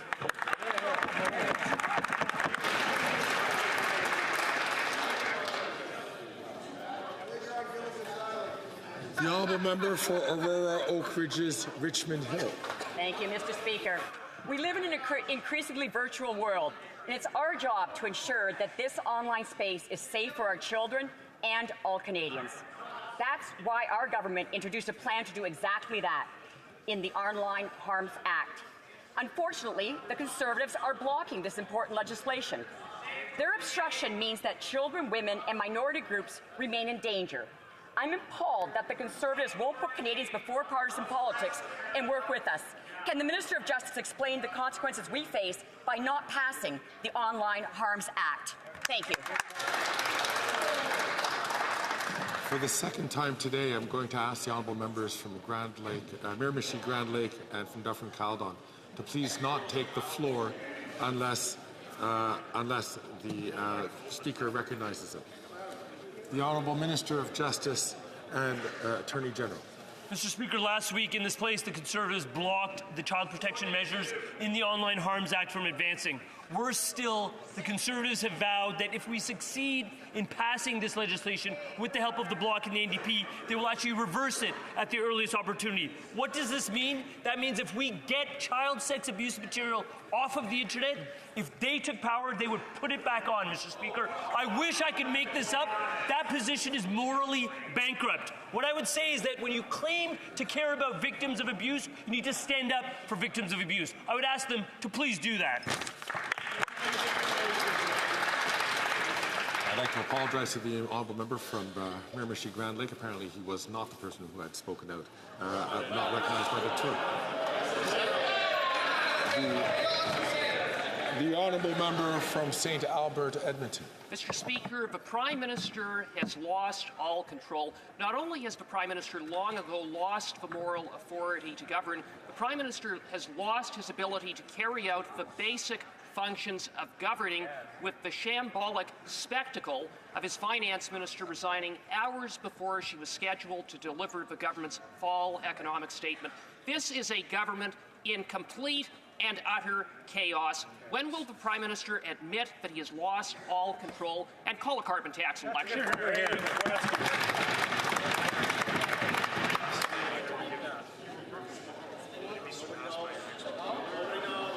The Honourable Minister of Housing, Infrastructure and Communities. Mr. Speaker, this may be the last opportunity I have to answer a question in the House of Commons as a minister, and I want to take an opportunity to say thank you to everybody back home in my community and all members of this House on both sides of the aisle for an opportunity to engage in debate over the years and to put competing ideas on the table. When it comes to the way that caucuses should operate, I would remind my honourable colleague, as one of the people who's written to advocate for his community to receive funding through the Housing Accelerator Fund, that he's now been banned by his own leader to continue to advocate on behalf of the good people of St. Albert, Edmonton.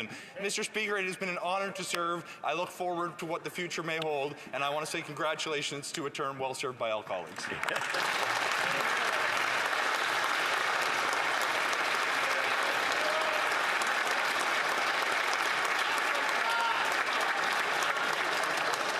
The honourable member for St. Albert, Edmonton. Mr. Speaker, the Prime Minister has lost the confidence of Canadians, lost the confidence of many of his MPs, and yesterday he lost the confidence of his finance minister. And no wonder, because after 9 years, this Prime Minister has broken everything. He's broken our borders, broken immigration, broken housing, and broken the budget. So, when will the Prime Minister just stop? Stop breaking things, acknowledge that he doesn't have a mandate to continue to govern, and call a carbon tax election.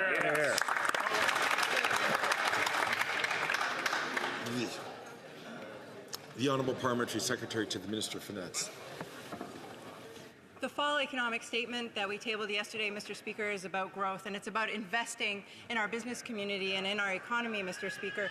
The accelerated capital cost allowance will ensure that Canadian businesses stay on this side of the border, stay in Canada, that our creation of jobs will continue to increase. 330,000 jobs were created in the last year alone, and these are good-paying jobs, Mr. Speaker. Even accounting for inflation, salaries have risen by 5%, the highest in the G7, Mr. Speaker. We're ensuring that Canadians bring home stronger paychecks and better jobs.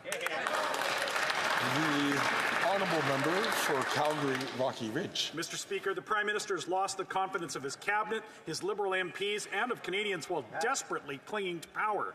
Yesterday, They found a random Liberal minister to table the disastrous fall economic statement after he fired his finance minister, who wouldn't sign off on smashing through her $40 billion fiscal guardrail, all in order to make room for phantom finance minister Mark Carney.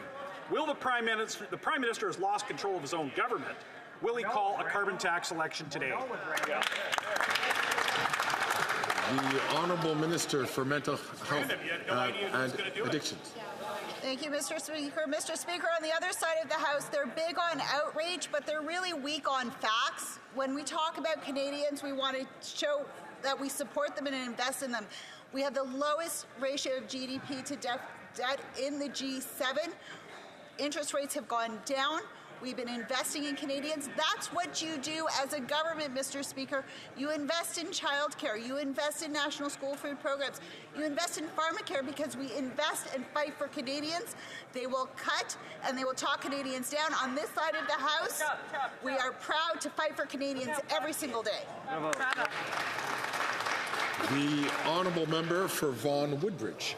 Mr. Speaker, children in Canada need protection from online harm. The abuse that occurs online is endangering our kids, and it's time we act to prevent more families from being harmed. Our government has risen to this challenge, putting forward a plan to help parents and children. C-63, the Online Harms Act, creates safety measures that will save lives. The Conservatives are now the only roadblock to making the bill a reality in Canada. Mr. Speaker, the safety of our children should not be political. Can the Minister of Justice please discuss the importance of this critical legislation and why we need it passed now? Thank you. The Honourable Minister of Justice and Attorney General. Mr. Speaker, this legislation will literally save children's lives. I find it very difficult to comprehend how the official opposition Conservatives can bear being the only party in this House obstructing the advancement of this legislation. I would share a question that was posed at committee by a mother whose child suffered horrendous abuse. She asked, quote, "What kind of person doesn't want to protect the future of our children or grandchildren?" End quote. Mr. Speaker, once again, I implore the official opposition to look beyond their self-interest and look at these parents and their children in the eye who need help. It's time we pass the Online Harms Act with unanimous consent.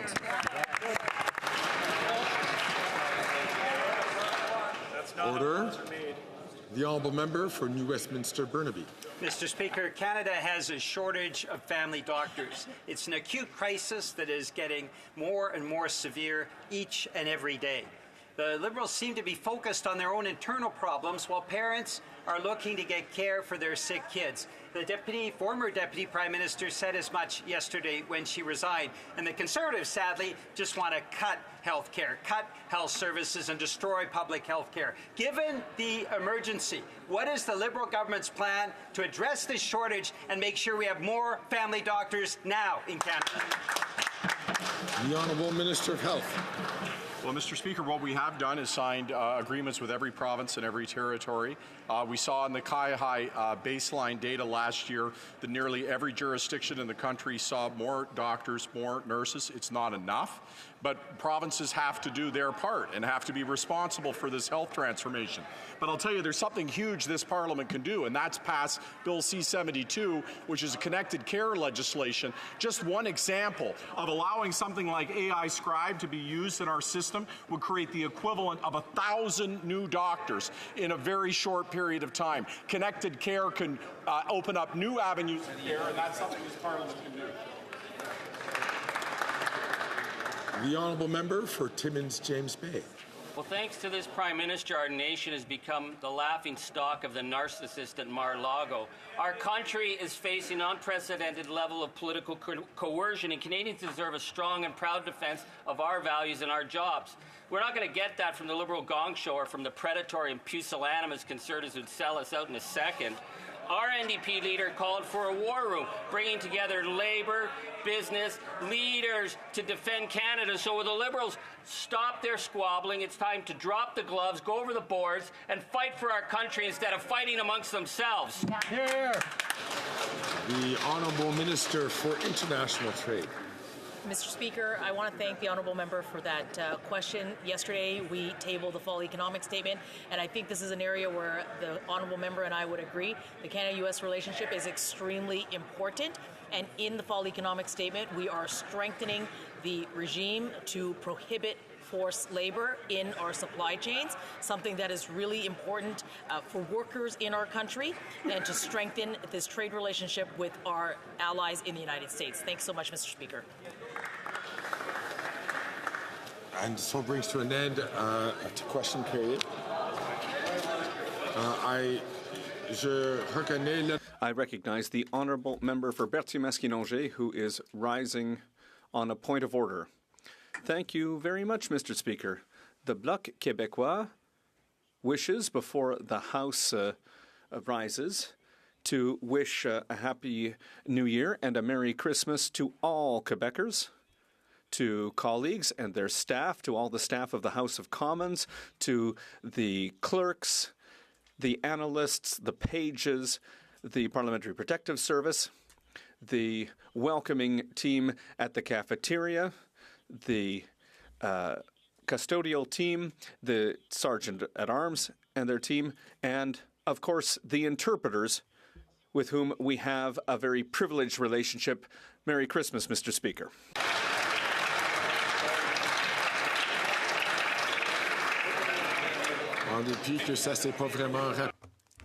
Well, that wasn't really a point of order, but I do thank the member for his best wishes, and I wish the same to him and to all members of the House of Commons. Bay of Quinte. Thank you, Mr. Speaker. Knowing that our House time is coming to an end, and we want to make sure that we look at this $1.2 trillion trade relationship with the Americans, we have a UC motion that, notwithstanding any standing order, special order. So I did hear the honourable member say UC motion. I also heard many no's. So I'm afraid there is not a unanimous consent. But a point of order, the honourable member from Bay of Quinte. Point of order. Just so I'm made clear that it was a Liberal member who said that they do not want to have emergency hearings on the $1.2 trillion. Okay, we can't do that indirectly, but we can't do it directly.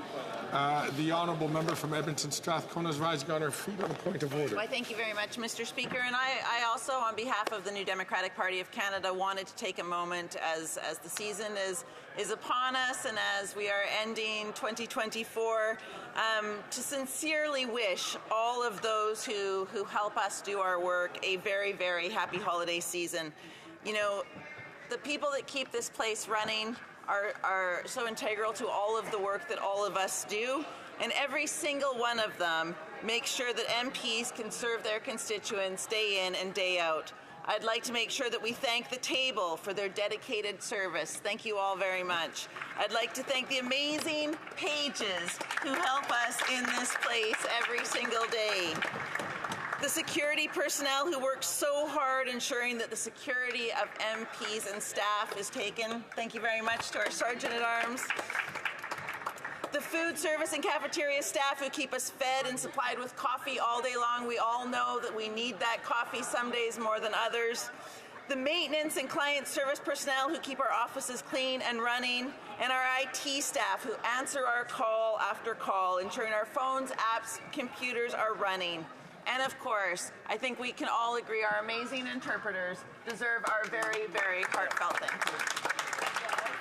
So on behalf of myself, on behalf of all New Democrats, I want to thank everyone and hope they have a wonderful holiday season. I'm sure they're very grateful that we are having a break. Thank the honourable member, and once again, on behalf of the entire House administration, all its employees, thank all members for their kind wishes. The honourable member from Calgary Forest Lawn is rising on us. Thank you, Mr. Speaker. If you seek it, you shall find unanimous consent that, notwithstanding any stand. So I did hear the request of unanimous consent, and I also did hear members saying no. Order. The honourable member for Nunavut. Koyaname okaktitiye okarangin nin sivudlang mikigaktok taka koviasuk ving me koviasuk kovaka Canada miudlo koviasuk kovaka Happy New Year klugidlo. First of all, I would just like to say very quickly happy holidays to my constituents in Nunavut, as well as all of Canada. In the generous spirit of this season, I hope that if you seek it, you will find unanimous consent to the following motion. that this. So I heard the honourable member request unanimous consent, and I also heard many members say no. I have the honour to inform the House that a message has been received from the Senate informing the House that the Senate has passed the following bill. Still C-79, an act for granting to His Majesty certain sums of money for the Federal Public Administration for the fiscal year ending March 31st, 2025.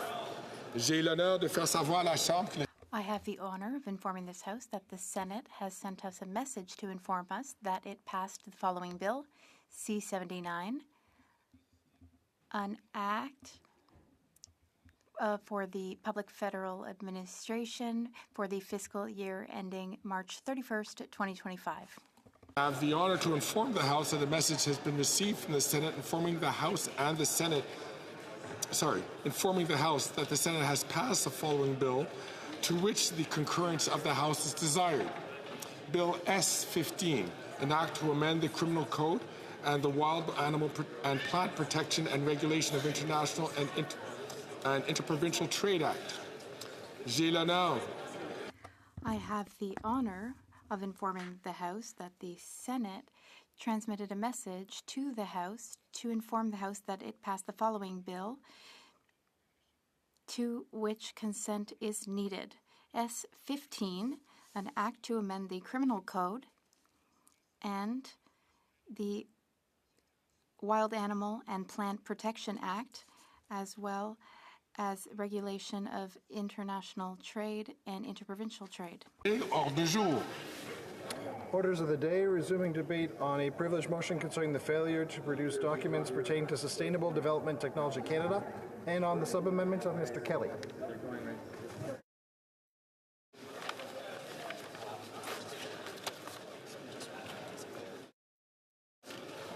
The Honourable Leader of the Government in the House of Commons. Great. Thank you, Mr. Speaker. Mr. Speaker, I have to say it is such an honor to rise in this place on behalf of the constituents of Burlington. And I would like to say that to all of my colleagues, despite the fact that this was a rather unusual session of Parliament, it is a pleasure to be able to work with everyone on all sides of this House, mostly. But I would say that I know that everybody is ready to go into the holidays, and on behalf of the Liberal members of Parliament, I would like to extend my gratitude to everybody who works in the House of Commons, who serve us so well, who stay here on late nights and make sure that we are so well supported. And to them and their families, I wish a very happy holidays as well. I'd like to wish folks in Burlington and right across the country a very Merry Christmas and a very happy Hanukkah to all that are celebrating. I look forward to 2025 and all that the new year has to offer, and I want to wish all of my colleagues all of the best for the year ahead. And with that, Mr. Speaker, pursuant to the order made on Wednesday, February 28, 2024, I move, seconded by the Minister of Labour and Seniors, that this House do now adjourn.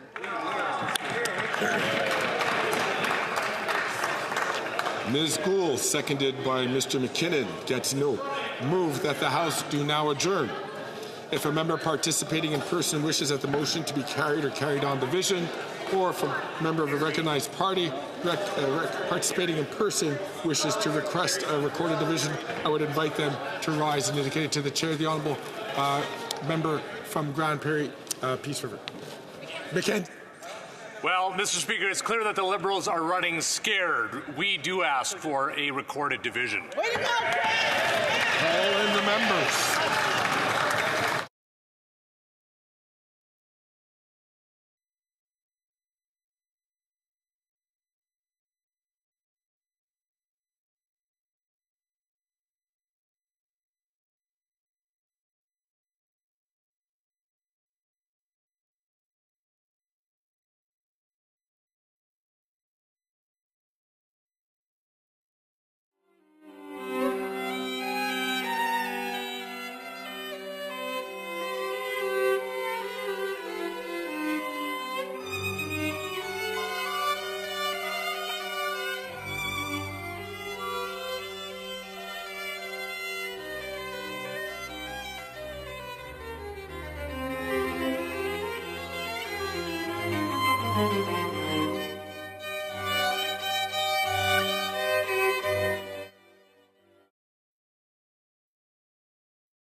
The question is as follows.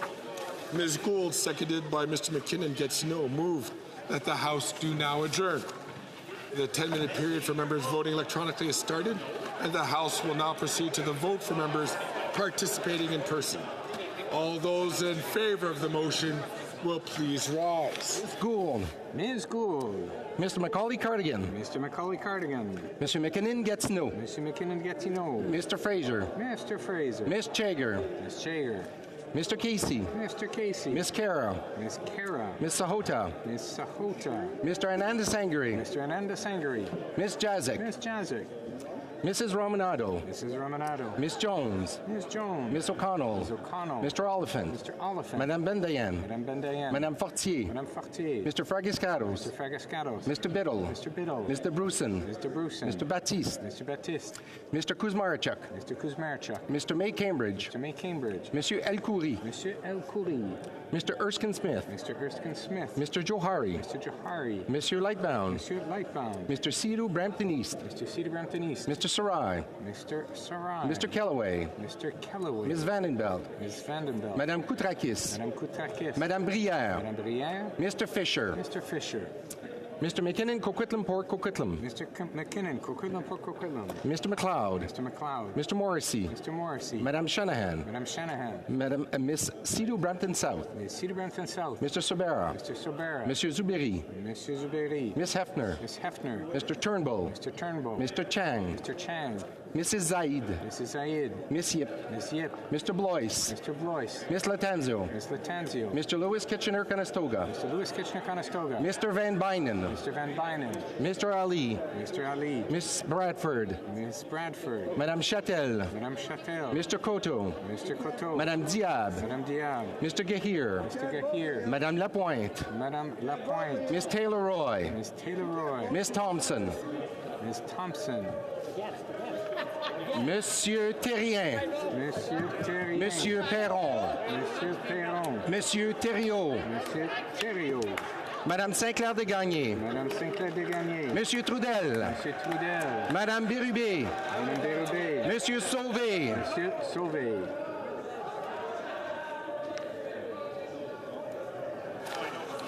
All those opposed to the motion will please rise. Mr. Schmale. Mr. Schmale. Mr. Bazan. Mr. Bazan. Mr. Williams. Mr. Williams. Mr. Perkins. Mr. Perkins. Mr. Brock. Mr. Brock. Mrs. Stubbs. Mrs. Stubbs. Mr. Paulus. Mr. Paulus. Mr. Holland. Mr. Holland. Miss Lewis Holloman Norfolk. Miss Lewis Holloman Norfolk. Mrs. Gray. Mrs. Gray. Mr. Kelly. Mr. Kelly. Mr. Baldinelli. Mr. Baldinelli. Mr. Cooper. Mr. Cooper. Mr. Kimmich. Mr. Kimmich. Mr. Small. Mr. Small. Monsieur Bertol. Monsieur Bertol. Mr. Workington. Mr. Workington. Mr. Chong. Mr. Chong. Mr. Albutev. Mr. Albutev. Mr. Seaback. Mr. Seaback. Miss Ferrari. Miss Ferrari. Mr. Stewart. Miramichi Grand Lake. Mr. Stewart Miramichi Grand Lake. Mr. Macaulay, Edmonton West. Mr. Macaulay, Edmonton West. Mr. Lloyd. Mr. Lloyd. Monsieur Brassard. Mr. Brassard. Mrs. Goodridge. Mrs. Goodridge. Mr. Moore. Mr. Moore. Mrs. Roberts. Mrs. Roberts. Mr. Tucker. Mr. Tucker. Mr. Patzer. Mr. Patzer. Mrs. Gallant. Mrs. Gallant. Mr. Muse. Mr. Muse. Monsieur Généreux. Monsieur Généreux. Mr. Genereux. Mr. Genereux. Mr. Lobb. Mr. Lobb. Monsieur Gourde. Monsieur Gourde. Mr. Caputo. Mr. Caputo. Mr. Zimmer. Mr. Zimmer. Mr. Majumdar. Mr. Majumdar. Mr. Cramp. Mr. Cramp. Mr. Tolney. Mr. Tolney. Mrs. Wagenthal. Mrs. Wagenthal. Mr. Albus. Mr. Albus. Mr. Bragdon. Mr. Bragdon. Mr. Nader. Mr. Nader. Mrs. Falk Battleford Lloydminster. Mrs. Falk Battleford Lloydminster. Mr. McLean. Mr. McLean. Mr. Reed. Mr. Reed. Mr. Falk Provencher. Mr. Falk Provencher. Mr. Williamson. Mr. Williamson. Mr. Soroka. Mr. Soroka. Mr. Vierson. Mr. Vierson. Mr. Kitchen. Mr. Kitchen. Mr. Giovanni. Mr. Giovanni. Mr. Julian. Mr. Julian. Miss Matheson. Ms. Matheson. Miss McPherson. Ms. McPherson. Miss Idlout. Ms. Idlout. Miss Blaney. Ms. Blaney. Madame Hughes. Madam Hughes. Miss Barron. Ms. Barron. The House will now wait until the end of the electronic voting period before considering with its proceedings.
Je désire informer mes collègues. I wish to inform colleagues that the electronic voting period is over. If members were unable to vote due to technical difficulties, I would invite them to use the raise hand function or rise and indicate it to the chair. Mr. Hardy. Thank you, Mr. Speaker. I would like to vote yay. Mr. Hardy, yay pour. The honourable member from Barrie Innisfil. Thank you, Mr. Speaker. And, well, the opposition would love the ability to vote twice, especially on matters of confidence. I want to point out to the chair that the member from Aurora Oak Ridge's Richmond Hill was not in her seat, but she was counted on the standing vote, and she also voted on the app as well. So I'm seeking clarity from the chair on that and whether, in fact, her vote would count. Thank you, Mr. Speaker.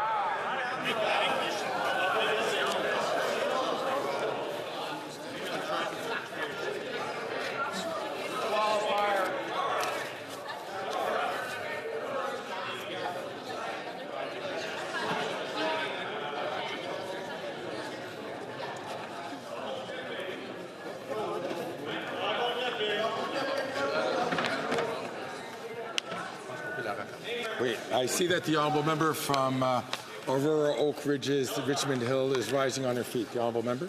Yes, thank you, Mr. Speaker. And the member opposite is correct. Of course, I wouldn't vote twice. But when I went.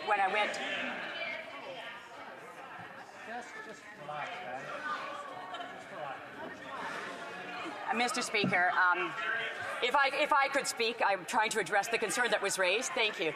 And when I realized wasn't in my seat for the beginning of the vote, and the opposition was calling out that my vote wouldn't count, I realized after I stood up that I shouldn't be doing that, so I went and used my app instead, assuming that because they would protest and say I couldn't vote, then I would have a vote. So thank you for pointing that out.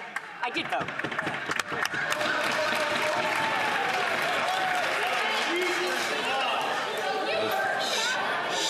I think it's very important. Order.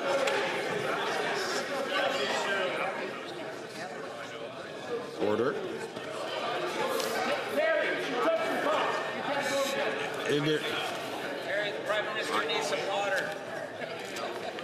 Order. I know colleagues are keen to move along. The honourable member from Winnipeg South is rising. Mr. Speaker, I had trouble with my app, and I'd like to record my vote as yay. Do good. Yay pour.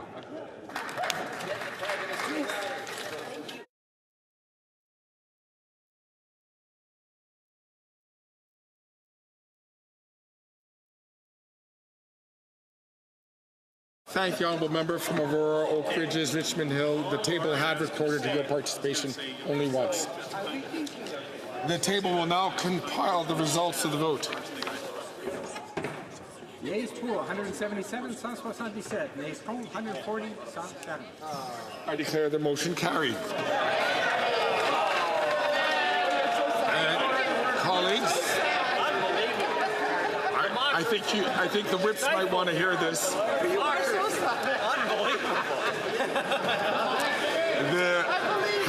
This House stands adjourned until Monday, January 27, 2025 at 11 a.m. pursuant to Standing Orders 28.2 and 28.4, when it will resume consideration of the following privilege motion. Of the privilege motion.